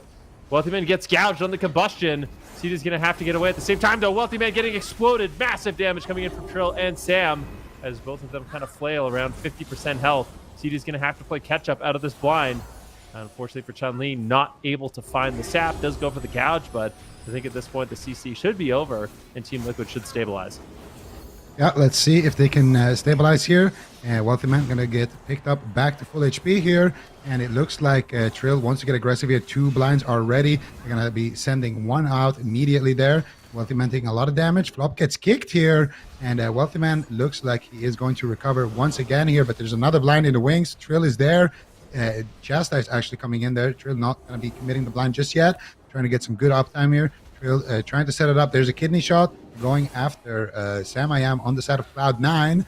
And it looks like Samayam is going to get completely top there. Full blind on the flop. Do they have any follow-up? Chun-Li has a sap. Sap is DR, though, from the chastise from earlier. Sea-Doo getting swapped to, taking huge damage there. I believe he used every man for himself, Rachel, to get out of that stun. And Sea-Doo is going to get sheep now. Once again, going after the Rogues. Cloud9 definitely showing signs of life here. See if they can keep these swaps going without toppling over to the pressure of Sam and Trill. Wealthy Man has just been hovering below 50% for most of this game. Trying to reset his cooldowns with shifting power, gets gouged on it, interrupted again. So many crowd control effects. Trill gets blinded defensively. Another swap. Triple crowd control setup by Cloud9. Can they close in on the win? As Sea-Doo is getting pummeled. And he will trade his Guardian Spirit and survive the stun lock, but it is those scary cross crowd control moments that will allow Cloud9 to find moments to seize victory here in this matchup. We see a kidney shot on the flop. They're setting up damage over onto Wealthy Man, but Trill is taking some damage as well here. Sea-Doo's trying to recover, costing a lot of mana and resources to deal with healing 2 targets right now. Wealthy Man's offensively positioned on top of Sea-Doo, trying to find Polymorphs, gets kicked on it and getting pushed away now by pressure. Trill going to get kidney shot. Is that going to be enough? Flop is caught into a blind. Can they get a sap here? There's a dismantle and a kidney. They do manage to connect the sap. Wealthy Man's running for his life into the starting room. Is he going to be able to hold on to the cauterize? He's critically low. Alters back to Flop's line of sight, but Flop's now into a kidney shot. Just looking at Wealthy Man, praying that his cauterize doesn't proc through the Guardian Spirit. Getting gripped, and a big heal comes through just in the nick of time. And those evasive maneuvers of Wealthy Man will allow him to hold on to his precious defensive cooldowns. Now they need to set up triple crowd control, double fear, chastise onto Sam out, kidney shot, big swap, but Sea-Doo, I think, pre-Fey Guardians this kidney shot, which reduces damage by 40%. He predicted that stun and stabilizes himself in this moment. That could have been the end of the game, but now he's caught into a blind. They're swapping their pressure back onto Sam. He's going to trade his Eternal Aegis to soak some magic damage during that swap, and they managed to hold on once again. We're waiting for the blinds. Blind coming up for Sam in 36 seconds here. That's going to be where their power play moment happens, and they really need to start getting cooldowns like Cauterize and Ice Block.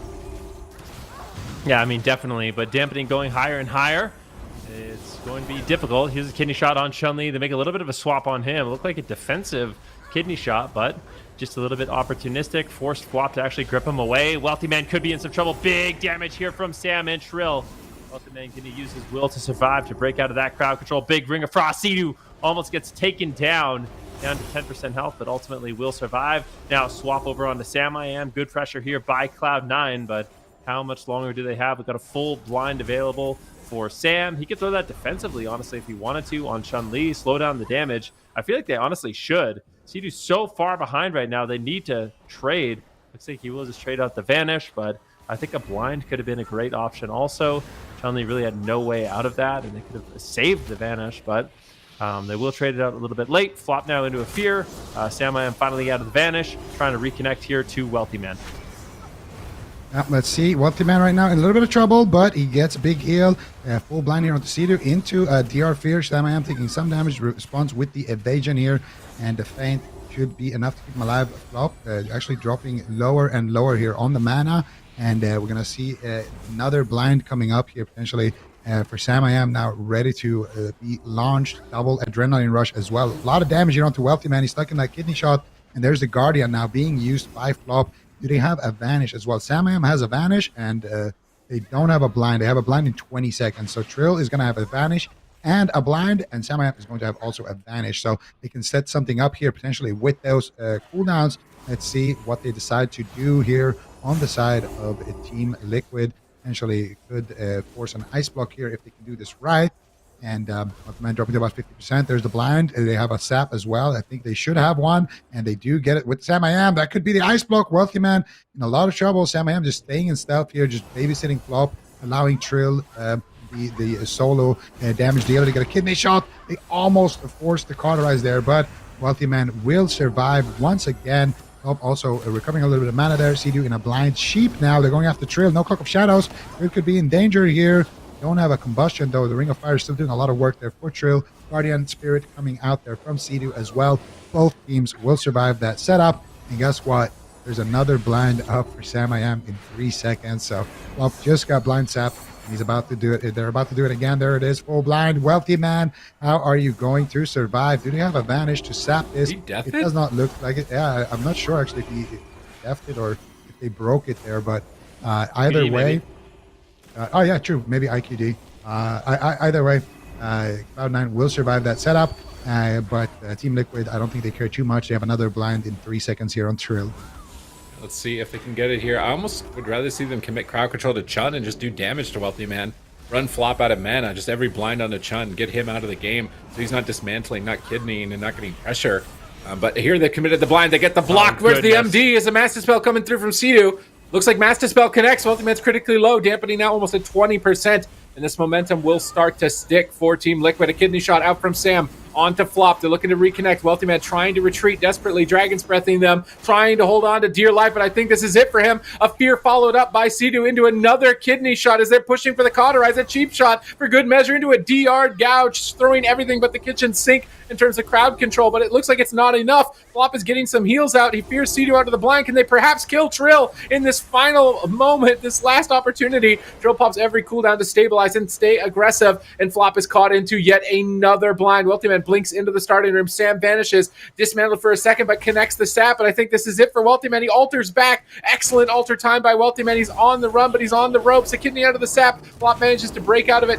Tries to greater fade any follow-up CC and manages to get some heals out with the Apotheosis. Now their opportunity to kill Trill. Sea-Doo blocks it with the Fey Guardians, which means that Trill and Sam should stay aggressive in this position and start to push for the win. Flop trades his Apotheosis and Fey Guardians as well. When that defense falls, there is not going to be much left. Sea-Doo pushes in aggressively, trying to find crowd control. Not able to connect it just yet onto Flop with any sort of chain. Their blinds are available. Trill has a full blind. This could be it for Wealthy Man. Sam ducking in to get ready. Trill is pressured away by Chun-Li, but he wants to go for it. They kick Flop. Wealthy Man is getting just destroyed at the moment. Flop stunned up in a kidney shot. Wealthy Man blinks once again, trying to escape. Are they going to be able to survive on their last leg? They turn it around on Trill. Kidney shot, popping combust, and going all in, but it's not. It's almost enough. Trill's at 10%. Can he pull it off? Sea-Doo finally coming out of crowd control. should be able to stabilize Trill. It should be enough to stay on Wealthy Man and finish this. How is Wealthy Man still alive? How is he doing it? Is he actually going to be able to turn it around? Trill is floundering down at 30%. They stun Chun-Li in desperation, but Cedar doesn't have cooldowns. He needs 8 seconds. He needs 7 seconds.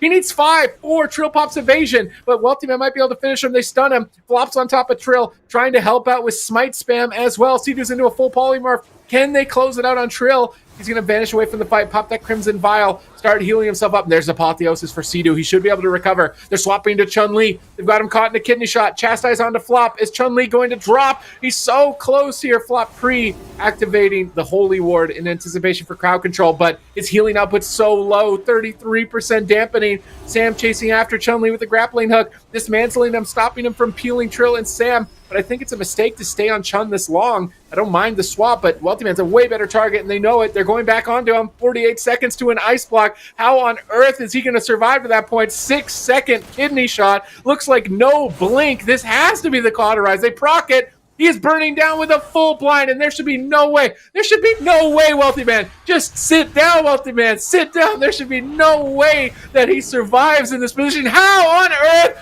is he still alive right now? Flop is out of the field, but they proc the Wild Seed. Does he have a Ray or a Guardian? Perhaps they can keep it alive. The Guardian, the Wild Seed. How on earth? There's no way he loses. 8 seconds. There's no way he loses right now. Wealthy Man is ice block in 3 seconds. 2. Oh my God. There is no way, man. If he pulled that off, that would have been the biggest upset ever. Oh, that Yeah, ice that block, was man. absolutely ridiculous. 2 seconds left on that ice block.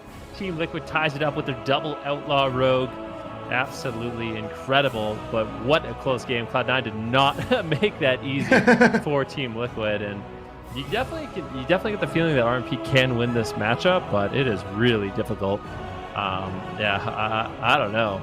It's just you're attacking 2 targets that just seem so difficult to take down. I'm actually curious if Sea-Doo, what legendary he's going to be playing. Yeah, he's not playing the Res legendary, so perhaps an opening on Sea-Doo, they could take him down, but still, you have 2 rogues that have Dismantle to stop Chun-Li, 2 rogues with Kidney Shot to stop, 2 rogues with the Blind, 2 rogues with the Gouge.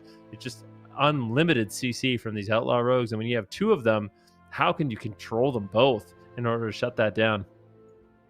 I mean, this is just a nightmare. As a mage, the most annoying melee is probably a rogue being on you, and now you have 2, and they're just it's so hard to actually get away for Wealthy Man. They just get so much uptime, and I mean, let's be honest, Wealthy Man played insane in terms of kiting, defense, and even landing some crowd controls and things like that, but it's just so hard for him to actually do anything, and this is what we've been talking about with Team Liquid. I think I speak for all of us when I say I think this is the comp that they should invest their stocks in right now, at least for this weekend, because every time they play it, it just looks so dominant. I mean, look at these blinds. Like, Sam has a blind right now, and Trill has a blind right now. Like, you can just blind into blind, you can blind into sap, you can kidney into blind into sap. Like, you can do whatever you want. They blind Flop, they sap him, and they blind Chun-Li as well. Like, they literally blind Flop and Chun-Li at the same time, just so they can get that uptime.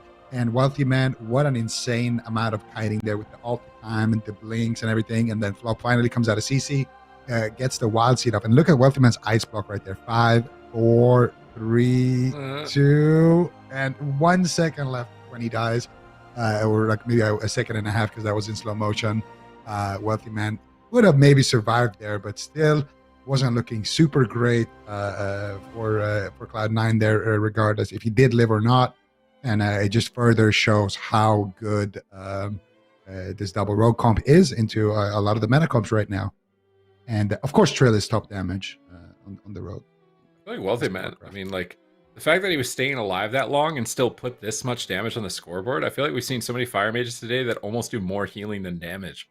Like, Yep. the fact that Wealthy Man's actually pumping out numbers that are close to the Outlaw Rogues and has that level of survivability just is really attesting to his mastery of Mage. He's just been a dominant Mage for so long, and it's really impressive to see. Fire Mages are good too. I mean, Outlaw Rogue definitely strong, but Fire Mage is definitely still a contender of their own. So, I'm just really curious to see how the series does actually evolve. Like, I really believe, this is what I said yesterday for Team Liquid. I just think they just play double outlaw, just test it against everything, because I actually think it's actually really well-rounded composition, and I think it could win the Mage Lock. Maybe scary on the large map, but I think they have no option at this point. Like, if we see a large map locked in, they can't lock in DK, right? Or they can't lock in Hunter Death Knight, because then they'll just be met with the Outlaw Rogue. So I think at this point, it's just go for it. All in, double Outlaw Rogue, rest of the series, and let the chips fall where they may. I like that. I think double outlaw, but that's what we said yesterday. And then in the end, they played a mirror, right? Yeah. So Team Liquid, they have options. They could blind lock an RMP as well. Yep. Most likely, they will get an RMP mirror as well into Cloud9. And when it's Cloud9's counter pick, that's like having a mirror, essentially a 50-50. It's not bad odds either. You can negate any map that they lock in. So I think it depends a little bit on what they lock in terms of map, and it depends a little bit on what Team Liquid wants to do here, because they have options right now. This is, I think, the most prepared we've ever seen Team Liquid look into Mage Lock. To be fair, they have more. Like, usually they don't even have one comp that can beat it, and right now they have options. Can go with the Hunter DK. Didn't look too bad. They could go with the double outlaw. They could go with the rogue mage. So They're going rogue mage. they're gonna go with the rogue mage here, and it's gonna be an RMP mirror. And like I said, I don't think this is a bad idea, because either you have to play on the toothpick pillar, large map, Empyrean Domain into Mage Lock with double rogue. Maybe it's good because we haven't seen it. We want to see it, but it still sounds a little risky. Whereas you can just, okay, nice. You remove Empyrean Domain from the map pool and you play an even matchup there. If you win it, you're going to have the counter pick and you can just go back to double outlaw and on your own terms later. And if not, then it's still kind of a 50-50 here. Anything can happen in a mirror, especially when you have these caliber of players. They're all playmakers. They're all really, really good, game knowledge-wise and everything. So they can definitely take the lead in the series. So this is going to be a very important match for them on the side of Team Liquid. Right. Is it going to be enough? Yesterday I called it like the Michael Jordan water bottle scene from Space Jam, where the double outlaw reignited Team Liquid in their series to reverse sweep. So It worked, yeah. Is that going to happen again here for Team Liquid against Cloud9? In my mind, this is their hardest opponent. If not Kawhi, likely is going to be the final boss. But I feel like they've got some dirty laundry with Cloud9 that they need to clean up, because it's been a while since they've been able to beat Cloud9, and this is the only chance they're going to get in the circuit. And they've got mirrors, so there's no excuses. They can't just. It's not a counter pick anymore. There's no excuses here. Who's going to take the day? It's really interesting too, because Team Liquid, I feel like they've adapted to this meta quite well. But come next week, the next weekend, let's not forget. These guys are also kind of the king of cleaves, especially Resto Shaman cleave. So if we see, Windwalker Death Knight good, Demon Hunter Death Knight be good, Warrior Death Knight, Turbo, C2 on that Resto Shaman has always been really, really strong. So Team Liquid, they could just be getting better and better after this, but I feel like they've adapted to this meta pretty well. You could say with the Outlaw Rogue, playing RMP themselves, basically. They can run the Turbo. It just seems like they're fully willing to just kind of play anything. On the flip side, Cloud9 appears to be the same. They've got the double wizards if they need it. The only thing we haven't really seen too much of from Cloud9 is any kind of double melee. Obviously, they haven't needed it, but if it does turn into that kind of meta, I'm curious to see what exactly they're going to do. Well, they have the Harvester. No, actually, never mind. The Harvester is Ceralium. I'm getting mixed up between Wealthy Man and Ceralium. But Wealthy Man does play he's like the Harvester Junior. As well. Yeah, Ceralium is the original Harvester, and Wealthy Man is like the modern day Harvester. So we have seen some turbos come out of them, but I wouldn't say that's what Cloud9 is known for.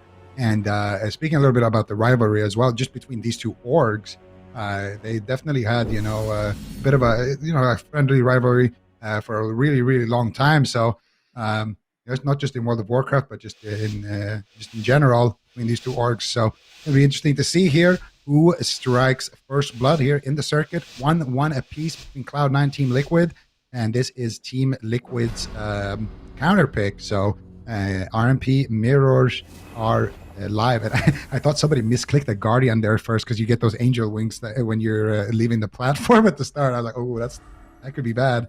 But we're gonna see what they decide to do here in the opener. Both rogues in stealth, potentially looking for a sap, looking for those mages. Those mages are both in invisibility, and Wealthy Man right now spots Trill right there and takes him out from stealth. Trill with gouge onto Chun. Both rogues will not get a good opener here, but let's see what they can do with this. They have their blinds, Adrenaline Rush ready and rolling, and see who gets an edge here in the matchup. Wealthy Man going for a couple of sheeps here onto Trill, and I'm getting counterspell right now. Wealthy Man looking to rip in here with the combustion, pulls it first, and it looks like Samayam actually pops his combustion as well, but doesn't manage to do too much damage with it just yet. They got a full Ring of Frost onto Flop. Wealthy Man doing a great job kiting. Defensive kidney shot by Chun onto Trill. Then pressure-wise, it's looking good so far for Team Liquid here in the mirror, and this is the swing match, so this is a big game for Team Liquid if they can win this one. Yeah, look at the momentum. Wealthy Man down to 10%. Flop stabilizes, but it costs his Apotheosis, resetting that Serenity, and they've already burned him down to below 50 again. Can Chun-Li keep up with Trill's damage in this matchup? I think it's going to be an important component on the score screen at the end of this is who's coming out on top of in damage. Chun-Li dismantled during crowd control, but there's another Polymer from the Sea-Doo. Sam has to soul shape behind the pillar, drops a defensive Ring of Frost. Chun-Li gets intercepted by a kidney shot. Trill gets Frost Nova, gets dispelled out, looking to reconnect as soon as possible onto Wealthy Man. Combustion available pretty soon for both mages, but Wealthy Man pulls his first. Sam's going to duck around the pillar here, use Quaky Palm onto Chun-Li to stop him from reconnecting. And Wealthy Man's Combustion is really not going to get too much value. Kind of a desperate swap to Sea-Doo towards the end of it. They fear Chun-Li, and now Sam is ready. Adrenaline Rush, Combustion, massive damage onto Wealthy Man. Flop manages to break out of the blind in that moment, but Wealthy Man is still taking a lot of damage. Sam's pushing in to try and close out for Cauterizer block. They kick Flop. That could be it for Wealthy Man. They are owning right now. Can they keep up the momentum long enough to finish it? Guardian Spirit comes out from Flop. Wealthy Man recovers. Now Sea-Doo caught in a kidney shot. Cloud9's opportunity to strike back. Yep, definitely. Let's see if they can do it. Samayam under a little pressure, but Sea-Doo tops him off. Another polymorph here on Sea-Doo. Samayam going to be blinking in aggressively, looking for crowd control. And I would say Team Liquid playing this one very aggressive. Samayam just trying to play on top of Flop, trying to play on top of Wealthy Man, really push the pace in this matchup. But he's left alone right now with Chun-Li. Chun-Li gets a nice little interrupt. Fireballs will come in. There's a full kidney shot on Samayam. Does he have the blink available? It doesn't look like he does. Wealthy Man is the one on the back foot. Another kidney shot here. Trill just getting all kinds of pressure out onto Wealthy Man. A full polymorph lands on Flop. Wealthy Man, this could be the ice block, but he's doing a great job kiting right now with that soul shape. Ring of Frost potentially landing here on Sea-Doo on diminishing return as Chun-Li looks to continue the pressure on Sam, but it just hasn't been there. I would say so far Team Liquid is coming out ahead in terms of pressure, but finally some damage here on Samayam. He gets topped off. This is the combustion. Is it going to be the ice block? Wealthy Man blinks into the middle of the map. Unfortunately, Trill's harpoon gets kidney shot there by Chun-Li. Gets clothesline. Now polymorph. Good control out on Trill. And Chun right now in a polymorph. Both teams still yet to get that first big defensive cooldown, but it could be Samayam right now. Full fear onto Sea-Doo. Do you have any kidney shots or anything out of it? They have a DR sheep here. Anything more here? Chun is in position. It's kidney shot onto Samayam. Flop though in a there it is. Doing damage. There it is. They get the cauterize from Sam. Sea-Doo in a kidney shot. Wealthy Man though in trouble as well here. Wealthy Man does catch a big heal. So finally, somebody pulling ahead here in terms of big defensive cooldowns. Samayam is not going to have that cauterize to rely on, which is a nice protection as a mage. Just allows you to be really greedy when you're not sure if you should block or not. It can just allow you to just see what happens, kind of. But you won't have that safety net, and now that could be very dangerous for him. Sea-Doo actually, I think he wanted to def that ring right there, but he just walks into it, DRing himself.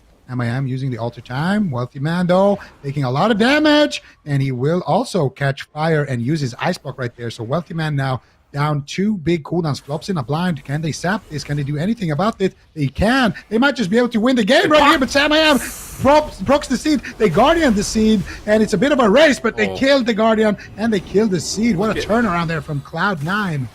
Oh, look at the replay. So Sea-Doo's like, I'm gonna master spell this block, we're gonna win the game, and Wealthy Man's like, I know what you're gonna do. Cancels his own block and CS's the master spell so he can't heal, and then races down Sam. Like that was like a last second decision. I don't think Sam was. Sam could have blocked still, I think. I really don't think they were anticipating Wealthy Man to cancel his block. and CS the Master Spell, because that's what happened right at the end, and that won the game. Sidu can't heal when he's locked on Master Spell, and like Sam could have blocked still, probably would have got Master Spelled, but that was just a sick play. It was looking like, man, Team Liquid are going to take this, and then that one decision is going to win them the game. And this is a little bit before that. This is when we see Sam's Cauterized get procced, I think. And we're starting to feel like Cloud9 is getting a hold of the reins right here with this kidney shot behind the pillar. Chun-Li just pushes in, gets the Cauterize. Almost a big spike of damage there. Honestly, almost goes down through it. And then right here, they get Cauterized and Wealthy Man's Ice Block. And so Sidu knows, like, well, I can Master Spell and remove Ice Block, which will make Wealthy Man susceptible to damage. So Sidu goes for a Master Spell. And Wealthy Man's like, all right, I know you're casting Master Spell. I'll cancel my own block, CS you on it. Now you can't heal. And I'm just going to connect Pyro after Pyro and kill Sam right in that instance, in that split-second decision. He blows out. He cancels his own defensive cooldown when they basically have nothing. And then turns it around, procs the Wild Seed, and they race down Sam. Yeah, really, really interesting to see Cloud9 pulling out ahead in the mirror match. And now, are we going to small map? Are we going to hook point? Are we seeing double Outlaw Rogue once again to tie up the series? I mean, I would say that Team Liquid isn't in a bad spot. If they can play double Outlaw Rogue into the RMP, pick up a win there, all of a sudden it's tied up, and they can go into a mirror match once again for Game 5. So certainly not out of it yet. Cloud9 has an opportunity to shut it down here in game number 4, though. And that game didn't even enter dampening. And I would say for the majority of that game, it did feel like Team Liquid was ahead. I mean, what do you think, Zico? Absolutely. I mean, we saw it, right? Well, no, they were behind for a little bit when Sam got his Cauterize procced, but his Cauterize was procced because of kind of bad positioning. Sidu he was in a little bit of crowd control, but then it took him like 3 or 4 seconds to actually get into Sam's line and get those heals. So Sam got caught kind of in a bad spot there, and they got his Cauterize. But after that, it was immediately back to offense, getting the Cauterize, getting the block. And they had a fantastic CC chain there at the end. They had a counterspell onto flop, into a full blind, into a full sap, and that ice block there would have gotten Master Spell as well. But Wealthy Man with a heads up play there, realizing that the only thing he can do in this situation is to cancel his block, go for the counterspell, lock the Priest on Holy, and that's going to shut down the dispels defensively and the healing. So you can get the rogue off you when you do that, and you can also, of course, counter aggress, which is what he did there. Sam IAM maybe wasn't expecting that situation to happen. He had his combustion rolling. He just wanted to kill Wealthy Man. Sam is thinking, oh, perfect. He MD'd the block, and we have a full sap here, and I have combustion. We win the game right now. But then he has to block. So definitely feel for Sam in that situation. And it did feel like they were ahead there. Like that was when Team Liquid most of the time will win the game in that situation. It's just a perfect storm that he also didn't have to Cauterize. If he just had the Cauterize there, he probably could have just stayed in, healed the Wealthy Man, and then his Cauterize would have procced, and he would have been fine as well. Blockout would have probably faded before he dies to the Cauterize. So I would say Team Liquid did look good there. They looked ahead, and Cloud9 going to be locking in the RMP here on the blind. Team Liquid now, they have Ashamane's Fall. So I like what Team Liquid is doing. They are taking the large maps where they don't want to go into double Wizard. Now they've gotten rid of the Toothpick map, and they've got rid of Ashamane's, and they can play into an RMP here with their double Rogue. And then if they do want to blind lock the double Rogue, they can kind of eliminate the maps that they don't want to go to, like those really big ones. I think Pulveer is still available, however. So, we'll see. We'll see what happens. Draw the blades, cross swords. Time to cross some swords here. Team Liquid. They're taking Ashamane's Fall away from Cloud9 too, in terms of big map selection for a game 5. Potentially allowing them to maybe pick double Outlaw on a smaller map. But I think Tolvaron is still in the pool, right? That's literally what I just said. Oh, sorry. I was word for word.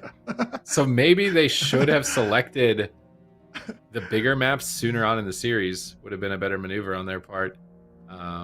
But it's still not out yet. I feel like Cloud9 was actually really close as well to winning the double Outlaw on Blackrock Gold. But this might be Team Liquid's reassessment of how to approach a series like this too. To not go to small maps on their map pick, like go to the big maps and try and get those out of the way so you don't have to deal with a game 5 if you lose your swing match. Tolvir is still not picked, right, in the series? I don't think so. No. Yeah, so if it comes down to it, Cloud9 can probably will Yeah, it's select Tolvir. There's no way they If don't. Team pick Liquid wins Tolvir. this one, yeah, they will for sure pick Tolvir. Yeah, so that potentially shuts down. Like Team Liquid, they have a couple of options though. Assuming that they don't just lose right here and now, in game number 5, their options are: do they want to play double outlaw on a large map blind, potentially into Mage Lock, or do they want to play just an RMP mirror? They did look good in that last game, but anything can happen in an RMP mirror as well. So this is really, really close series between these two teams. If Team Liquid can tie us up now, I think they will, to be honest. It's going to be a really interesting game 5. Could just come down to an RMP mirror. It could come down to a Mage Lock versus double outlaw.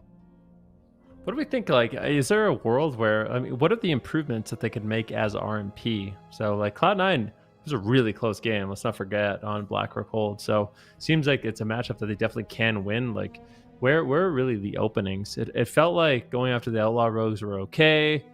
They had a few times that they had decent pressure on Sea-Doo, but Sea-Doo made some really good plays with like pre-fairing or using the Guardians on himself to reduce damage. Which was really good. So I think for Cloud9, what they really need to do in this matchup is continue to focus on Sea-Doo as much as possible, while also getting the cross crowd control on the Rogue. So I think like double Dragon's Breath into Ring of Frost, or like a big Fear coming in and then making a big swap on Sea-Doo is going to be kind of the line of play they need to go for, because if they're just trying to go after the Rogues, it seems like that's playing to the strengths of the composition Team Liquid's bringing. Yeah, I agree. I think the target choice for them has got to be actually the Kawaii strat, maybe. Just blind Sea-Doo for setup and then try to just kill him through everything. But it's so hard, man. Like, ever since Outlaw started becoming popular, I've always said this: Gouge is so good. Like, Yeah, it's crazy. if they're all in your healer, you just press Gouge on their Rogue and like, okay, nice. You can't do anything now. So yeah.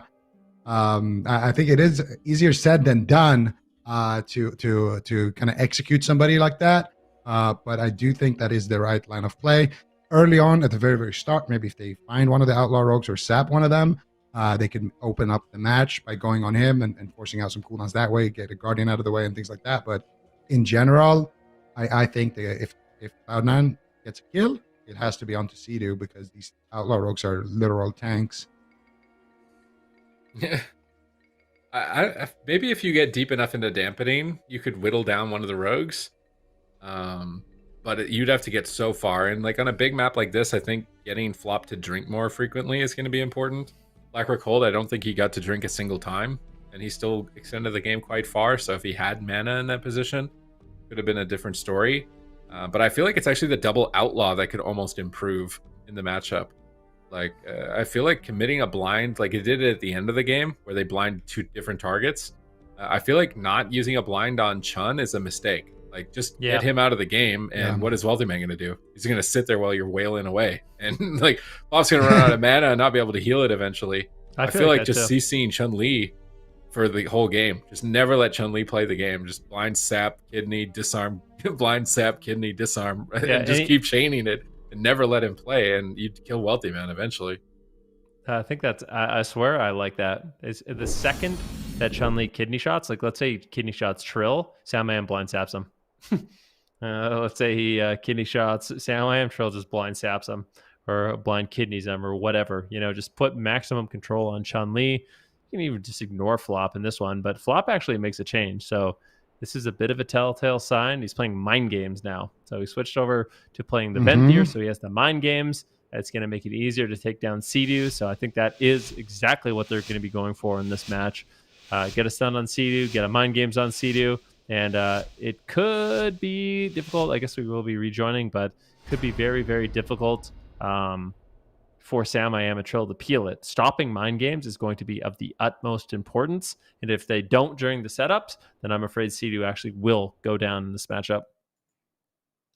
And I also wonder if Sea-Doo's playing Res Legendary or not, because in their RMP game, he wasn't. Now, I don't know if he was, because I didn't look in that other double row game, but if he's not playing it, that could definitely be kind of a win condition here on the side of Cloud9. It looks like like you said, they're setting up for it as well with the mind games, so you can actually kill somebody through that Guardian Spirit. So Cloud9, it looks like they are making those strategy adaptations, and I really like what you guys were talking about as well with the double blinds. Instead of blinding, flop every 30 seconds or whatever, they almost won on Black Rookhold on mana. I think there is a world where you can just do every blind is a dampener blind onto Chun-Li, and you just win because in theory you're just playing a 2v3 the entire game basically. And just never even blind. I mean, think about it. You get blind sapped, and then you get kidneyed, and then you can get blind sapped again. You don't forget disarm. Yeah, if you get blind sapped, kidney, disarm, the other rogue can blind you out of the disarm, and it will be off the R, and then the sap will go off the R in the blind. You can literally CC. You can CC Chun for a pretty large portion of the game, especially if you do it when he's popping an offensive cooldown, like when he's popping Adrenaline Rush, when he's using his blind. If you just counter blind him, you can actually just maybe dampen as well. So that's the thing. That's why I've been saying I really want to see more people just put in a lot of time into the double rogue, because there is so many ways you can play it. You can play it for dampening. You can play it to set up kills with a blind on Chun and a blind on flop. There's so much unexplored strategy for this comp that I'm pretty positive even the best teams playing it still aren't playing it like near the skill cap of the comp, like compared to how the best RMPs are playing, because they've been playing RMP for so many years. That's what you want to do. Nice job by Sam there, Sid.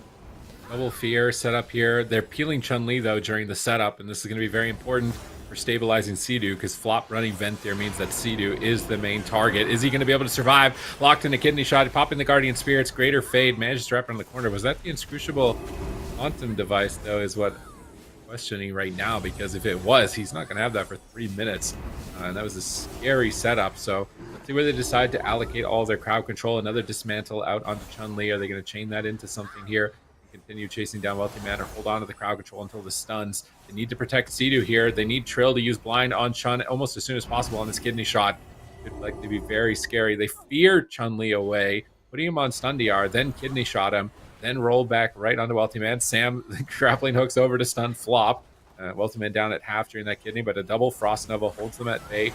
Dismantle on Trill from Chun. Wealthy Man, and flop moving towards midfield, trying to close in on Sea-Doo. As we see Chun-Li grappling hook around the corner. Sam I am going to go after him as well, almost baiting him to get away from Wealthy Man at the same time. They really need to protect Sea-Doo here. Getting caught in a Ring of Frost out of the fear here into a full kidney shot. No combustion, but will it matter? Is Sea-Doo going to be able to stay alive here? I don't think so. He's on 1% with the Greater Fade. Wow. 1%, and I don't think he's running the Res Legendary. I'm just going to double check and make sure, but I'm pretty sure he's not. So if he ends up going down in one of these swaps, that's it for him, and that's going to be the end of the series. But in the meantime, Wealthy Man, where's his block? He's suddenly dangerously low, flopping a kidney shot. Chun-Li's trying to race down Sea-Doo. He's going to get chastised.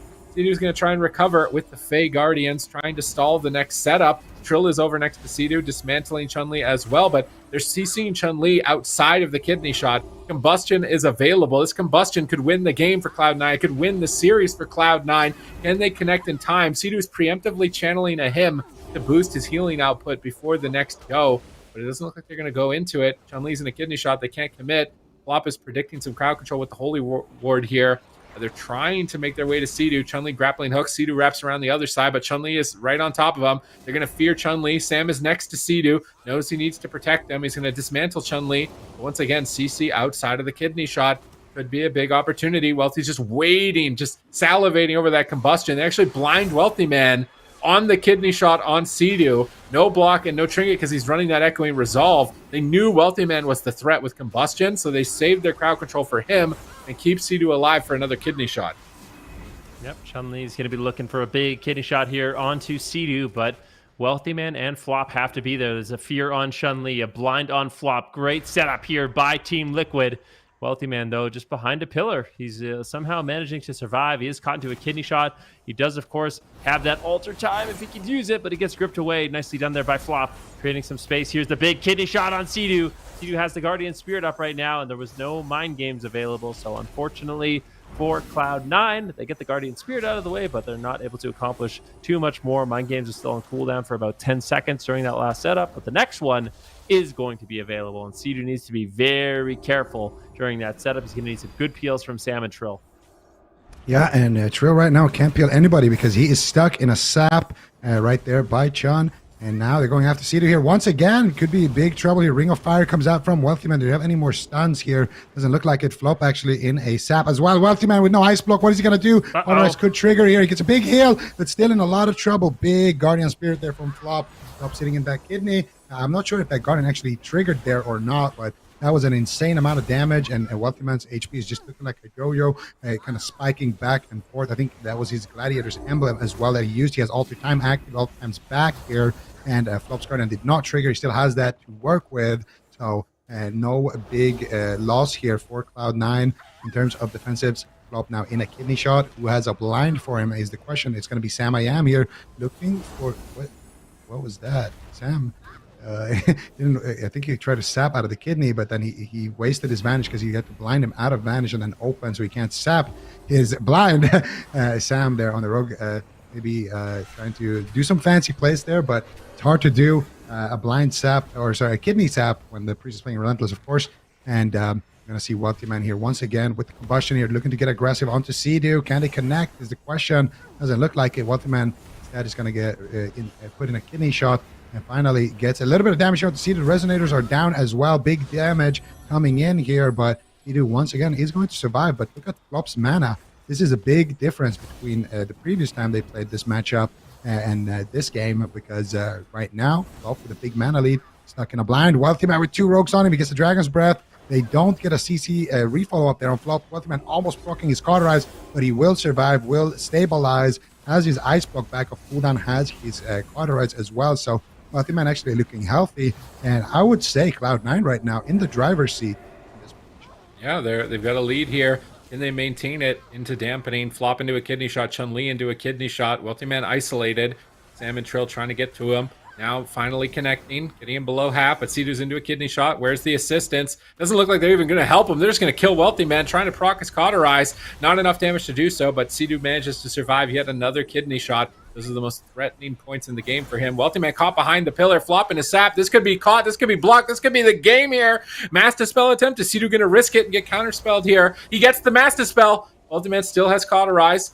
Manages to reposition. Now Sea-Doo needs to focus on surviving here. No mana. He's got the Guardian Spirit, but no mana. Apotheosis makes his Serenities free, at least for a moment here, but now even the Apotheosis has subsided, and this could be it for Sea-Doo. This could be it. Their last opportunity against Cloud9 in the circuit. Can they stay alive with no mana? Sea-Doo gets one more heal off. Wealthy Man's low. They've got to win the game here. Can they close it onto Wealthy Man with this blind, but they don't get follow-up crowd control. Sam I Am and Trill both get stopped with the Dismantle and the Gouge, and now Sea-Doo has nothing. He's going to pre-Fey Guardians. He can get some mana back from the Fey Guardians actually here. If Sam and Trill attack the same target as the Mask, he can get some mana here with the Night Fey Covenant ability and potentially keep this game strung along a little bit longer. He's getting the tiniest bit of mana. He fears Chun-Li away. Wealthy Man's getting crushed. They need a little bit of control on Flop. He's getting his Symbols of Hope off. Sea-Doo sneaks in a drink. Chun-Li could sap him, but I don't think that's going to be the move here. Flop gets stunned. They're trying to finish it, but Sea-Doo stunned in a Resonator. Wealthy Man blinks in line of sight. Pyro after Pyro.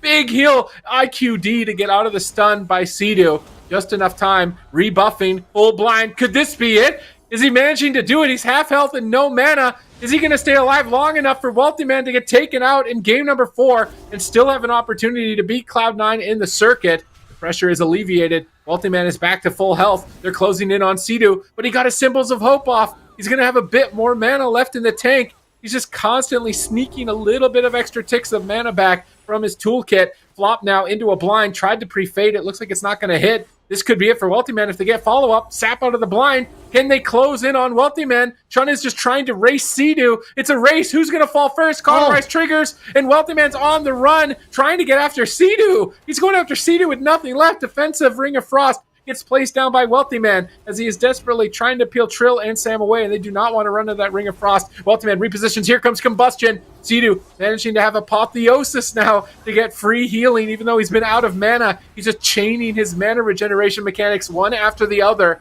and managing to stay alive.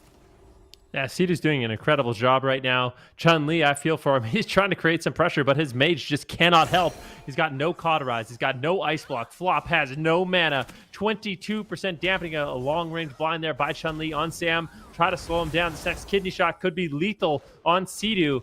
Full sap on Sam into a cheap shot. Can they get the stun on Sidhu? He's in a ring of fire right now. Beautiful fear by Sidhu. Wealthy Man still in so much trouble, down to 40% health. A full sap on Flop. Wealthy Man, he's been a miracle worker so far in this series, but a full 8-second kidney. How on earth? Kidney shot on Flop. Kidney shot on Wealthy Man. Is he going to get potted? No, he's still alive. Shifting power. Sidhu getting incredibly low. Guardian Spirit is going to trade. He gets potted. And it looks like Team Liquid should. Can they take it down? They do.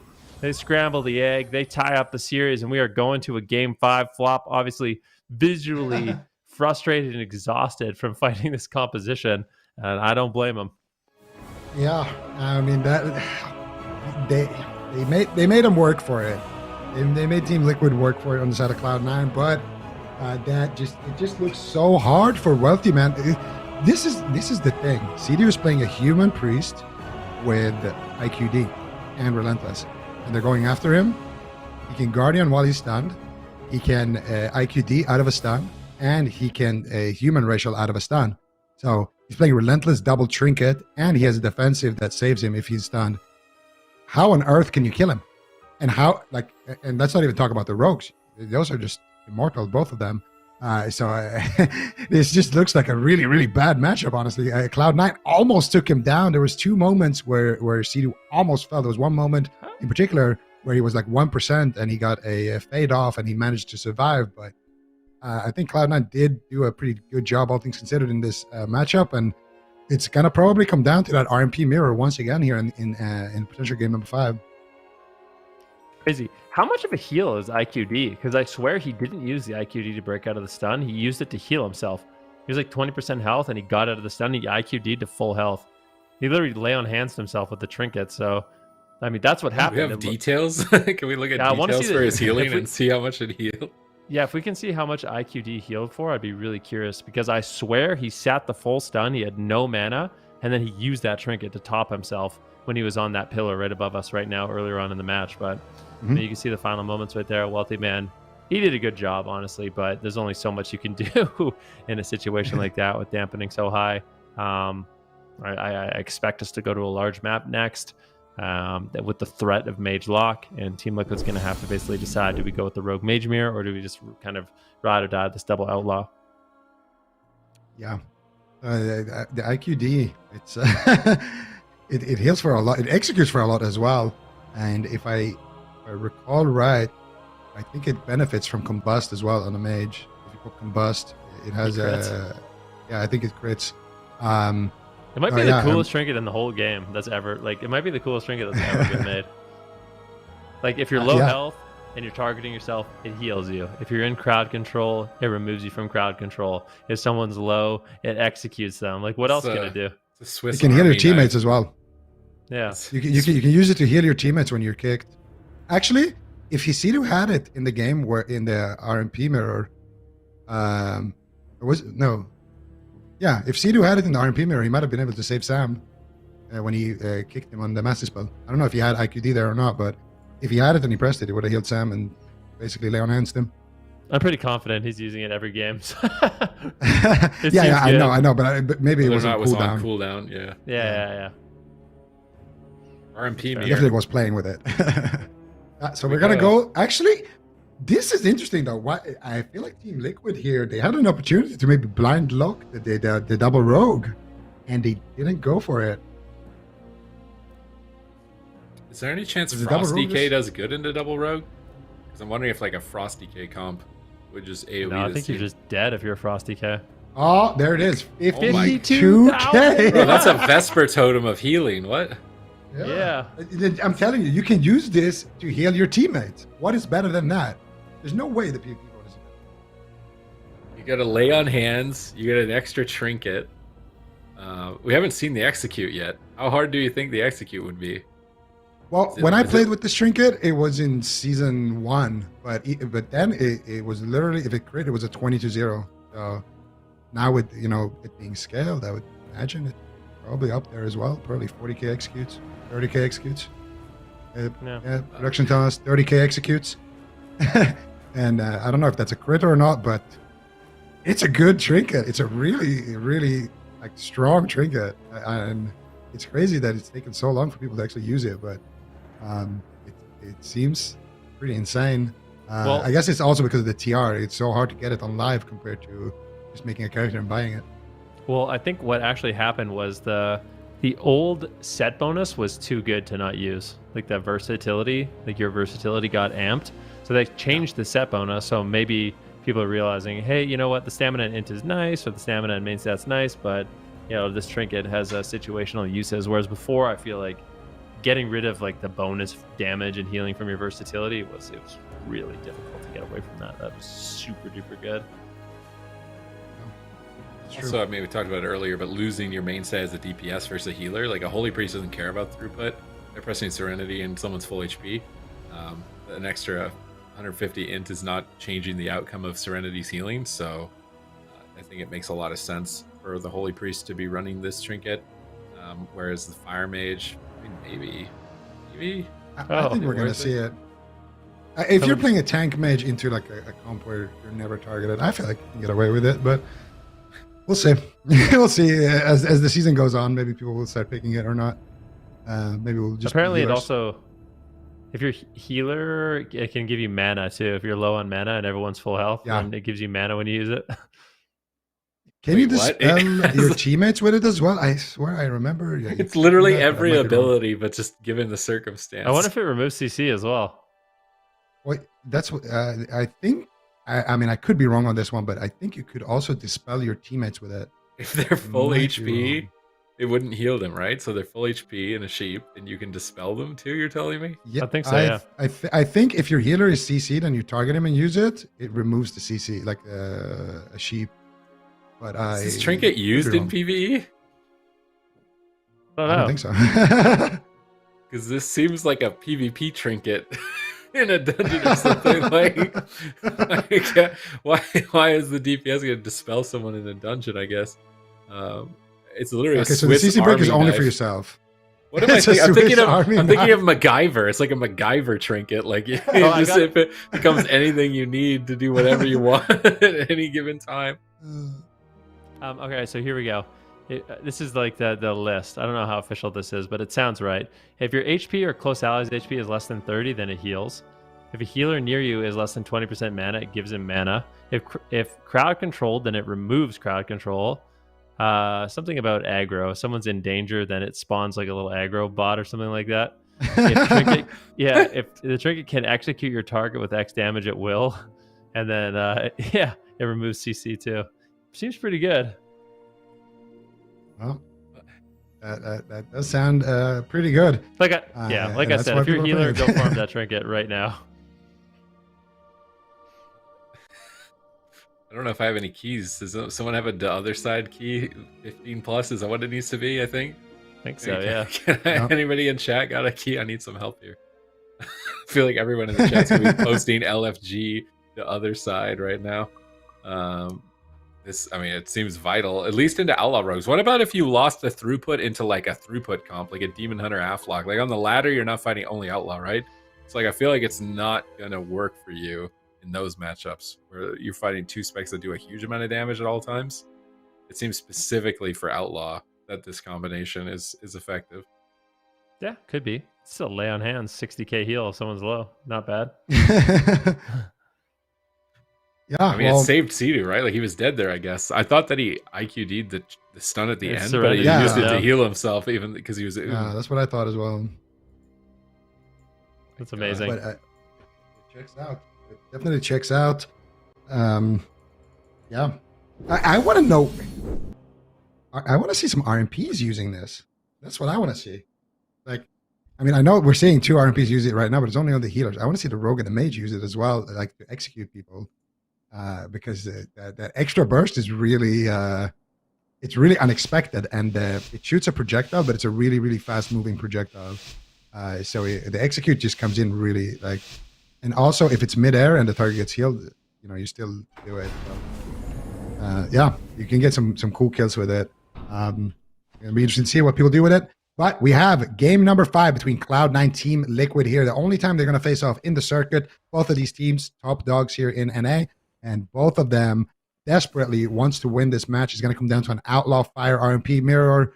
And let's see who pulls out ahead here. Yeah. I mean, it seemed like we were ahead in this mirror last time, and then it just kind of got thrown away from them from that clutch counterspell from Multiman. So that situation doesn't present itself. Perhaps Team Liquid can still close it out. Blind on the flop, here on the Chun-Li, isolating Wealthy Man. Trill's chasing him down, waiting for Dismantle to end.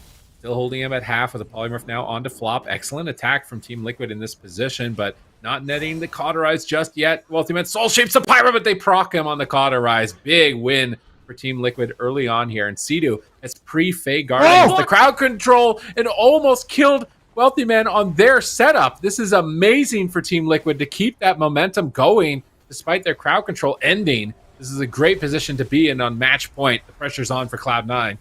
Oh, absolutely. At this point, they need to come back. Let's see if they can get anything here from Sam-I-Am, but an interrupt on flop. Wealthy Man still under pressure at the same time, though. Sam-I-Am getting low. Sidu interfere into a Ring of Frost. Sam-I-Am's going to have to do something. And it looks like he will be able to get to Sidu and does get topped off. So some big heals come in from Sidu. Sidu now caught into a kitty shot. Wealthy Man incredibly low. There is no Cauterize, and he is forced into his ice block. Team Liquid has all the momentum. They have all the pressure. They've gotten all the cooldowns. And Wealthy Man is in a lot of trouble here. Yeah, and guess what? Chun-Li, 10 seconds here on his blind. Actually, never mind. He has his blind right now. He's going to use it on the Sidu. Needs to get something with this. This needs to really, really matter in this match because Trill has his blind. They need to try to force an ice block or something, or they won't be able to make it back into the game. Trill with the blind. He's disarmed right now, but they are trying to set that up, that big, big kill. MIM won't have combustion. But I think they might just pull the trigger on this anyway. Let's see what they can get done here. Trill moving in towards Flop. Flop trying to avoid some crowd control here. Gets a fear there onto Trill. And Flop just doing what he can here to avoid that line of sight. Sam-I-Am taking big damage. Sidu's in a kidney shot. This is the opportunity that they need on the side of Team Liquid. Wealthy Man looking for the Polymorph. Not able to find it, though. And Sam-I-Am will duck, recover, survive. And guess what? He's got that combustion up in 5 seconds. He just needs to get 2 fireballs out after this kick, and he's going to have that ready to go. They have the blind still available here on Trill, and maybe they're holding on to it a little bit too long here, trying to get the perfect setup. Sometimes, when you're playing with an Outlaw, look at Sean. He has his blind back up again, and they have them at the same time. And there it is, blind now onto Flop. Let's see what they can do with this. They've been holding it for a long time. They got a fear onto Chun-Li as well. They got a sheep onto Flop. They're chasing down the mage of Wealthy Man, but Wealthy Man is just running circles around Team Liquid now. Counter setup, double Ring of Frost out of the blind, kidney shot onto Chun-Li. Who are they actually going to go after, though, with the CC? It doesn't really look like they're going to be getting too much damage here onto Sam-I-Am. Sam-I-Am, once again, doing a great job hiding down a Cauterize, but still has that ice block, still a lead here for Team Liquid. And Cloud9 here, this is a very, very scary situation for them. They're just 1 or 2 setups away from just losing this game. They need to make something happen right now. Sam-I-Am on 20%, catches another big heal from Sidu and will survive. And now Team Liquid looks to close out the match. Oh, Sam's still on the back foot. Big heal comes in from Sidu with the Apotheosis. Now as they begin to stabilize, it should be time to get aggressive, but no, Sidu's into a Chastise. Sam is getting blasted, has to ice block, and suddenly both teams are working with no cooldown. Sam still on the back foot. Polymorph finally concludes on Sidu as he holy words and tries to get back to Sam, having to toss out those Fey Guardians, but here comes a full blind. Can they win the game? This is it. Match point, game 5. And it looks like Flop was able to IQD out of the blind. Holy wards on the follow-up. Death the Poly. Looks like the death was too late. That could be it. Triple crowd control. Wealthy Man has been procced, and Team Liquid have finally done it. They have bested Cloud9 in a best of 5. That is unbelievable. I mean, what a back-and-forth series this really was.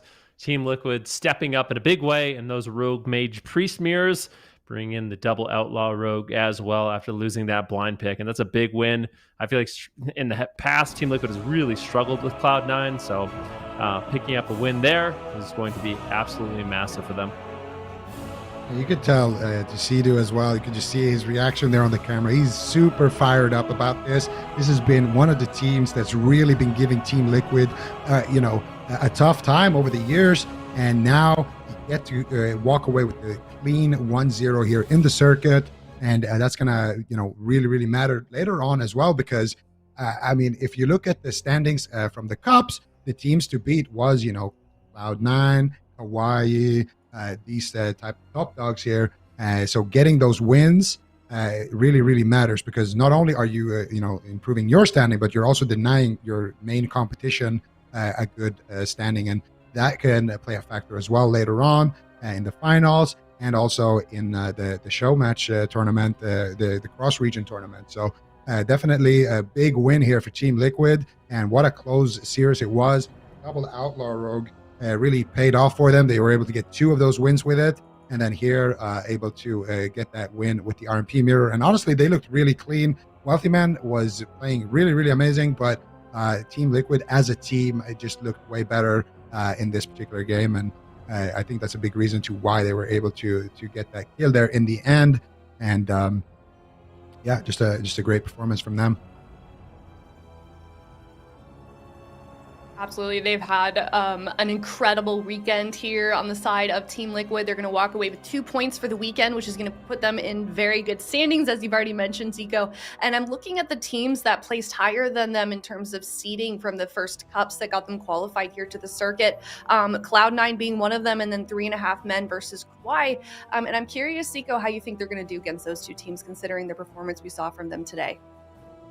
Well, Kauai, I'm gonna say that's the team to beat. So we'll just see when we get there. But in general, I think they have kind of solidified their position here as one of the top dogs, and they're kind of showing that they are here to play. And who knows? This might be Team Liquid's year. They haven't had a super strong showing since they won BlizzCon a couple of years back. They've been around in that upper kind of echelon in North America, but they never had like a really, really dominant performance like we saw on that BlizzCon. So I think for Team Liquid, this is a great start, but they need to continue practicing. They need to continue using their big brains, coming up with new comps and trinkets to run and on all that good stuff, and just take it week by week. I think for them also the meta is going to help them in the long run, because as we all know, their healer is a main shaman, and if you're Team Liquid right now, your job is to survive the meta. This is not the meta where you thrive. You thrive in the meta where DKs have good damage and shamans are, one of the best healers, etc. So for them, this is really the best result you can hope for. And when those other matches come against the other top dogs of the region, they're just gonna have to take it then and there, because it's too early to tell, I think. Mm-hmm. Yeah, well, we will see how they adapt to that meta. I mean, maybe they'll go after their namesake. Liquid as a state of matter, is a substance that forms to an environment and adapts to its environment. So maybe they'll continue to adapt like we saw them today. And I'm looking forward to seeing how they continue on into next weekend. Cloud9, bit of a fight there. Unfortunate loss for them as well. So we'll see if they can kind of pick things up. They didn't have a game yesterday also, so they're walking away this weekend with no points. So that's definitely not a good place to be, especially considering that they were the 3rd seed going into this. So they for sure want to pick up a performance a little bit when we see them next time. So well done to Team Liquid. And we're going to be moving on to Novus versus Unitas up next. And we saw Aiden adapt to that Outlaw Rogue. I know that's probably not a spec that he generally wants to be playing. That's not really his main, but it's kind of the story with a lot of melee players right now. But what do you think about their performance, Supatis? What do you think they're going to be playing here against Novus? Should be Outlaw RMP Mirrors, I think. Outlaw Fire, Holy Priest here between these two rosters. Palomore versus Aiden, and who's going to come out ahead. And I think Zico had like his tier list yesterday of RMPs. He said 3.5 Men at the top, Unitas second, and then Novus third, I think is what you said. That is what I said, but now that there's more RMPs in the list, we're going to need to remake that tier list a little bit. We've seen Cloud9's RMP, we've seen Team Liquid's RMP. We're going to need to go back and watch those games and remake that. But in the cup seasons, yes, that's what I would say, Sid. So moving with that logic, Novice should lose. So if they win, they're the underdogs here. Okay. I'm looking forward to the YouTube video, the RMP tier list video next week. Okay, well, either way, we will see at least who the top RMP is in this next matchup between these two teams, and we're going to find out after this break. We'll be right back.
Hello, everyone. Welcome back. We are, in fact, going to be seeing an RMP mirror. It's Novus versus Unitas.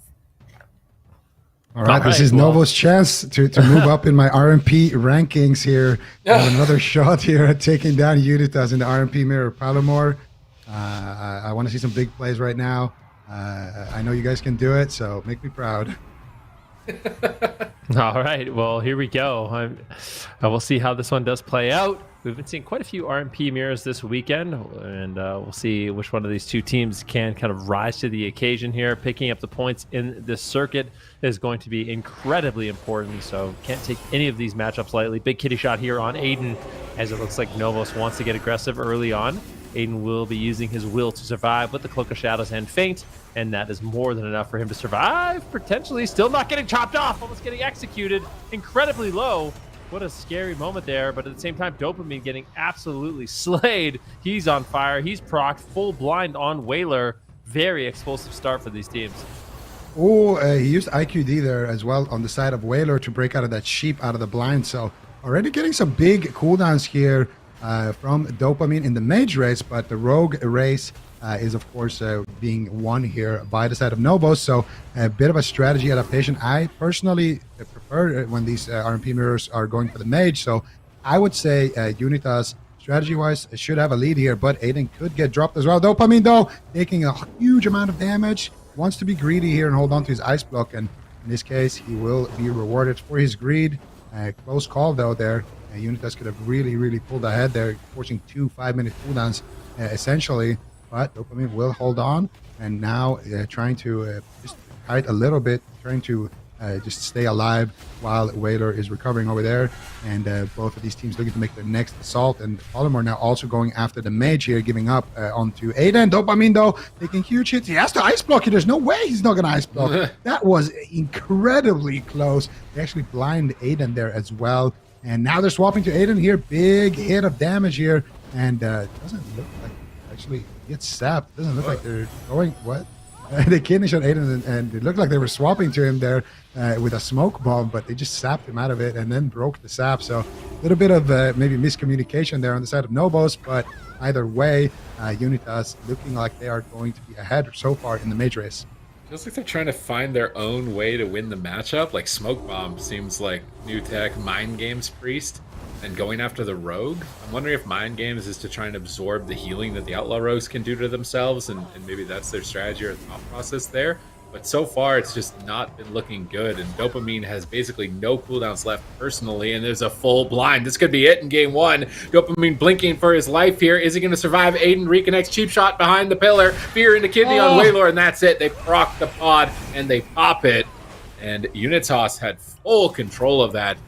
While I appreciate the experimentation here from Novus at the moment, I think going after the Rogue is your main commitment is going to be a mistake. Yeah, I would agree with that. I mean, it just seems like going after the mage in these mirrors is the strategy. Try to shut them down. They're going to be the most kind of flimsy target, which kind of says a lot because fire mages are normally pretty tanky, but it's the main target that you're able to hit. And for Unitas, that sort of slow consistency, get crowd control on the priest, go after the mage, pays off in this race. And they will claim game number 1, just 2 away from closing it out. You know what I'm thinking? I'm thinking the Outlaw Rogues in this matchup should be playing with the Quantum device. I actually think so. Could be nice. Well, I guess are they running with? Let me see here. Actually, what they are running with. They're running with the Resonator. I mean, the Resonator is also pretty insane. If you are an RMP, a kidney shot Resonator. They're also playing Smoke Bomb, like you mentioned, Sid on the side of Novos. So they're not going to have the disarm. That is the big trade-off there. In terms of Rogue Towns as well, their maneuverability for Aiden is really good when you're going after a mage. It just makes your sprint super good. And Palomar also not running with that. So a little bit of a difference there in the build between the Rogues, and they are playing Insignia of Alacrity on Aiden. Yeah, maybe. maybe it's good, but I feel like the quantum device, actually, if you're an outlaw rogue, you're basically immortal anyway. I think you can get away with maybe playing it. You're going to lose a little bit of throughput, but you can, in those big setups, like when there's a blind sap and stuff like that, you can heal your mage, you can execute their mage if you catch him in a bad spot. It gives you a lot of options too. And I think it would be nice to see some of these rogues experiment with that, because I think if you're playing a tank, it's good. If you can't die and can get away with it, you should wear it. It's a pretty good trinket. I don't know if they're gonna brave those waters just yet in this matchup, but I feel like Whaler needs to change his build. Like, not being Night Fae, it's literally a pain sup. Like, you're giving up a pain sup, you're giving away like an innervate, like old school innervate a little bit as well, and some offensive cooldowns. I think it reduces combust for Fire Mage for cooldown reduction. I'm not 100% on that. I think it does for Veins on Frost, but I'm pretty sure it's combust. So it's like, Yep. You're giving up so much not being Night Fae for mind games, and it's like you casted it once in the cloak. Yeah, It's not doesn't good. It doesn't seem good. Give up some instant mobility too. You do get the door shadows, but yeah, losing out on the soul shape is really big too. I think to maneuver around the map, pushing for fears, etc. So we'll see. Novos kind of coming up with their own strategies. They made a lot of adaptations yesterday. It kind of feels like when we watched them yesterday, and I don't know if this is a fair criticism or not, it felt like they didn't know exactly what they wanted to do. And when they were playing against 3.5 men, as the games went on, it felt like they were just, kind of copying more and more what 3.5 men were doing, instead of like coming up with their own strategy. Like Polymorph switched over to Venthyr when he started off as Kyrian.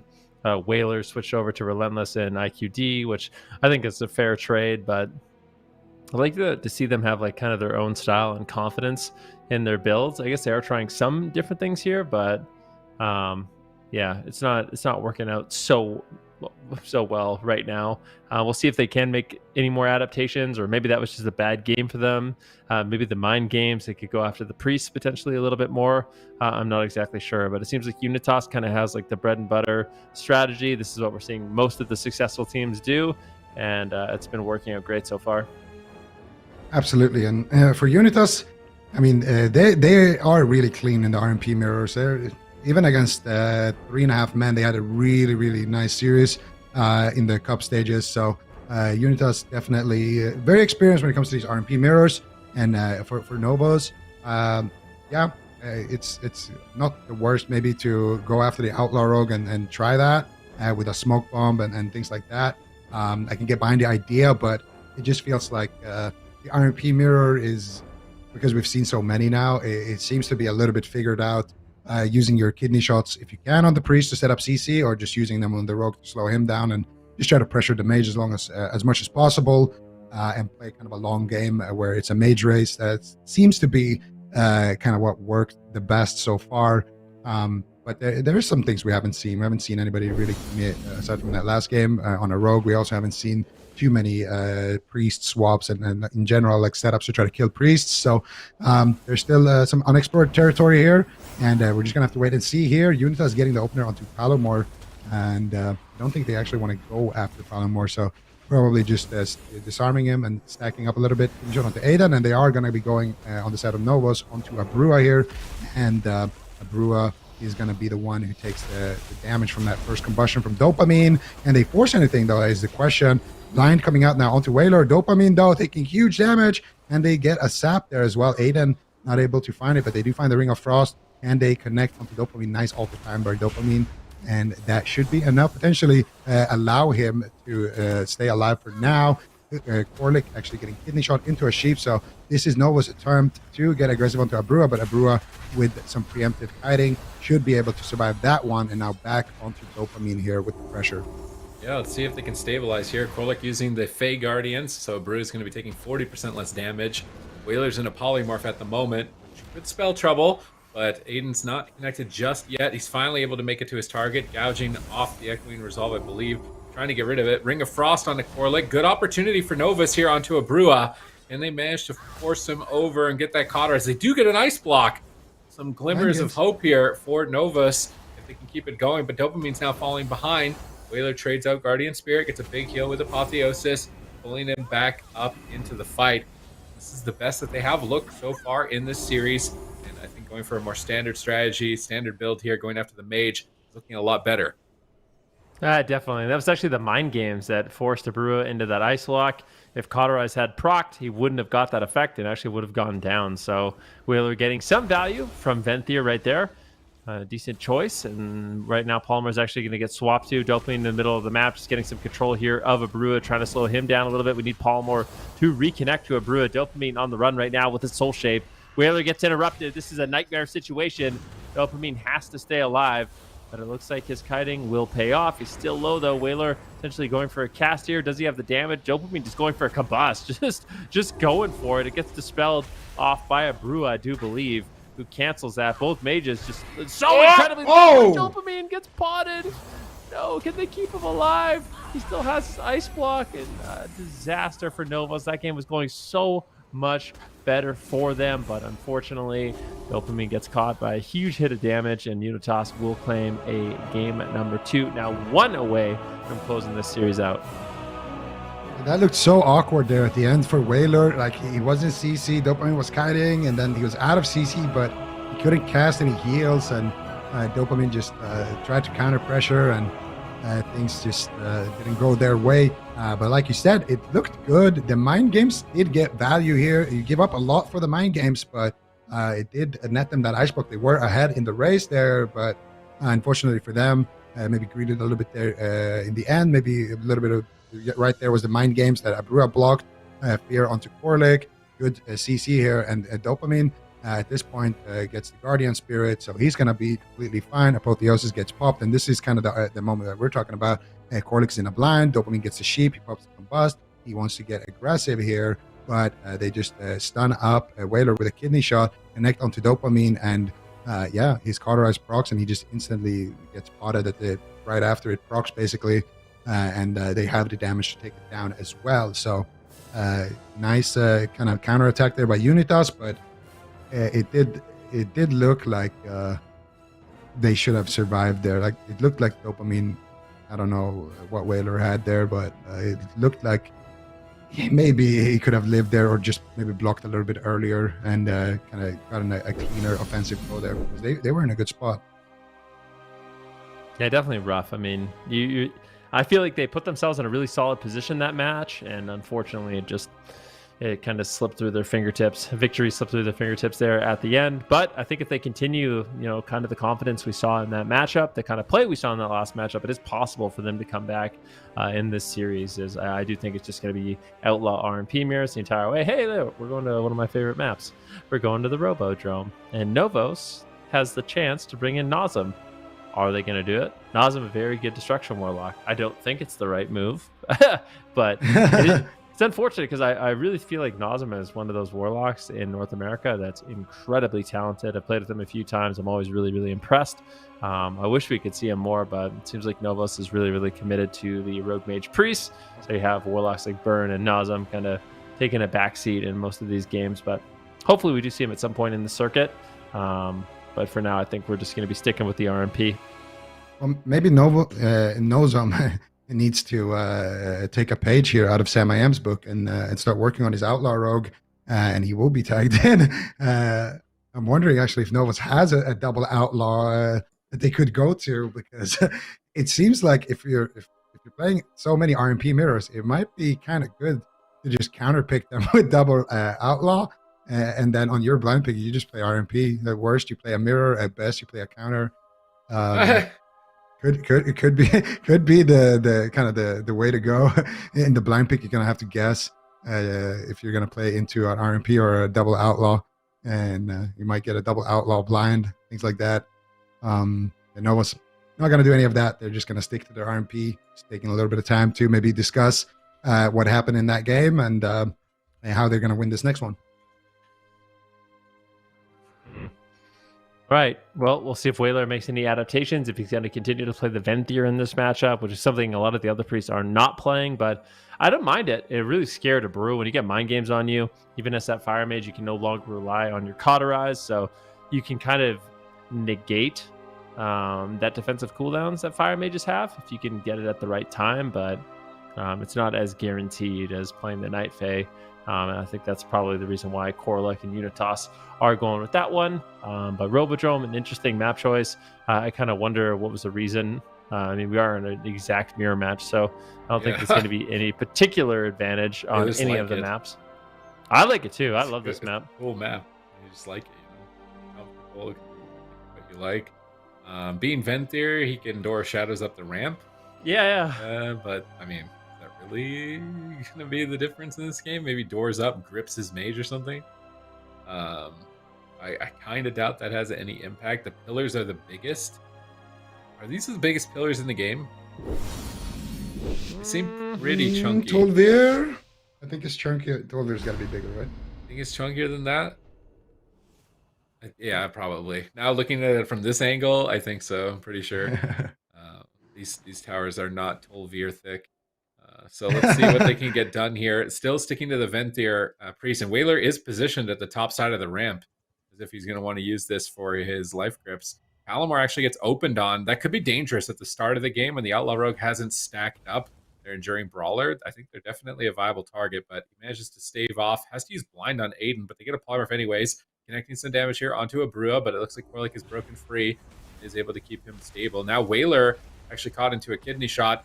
Will they get follow-up? Doesn't look like it. Dopamine down to half, but a Brua still under fire. Interrupted at the moment, trying to shift in power, and Dopamine now getting blasted. It's match point for Novus. They cannot afford any mistakes here. Psychic Scream finally over for Whaler as he connects the Guardian Spirit onto Dopamine. Needs some big heals here. Pop Apotheosis on top of all this. Doesn't look like it. Now Dopamine trying to fire back onto a Brua, getting Frost Nova on Aiden, dispelled into Dragon's Breath. Whaler rolling up to try and get crowd control here onto Korlik. Is he going to find it? Psychic Scream from downstairs. Is there a mind control maybe out of the Psychic Scream? They need a little bit more crowd control. Doesn't find it. Holy Ward activates from Korlik. Now Chastise on Whaler, looking to turn it around onto Dopamine as Abrua is connecting with Combustion. Dopamine blinks behind the pillar, gets kidney shot out of line of sight. Has to use the Will to Survive to break that kidney shot. Gets gripped back by Whaler. Aiden chasing after with the grappling hook. Gets Frost Nova'd. Korlik out of position, not able to dispel that. Aiden is going to be crowd controlled for some time here. In the meantime, Palomar is getting uptime on Abrua with a full blind on Korlik. A great position for Novus to get aggressive here. Whaler getting closer to Korlik. Chastise looking for Psychic Scream. Death's the Polymorph. Holy Wards trying to anticipate Korlik's fear. Not sure if they ended up fearing into it. Doesn't look like it. Korlik actually is the one to get the fear first on Whaler. Kidney shot on Palomar. Trying to go after Dopamine. Dopamine utilizing these big pillars very effectively so far in this match. Yep, and I think his kiting has been really, really important for him to actually survive in this matchup so far. About 2 minutes elapsed in the game. Both mages have Cauterize. Both mages have Ice Blocks. Both priests relatively even on mana. Abrua, though, getting really low. And there it is. That is going to be the Ice Block from Abrua. Just as I said, we were even on cooldowns. All of a sudden, we see Novos come out ahead. Dopamine, though, remember the last game, he did have that Ice Block. Unfortunately, wasn't able to use it, so have to be really, really careful. Still has that safety net of Cauterize, though. Aiden trying to create some pressure. Does he have a blind available? No. One coming up at about 45 seconds, and that might be an opportunity for him to set up crowd control. Aiden moving over, getting the damage on Dopamine. Whaler rolls forward, trying to get some follow-up CC on this Polymorph, I would imagine, but Abrua taking a very defensive position. And these mages are doing a really good job just being out of line of sight at the right time. You can see Whaler is into a Fear, into a Polymorph, and Dopamine just kind of maneuvers around the map and actually just decides to trade his Ice Block. I feel like that might have been a little preemptive, but I guess it was the Combustion from Abrua, and it doesn't want to mess around. So better use it like that than not use it at all. And Dopamine stays alive, and let's see if they can continue this pressure here on Abrua. Palomar actually blinded Aiden right as he blocked there as well. So I think Dopamine could have held on to it there with a full blind on Aiden. But what is done is done. Both mages equal here on cooldown. Dopamine's going to have his Combustion up before Abrua. He has it up right now, actually. If they can get something going here on the healer, maybe they can outright close out the match. There it is. Kidney onto Korlik, Kidney onto Whaler. What are they going to do here? Can they get a crowd control? Doesn't look like they are able to find it. Whaler actually... I think IQD's out of a blind right there. I'm not sure. Yeah, I think that's what happened there because Aiden did use it, or he might have deffed it. It's hard to tell. And Aiden gets kidney shot here and taking a little bit of damage onto Abrua. Mind control onto Abrua. Kick onto Abrua. Abrua is still taking a little bit of damage, but he catches a couple of big heals from Korlik.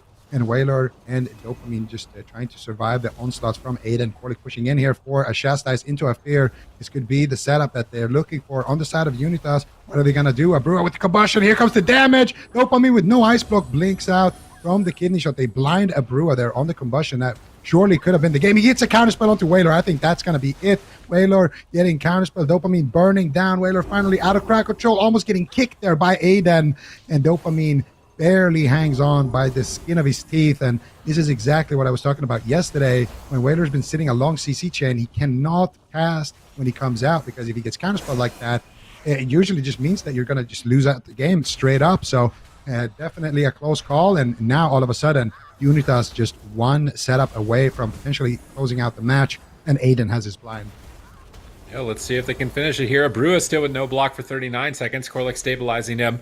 It's just all about Unitas here. Can they just stabilize and get the crowd control where they need it? They need to crowd control Whaler and Palomar at the same time, isolate Dopamine, and then push him over with damage. Here's the blind.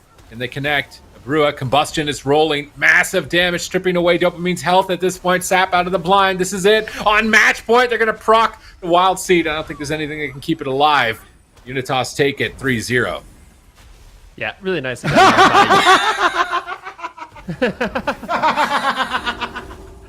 right. Palomar just a little washed up right there, but he's gonna be okay, I think. This is what I love. I love Novos, man. They have the best reactions, even when they lose. They always have a good time. Sorry, man. No, it's Did he all lose good. a bet or something? Did he say he would do that on his stream or something if he lost? I don't know. Maybe he needed to cool off. I don't know what it was, but yeah, really nice performance there by Unitas. Palomar making jokes. But yeah, both these teams doing a great job. And how does this solidify the standings that you had for RMP, Zico? Well, that water, the water thing there at the end from Novos, I think it does move them up in the ranks a little bit, at least ahead of Cloud9's RMP. No, I'm just kidding. I think Unitas, they hold on to their spot right now in the rankings, and Unitas with a great performance, honestly. The deadly team in those RMP mirrors.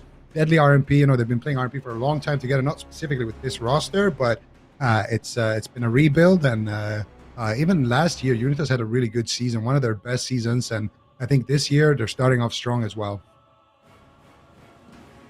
All right, here we go. We can check out the replay. Dopamine in these final moments of the match does have the cauterize. There's no ice block available. We'll see. Right now, we're getting set up here from Whaler. He gets interrupted. And this is actually where they were able to proc Dopamine's cauterize. Whaler gets interrupted. I do believe the interrupt was actually on the Mind Games, I think. So it was just a surprising amount of damage. And here's kind of the final moments of the match. Full blind on Whaler. Dopamine gets interrupted. Really nowhere to run, nowhere to hide. Abrua has his combustion up. Both mages on fire with their combustion, just slinging pyroblasts at each other. But unfortunately for Dopamine, he's the one that comes out behind.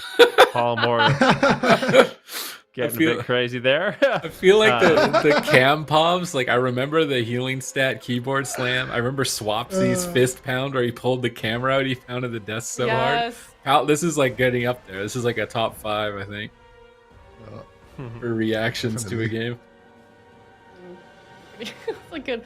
I liked Chaz when he sipped his little teacup. Oh yeah. In the classic tournament. We got to get the best game reaction clips compilation. We should. We need to. What's up? WoW players in general, they're bad with like their victory moves. Like when you watch like a football match, anytime someone scores, they're like, "Oh yes!" They're doing all these like moves. Victory dance. Yeah, I want to see Cedo just like pounding his chest and just screaming out at the top of his lungs. You remember when Dilly and Cedo did that? I think Dilly did that, and then Cedo did it back. That was insane. Need more of that. Well, if there are any YouTubers in the chat right now, that's a video idea for you. Top 5 AWC player cam reactions or something like that, because there's definitely a lot of good ones. But speaking of, that is going to wrap up that series 3-0 for Unitas, and very solid for them just all around. So had a pretty good weekend for them. Unfortunate loss to Golden Guardians by that same team yesterday. But speaking of Golden Guardians, that is going to be our next up match. They are going to be playing against 3.5 men for the last one of the day, Ben. Yeah, should be an interesting matchup. We've seen Golden Guardians against RMP. Yesterday, they actually brought in the Shaman, so the only team to play with the Restoration Shaman and the only team to play with the Shadow Priest. So playing the Shadow Priest Shaman, Assassination Rogue, likely going to be their blind pick, 3.5 men. We've only really seen them play RMP, but they do have other options. They do have other comps. Are they going to run it? Probably not. So I think it's likely going to be the RPS versus the RMP in game number 1. All right, looking forward to seeing it. It's the last match of the day, last match of the weekend, in fact, before we head into week number 2. So into the next patch, 9.2.5. So let's see how these players can do. Up next, we're going to head to a break. It's Golden Guardians versus 3.5 men very shortly.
everyone, and welcome back. We are now in the very last match of the day here. It's going to be Golden Guardians versus 3.5 Men. Both of these teams looking to get some more points. They both won their matchup yesterday. So who do you think, Zico, walks away with another one after this match? I think we are going to see Assassination RPS from the Golden Guardians. We are going to see Outlaw RMP from 3.5 Men. And we are going to game number 5. And the Golden Guardians will win it narrowly after Whiskey makes a hero play. I think we'll see sub. Sub? I think we're going to see sub RMP. Okay. Why do you say instead of that? the Outlaw. I just think it's do you think wins? more conducive to the win condition that 3.5 Men have. So I think that's probably their strength, is the sub RMP. And I think, unlike some of the teams that are kind of outing, they're kind of alting Outlaw Rogue. I think 3.5 Men, they can play sub at that full potential. And I think against RPS in particular, it should work out a little bit better, but maybe not. We'll have to wait and see. And keep in mind, Golden Guardians did Golden Guardians experiment with the Paladin as well? I feel like they played both during the Shaman cups. They and did. Paladin. Yeah, so I feel like it's not off the table that they also play that, but the Shaman didn't look bad at all for the Golden Guardians. I think if they do kind of get ran over and 3.5 Men gets a lot of pressure on them with the sub rogue, then they will end up switching to the Paladin. But I think for game number 1, it's going to be RPS versus RMP, and my guess would be sub, but I could definitely be wrong about that. Okay. Well, we'll definitely see. A funny story about, speaking of Shaman, I have like the most Carl story ever. I asked him how he was feeling about the changes, if he was excited to play Resto Shaman next weekend, and he says, "What's happening next week?" in all caps, like super panicky. And he's like, "Oh yeah, the patch," which I think just humanizes the players a little bit. But yeah, I think they're going to be for sure looking forward to that one. So I like that. I like that prediction from you, Ven. But 3.5 Men, how do you think their season has been? How do you think their cups were, Supatees? I can't remember their exact standing overall. It seemed like they were the real major threat as like the main RMP. That's why Zico put them at like the top of the tier list for RMP. And with how close the games were yesterday with Golden Guardians and Unitas, that's why I find it's maybe not surprising that you think it's going to go to a game 5, but the fact that you think Golden Guardians will take it, considering is 3.5 Men the best RMP right now before we start the circuit? Like, really get into things? Like, are they? I feel like what makes them the best is that they can play every spec. Like, they're not just limited to one. It seems like there's a lot of RMPs that can only play one. Either they don't have the Outlaw or they're only the Outlaw, and being able to have all of them seems to be important, especially for like a team right here. Like, Ben thinks that they need to play sub. That'll be a better pick into the Resto Shaman version of the Golden Guardians comp. So I don't know now though, because Kawhi is playing RMP, but they don't have the sub one. Have they played sub RMP before? That's to play RM Paladin, which is the same thing. Come on. It's not the same thing. It's not the same thing. It's similar, but not the exact same. Now, I think I feel pretty confident in saying that during the cups that they were the best RMP in North America. I feel confident saying that. Like, they're the ones that basically held it down. They were winning all the mirrors. They had the best overall performance. So I think we can safely give them that title until someone else kind of comes in and takes it from them. But for now, they look really, really solid with that Rogue Mage Priest. Golden Guardians been playing actually quite a bit of Shadow Priest Shaman. So a lot of Shadow Priest Assassination Rogue Shaman, the Night Phase Shadow Priest. Night Phase just seems to be the best pick for both Shadow Priest and Holy Priest overall. Cooldown reduction is the name of the game. Being able to get those, like I mentioned this yesterday, but when you can lower your cooldowns, Fire Mages can do it, Assassination Rogues can do it, Night Phase Priest can do it, Outlaw Rogues can do it. It's just so powerful because what ends up happening is you desync your offensive cooldowns with their defensive cooldowns. So you use Combustion, then they use their Astral Shift, and then you use Shifting Power to reset your Combustion, and then the next Combustion, they don't have Astral Shift. And if you do that enough, you're just going to come out ahead in the cooldown trades. And I think it's not a big surprise. Some of the specs we're seeing kind of rise to power, and then utilizing all these different CDRs in the match to give themselves an advantage. And Yeah, absolutely. I think. Sorry, Aya.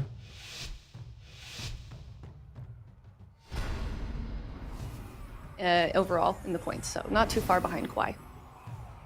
No, 3.5 men. Definitely a solid team. It said that in their head-to-head, they are 1-1, I think, on broadcast. And I think Golden Guardians actually beat them one time offline as well. So Golden Guardians can win, and so can 3.5 men. So that's kind of why we're anticipating a close match. But we haven't really talked about the comp that the Golden Guardians are running here, playing the Holy Priest. Is that a BM? That's an MM Hunter, Doug. And they're going in. Aim shots coming in here onto Nuked. Heavy fire coming in from Jelly Beans. Let's see how this MM Thug is going to do into RMP. Not often we see Jelly Beans tagged in like this, but it's going to be a big surprise waiting for the 3.5 men. Let's see what they can get done here. Peekaboo going for the blind. Abster's actually in a blind right now. Kearney in a trap. It's a bit of a race here. They're going after Peekaboo. Peekaboo Trinket, Cloak of Shadows. And he will survive with that Gladiator's emblem as well. But that was a nasty amount of damage. And of course, Calvis on that sub-rogue is going to have that opportunity to just really one-shot somebody with those Shadow Blades and with that combustion of Nuke. We haven't seen the cooldowns of Jelly Beans. He's still got that double tap with the resonating arrow, so he can shoot through the pillar. We have to wait and see if Peekaboo can set him up for that burst damage. He's got his double tap loaded at the moment. Looks like he couldn't really even connect it. Just poking away at Calvish, trying to kite him with that concussive shot. Jelly Beans has so much practice in these kind of 1v1 situations with the melee DPS. Pops the resonating arrow on Calvish. Are they going to be able to just dunk him? The huge swing of damage. I was not expecting the rogue to be the target, but as subtlety, he's definitely a good target to pick off if he overextends. Now swapping the damage back onto Nuked, blasting him down to 10%. Can they do it? Can the Golden Guardians beat the meta here? Can they do it with Jelly Beans on this MM Hunter? It would be totally in Golden Guardians fashion. Be able to beat the best RMP right now in North America as far as the cup stages are concerned. Jelly Beans just posting up aim shot after aim shot as we see a blind onto Kearney. Doesn't look like they're following it up just yet. Psychic Scream, double by Absterge. Nuked isolated for a moment here. Gouging him up, trying to get him under control. Rapid fire from Jelly Beans.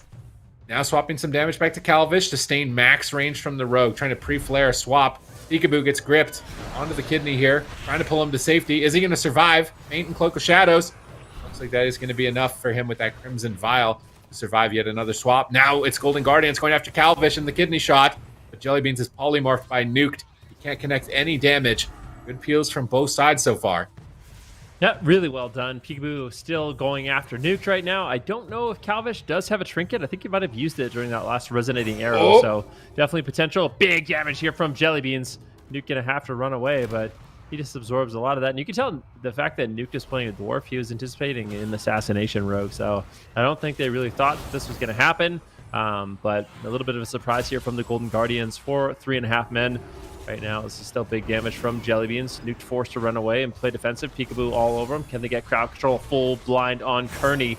Nuked is isolated. Can they take him down? Can they get any offensive dispels? It's a full kidney shot from Peekaboo, but he's able to just blink out of it. Nuke stays alive. There's still a trap, though, on Kearney, so the crowd control is not over yet. He actually gets procced. Big damage coming in from Jelly Bean. Procs Nuked, so he no longer has the comfort of that cauterize. He could definitely be in a lot of trouble. No, absolutely. And I think for 3.5 men, the main objective for them is to either crowd control the pet of Jelly Beans and get a nice combustion, or try to desync that sacrifice from the pet with that combustion. Nuked has it ready, but he can't really use it until they do something about that roar of sacrifice from the pet. And we'll see if they can set that up. If they can set that up, they have way more like burst damage on the side of the RMP. But if Jelly Beans can just kind of stay away and do an effective trade there, eventually they might be able to actually take somebody down here. Right now going after Calvish. Jelly Beans with the resonating arrow gets Dragon's Breath though.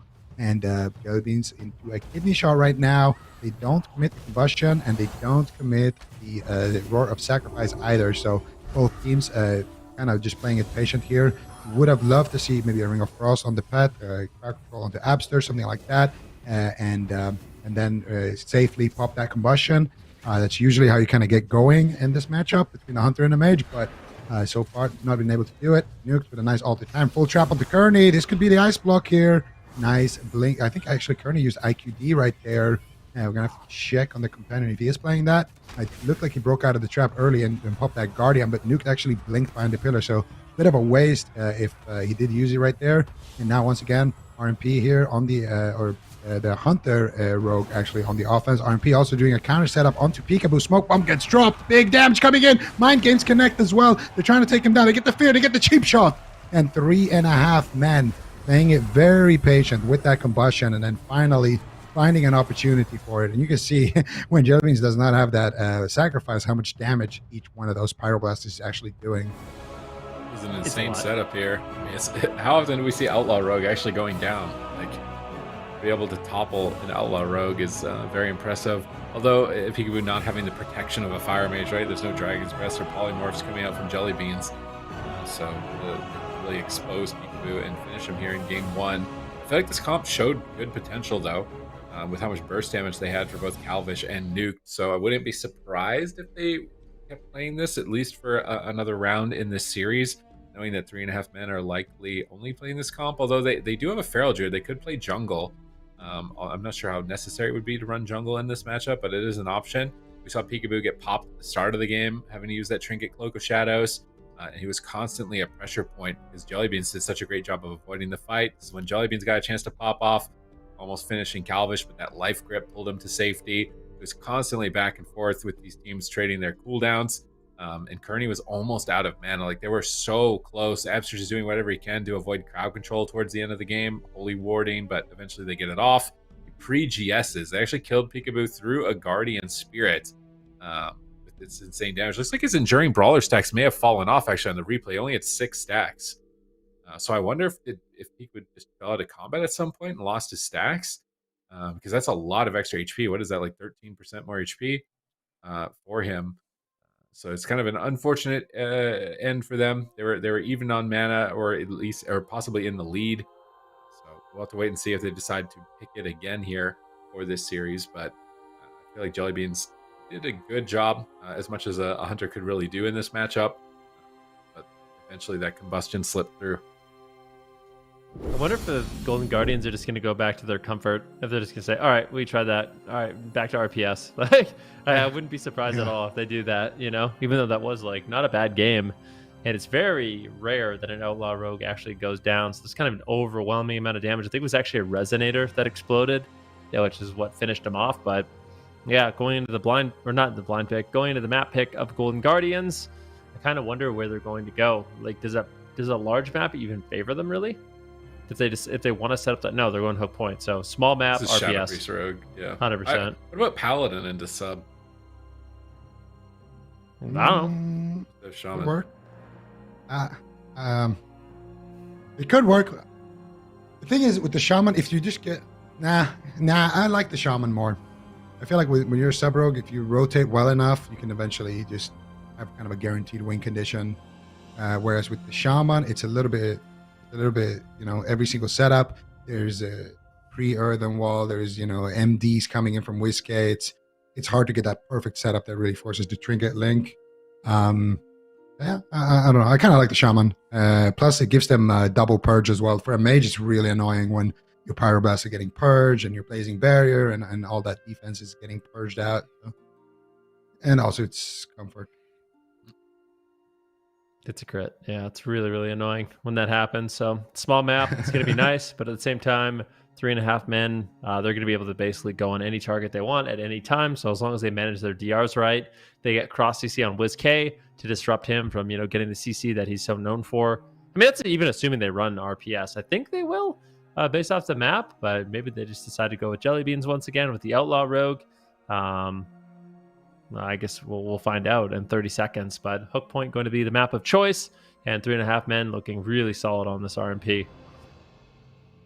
Yeah, and you were right about the sub. You're going to be just blind locking that as well. And it's interesting because that's, you know what I really want to see? I want to see some sub into Outlaw, because I feel like if there's somebody who's going to show us how that matchup is supposed to look, it's got to be 3.5 men. They played Outlaw yesterday, though. Remember? Yeah, that's the thing. They played Outlaw yesterday, but yeah.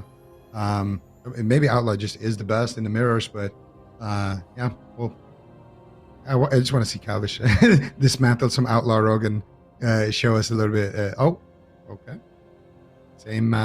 Same pick for the Golden Guardian. So I was thinking maybe they actually go back to this because there was one moment, we saw it in the replay actually, where Jellybeans was popping off on the rogue and he just got gripped to the other side of the map. And Jellybeans kind of just lost his opportunity to go in there and get damage out. But at the same time, Jellybeans lived a long time. Like, he wasn't even a target that they went on in the end because of the map. So it could be really good for them, but it also could be really bad for them on the side of Golden Guardians, because I think Jellybeans will be a lot more exposed now on the hook point. Double-edged sword here for the Golden Guardians, picking an aggressive map like Hook Point. Curious to see if they can stabilize and get Jellybeans to his target, because MM Hunters can blow really anybody away here on 3.5 men if he's able to connect the flame shots during that resonating arrow. So it's just all about getting Jellybeans to his target and making sure he's stable enough to sit there and fire. If they can do that, they're likely to tie it up here. If they do, then this might be what they rely on for the rest of the series as their answer for Rogue Mage here. And if they could win the series against 3.5 men, then that could spell greatness for the rest of their run here, especially with what is going to be happening to Shaman in the future. Maybe I'm even more worried about how the Golden Guardians are going to deal with someone like Team Liquid. If Team Liquid run Cleaves on next week after the changes, because that was kind of their kryptonite for the remainder. But in this series, this is their potential for RMP. What is their answer going to be? Is the Hunter going to be their answer? And if it fails here, then probably going back to Shadow Priest Rogue. I would think. Yeah, I think so. It's kind of their default. If they're down 0-2, Shadow Priest Rogue comes in, try to figure it out. But yeah, I don't know. It looked like the comp had a lot of potential. Not something we normally see too often, but Golden Guardians always trying to mix it up, utilize Peekaboo on that Rogue in any way that they can. But 3.5 men, super good RMP in North America, playing that Subtlety Rogue. Their setups are precise and they are devastating. I mean, it is very rare you see an Outlaw Rogue actually go down. Not only did he go down, he also went down through Guardian Spirit. So crazy amounts of damage from 3.5 men. Let's see if they can continue the crowd control, continue the damage, or if Golden Guardians are going to be able to slowly pull ahead with Outlaw Rogue crowd control, Hunter crowd control, and just the unrelenting pressure on the mage. All right, let's see if they can do it here. Golden Guardians versus 3.5 men. Game number 2 is live here. Hook Point, home field advantage here for Peekaboo on that Pirate. Let's see what he decides to do. He's staying actually in the room right now. Peekaboo doesn't want to be found in this opener. That last opener was kind of disastrous to get a sheep onto Jellybeans. They're going after Upsturge here on the side of the RMP. Cheap shot. It doesn't look like they're going to be getting much more out of that because he gets instantly blinded there. A nice save by Peekaboo, but now Upsturge gets blinded. And who are they going to go after? Peekaboo in a kidney shot. They have more stunts as well. Needs to be careful. Peekaboo greeting it right now big time, and he will be able to because of that Roar of Sacrifice. And you can see this Calvish getting absolutely blasted. So this is what happens when Jellybeans connects there with the arrows, but that was absolutely incredible. You see how effective the Roar of Sacrifice is against that combustion. They didn't have to use anything compared to the other game where they had to use Trinket, Cloak, everything on Peekaboo in that open. They're trying to reset the true shot here with the Fey Guardians. Look at the cooldown. It's lining up with double tap. So Jellybeans in 30 seconds can get that big combo yet again.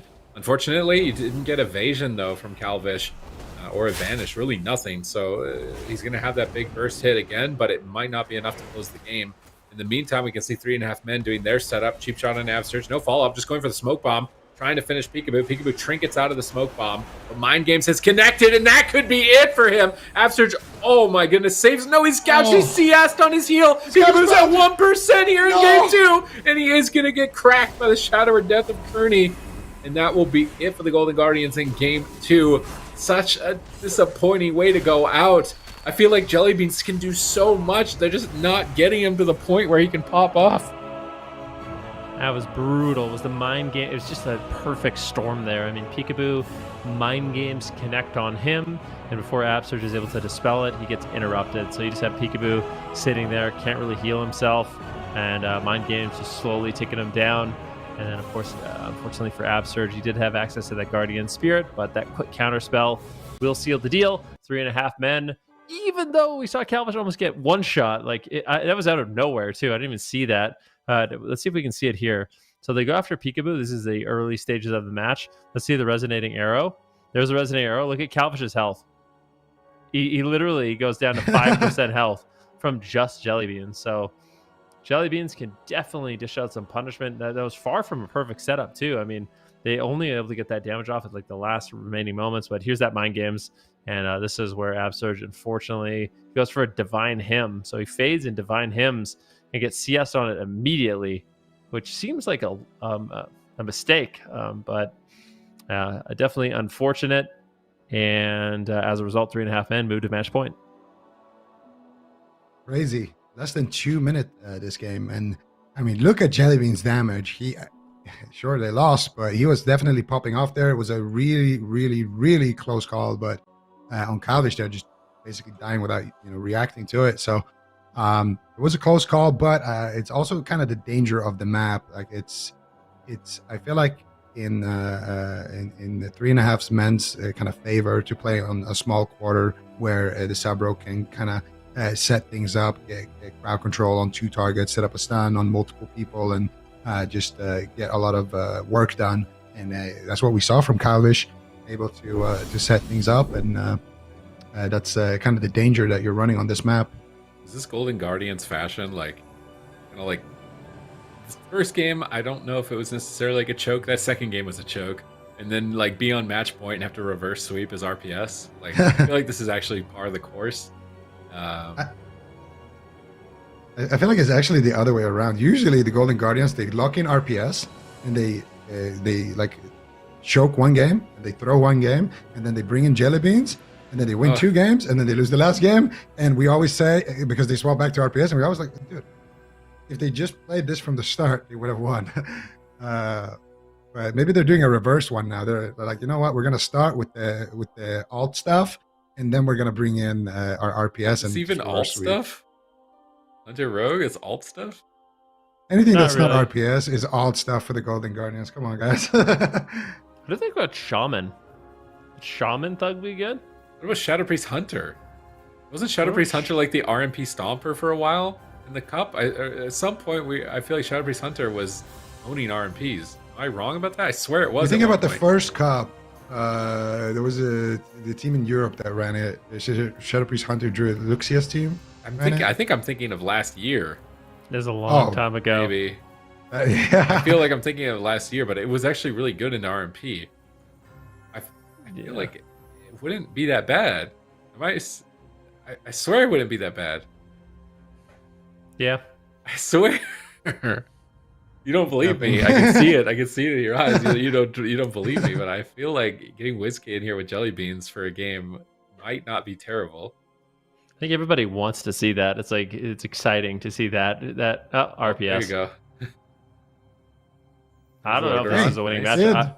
I'm not sure if I mean Golden Guardians won this matchup yesterday, but I'm worried for them. I feel like 3.5 men is playing really well right now. It also wasn't sub, so you got to play a lot differently. I think into sub. Like What? Outlaw isn't going to like absolutely turn this around and crack you out of the game immediately. Whereas if you're kind of fooling around, 3.5 men are just going to slit the throat. Did That's Aiden going to not be switch it. sub? I don't think he did. I could be I wrong. think he did. I think he There actually was did somebody- switch sub. There was somebody who played sub. I'm opening the VOD. Yeah, watch the VOD. You go check that. I'll intro the game. We are going to game 3, Ruins of Lordaeron now. I know this is a cemetery. This could potentially be a match point. And we do have the Golden Guardians locking in their patented RPS, bringing in WizK, Peekaboo on the Assassination Rogue, but they're going up against an extremely difficult team. 3.5 men, been super consistent on that RMP with some really nice plays. Let's see if they can do it, Sid. He did switch sub. So in this matchup, let's see if 3.5 men can pull it off. Runes of Lordaeron, it would be a fitting final resting place as it is a cemetery here for the Golden Guardians. They really need to get these wins against the RMPs because there's some other teams that have cleave comps that have been giving them troubles for some time if they want to qualify into the top 4. Now backs against the wall here, backs against the tomb. Are they going to be able to pull it back here? They're bringing in the WizK. They tried the Jellybeans. They broke out the beans. And it's not enough here. Unfortunately, I feel like it wasn't a representation of Sap. Jellybean's performance, but this is a bad start. Having a sap on the rogue. This is a bad start for the Golden Guardians on match point. That's Trinket Cloak. Is he going to die through Trinket Cloak here? He might just have to Trinket Link or Void Shift so they can keep up the crowd control. That's it! What? That is it! 3.5 men, 3-0. I told you can't not mess around with this team. Their setups are very clean. They remind me of Kungana. Like the setups that they do are just really, really clinical. They're able to get the damage off at the right times. Calvish has been incredibly impressive on that subtlety rogue. This is a really bizarre opener as well because WizK is channeling. He's channeling on to Peekaboo to try to get Calvish out of stealth, and Calvish actually gets on top of Peekaboo. Somehow it doesn't get knocked out of stealth and gets the sap. I don't even know how that happened, but you're going to see it in the replay. I mean, we'll see the whole game again, but watch what happens. I swear, I don't know. I was like, oh, he's getting knocked out of stealth for sure, and then all of a sudden Peekaboo sap. I was like, uh-oh. It ticks, right? So you can sap between the ticks. And I think that's what happened. Obviously not intentionally. He was just walking around spamming his sap. And yeah, I think his timing was just kind of lucky there on that. But at the end, WizK got kicked, so he couldn't void shift as well. We're going to need to see the entire replay because there was a lot of like small intricacies that resulted in that one shot. So they just had a perfect opener. They like imagine the game starts and your team is in triple crowd control against the RMP popping all of their CDs like Combust Blades. It's it is a nightmare situation for the Golden Guardians. This was, oh man, this is such a sad series for the Golden Guardians. I feel like they didn't even get to play out a game. Like the first game, sort of, I guess. Like these last two games, they didn't even get to really play out. We didn't get to see the sap here, but so Absterge got blinded into a sheep. WizK got chastised into a fear. They stunlock Peekaboo, he trinket cloaks, and he thinks he's fine. And then they get a re-sheep onto Absterge into a triple DR sheep, nuked with combustion, pops off, and he counterspells WizK. Oh, WizK wasn't locked on Shadow. He was locked on a Master Spell right there. So he tried to Master Spell the Poly. He took like 40% of his health. That had to be like a double Abyss, right? It's like a double Abyss and a Pyroblast or something, because that was an outrageous amount of damage on Peekaboo. Like, if I was Peekaboo, I wouldn't expect it. I would have died there if I was Peekaboo, 100%. Like, that was crazy. He Trinket Cloak. He's at like 40% health with a powered shield and then just dies instantly. So I said you can't fool around with the sub rogue. Like they're just gonna cut your head off immediately. Like it's not paints a picture. Quick execution by the subtlety RMP here. So Golden Guardians gonna have to go back to the drawing board here if they want to pull off wins against some of these RMPs. Well, luckily they have a new patch as well for Absterge on the Restoration Shaman. That's true. Well,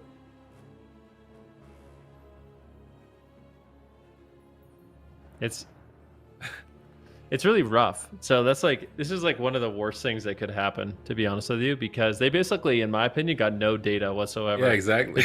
Every single game was like just unfortunate. Let's just say that. Like game number 3, super unfortunate. You don't know if you should have won. You just kind of died in the opener. Game number 2, another one of those games was like things were going actually pretty well, and then all of a sudden one counterspell on Mind Games, Peekaboo's dead, kind of out of nowhere. Game number 1, somehow Peekaboo dies through Guardian Spirit from like 100% health. It's just like all 3 of those games I could have seen going a different way. So for them, they don't actually know. They didn't learn. I feel like they didn't learn anything. I think they learned one thing. What? The MM Hunter Thug into the sub RMP. Maybe a little bit ambitious. Maybe a little bit ambitious to lock that in. I mean, what could they even play, I think so. That I would think the have lesson is don't I think cast. RPS. I think that's the lesson is don't cast. I feel like we've seen so many Holy Priests, they end up losing a game because they casted when they didn't need to cast. Or they weren't thinking about getting interrupted when they casted. Would be one thing, maybe, overall here. Like, when you come out of the long CC chain, don't prioritize casting. Yeah, that's what I said about Whaler yesterday, because I noticed that he did that today as well, by the way, in one of his games. But to be fair, I didn't look at his Serenity stacks if he had 0 or not. Yeah. And you never know. Like, is his symbols ready? Could he have reset it with that? Was his apotheosis ready?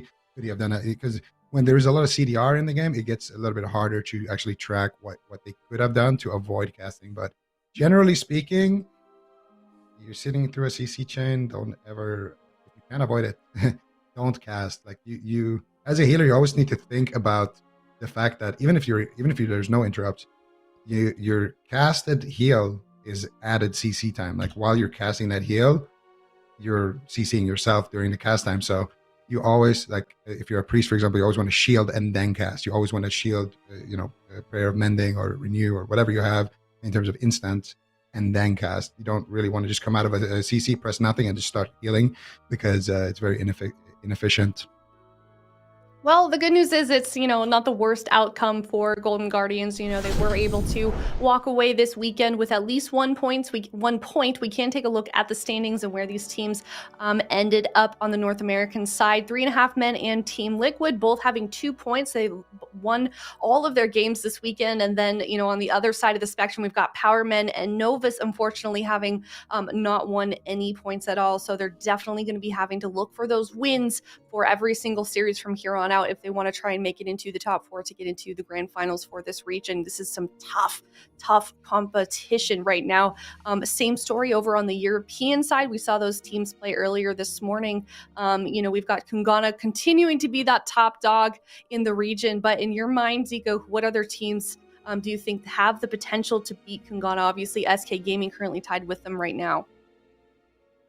I think LF Org is going to be one of those teams that really powers up. I also think, I think if I had to bet that someone in this bracket beats Kungana, I would say I would bet that LF Org would be that team. They're going to have some meta shifts. They have Lontar, on their roster, which in my opinion is the best shaman in Europe.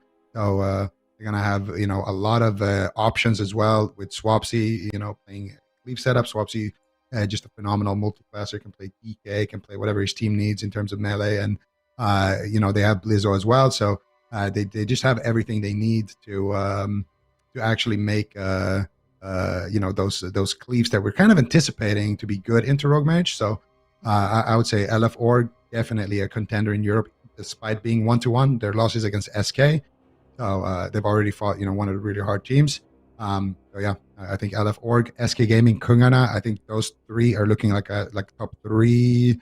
My way as well.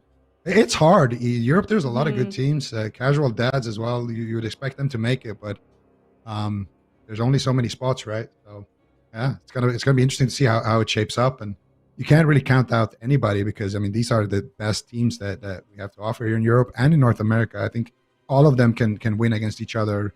If they have the right patch and they're playing on the right day. Absolutely. I think especially if you take the results from the last time we had a circuit, I feel like if you had predicted the where we would end up at the beginning and then looked at it actually at the end, it was quite a bit different. But yeah, Kungana definitely the team to beat. They finished the season, those cups, to qualify for the circuit with almost twice as many points as the number 2 seeded team, My Way. So I am certainly curious to see if any team figures out a way to best them. So looking forward to that series with them against looking for Org. But that is the end of this weekend here for EU. So Delirium and No Money Just Funny definitely going to have to look for some points into next weekend as well, because they're going to very quickly, before they even know it, run out of those chances to get points. Supatis. Yeah, definitely. You really don't want to throw away any series here. Every single weekend is going to count. There's a lot on the line, not only just qualifying to the grand finals, but you will also have the cross-region tournament. So there's opportunities at money in 2 tournaments from qualifying from this. So and you want to kind of defend your region a little bit as well, because this is the first time we've had it in a long time, given all the world events. So I'm very excited for it to see what teams can clamber their ways to the top and go head to head with each other. Is it going to be North America? Is it going to be an EU show? Like that type of deal. So I really want every team to level up as much as possible. So when we get to that tournament of power, we're going to have some fireworks.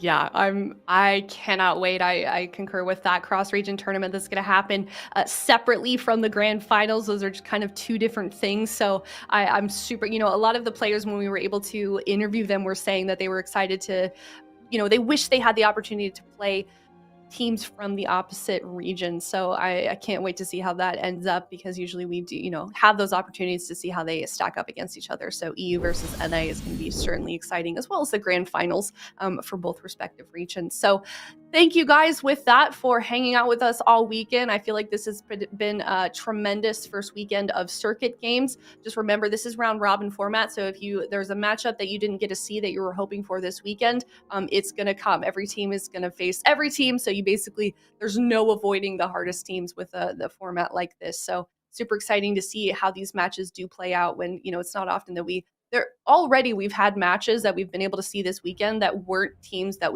ever face each other in the cup. So I think that's what's so special about the circuit. So with that being said, make sure you're tuning in next weekend for even more circuit play for week number 2 of AWC. It's going to be the same time, 10 a.m. Pacific, 7 p.m. CEST here at youtube.com/Warcraft. It's super helpful if you subscribe to us and also hit the notification bell so when you know when we go live. Also follow us on Twitter. There's a lot of good information that gets put out there for the rosters, for the formats, and just a lot of cool stuff about WoW Esports in general. So be sure to go check out WoW Esports on Twitter. Thank you guys so much for hanging out with us, and we will see you next week.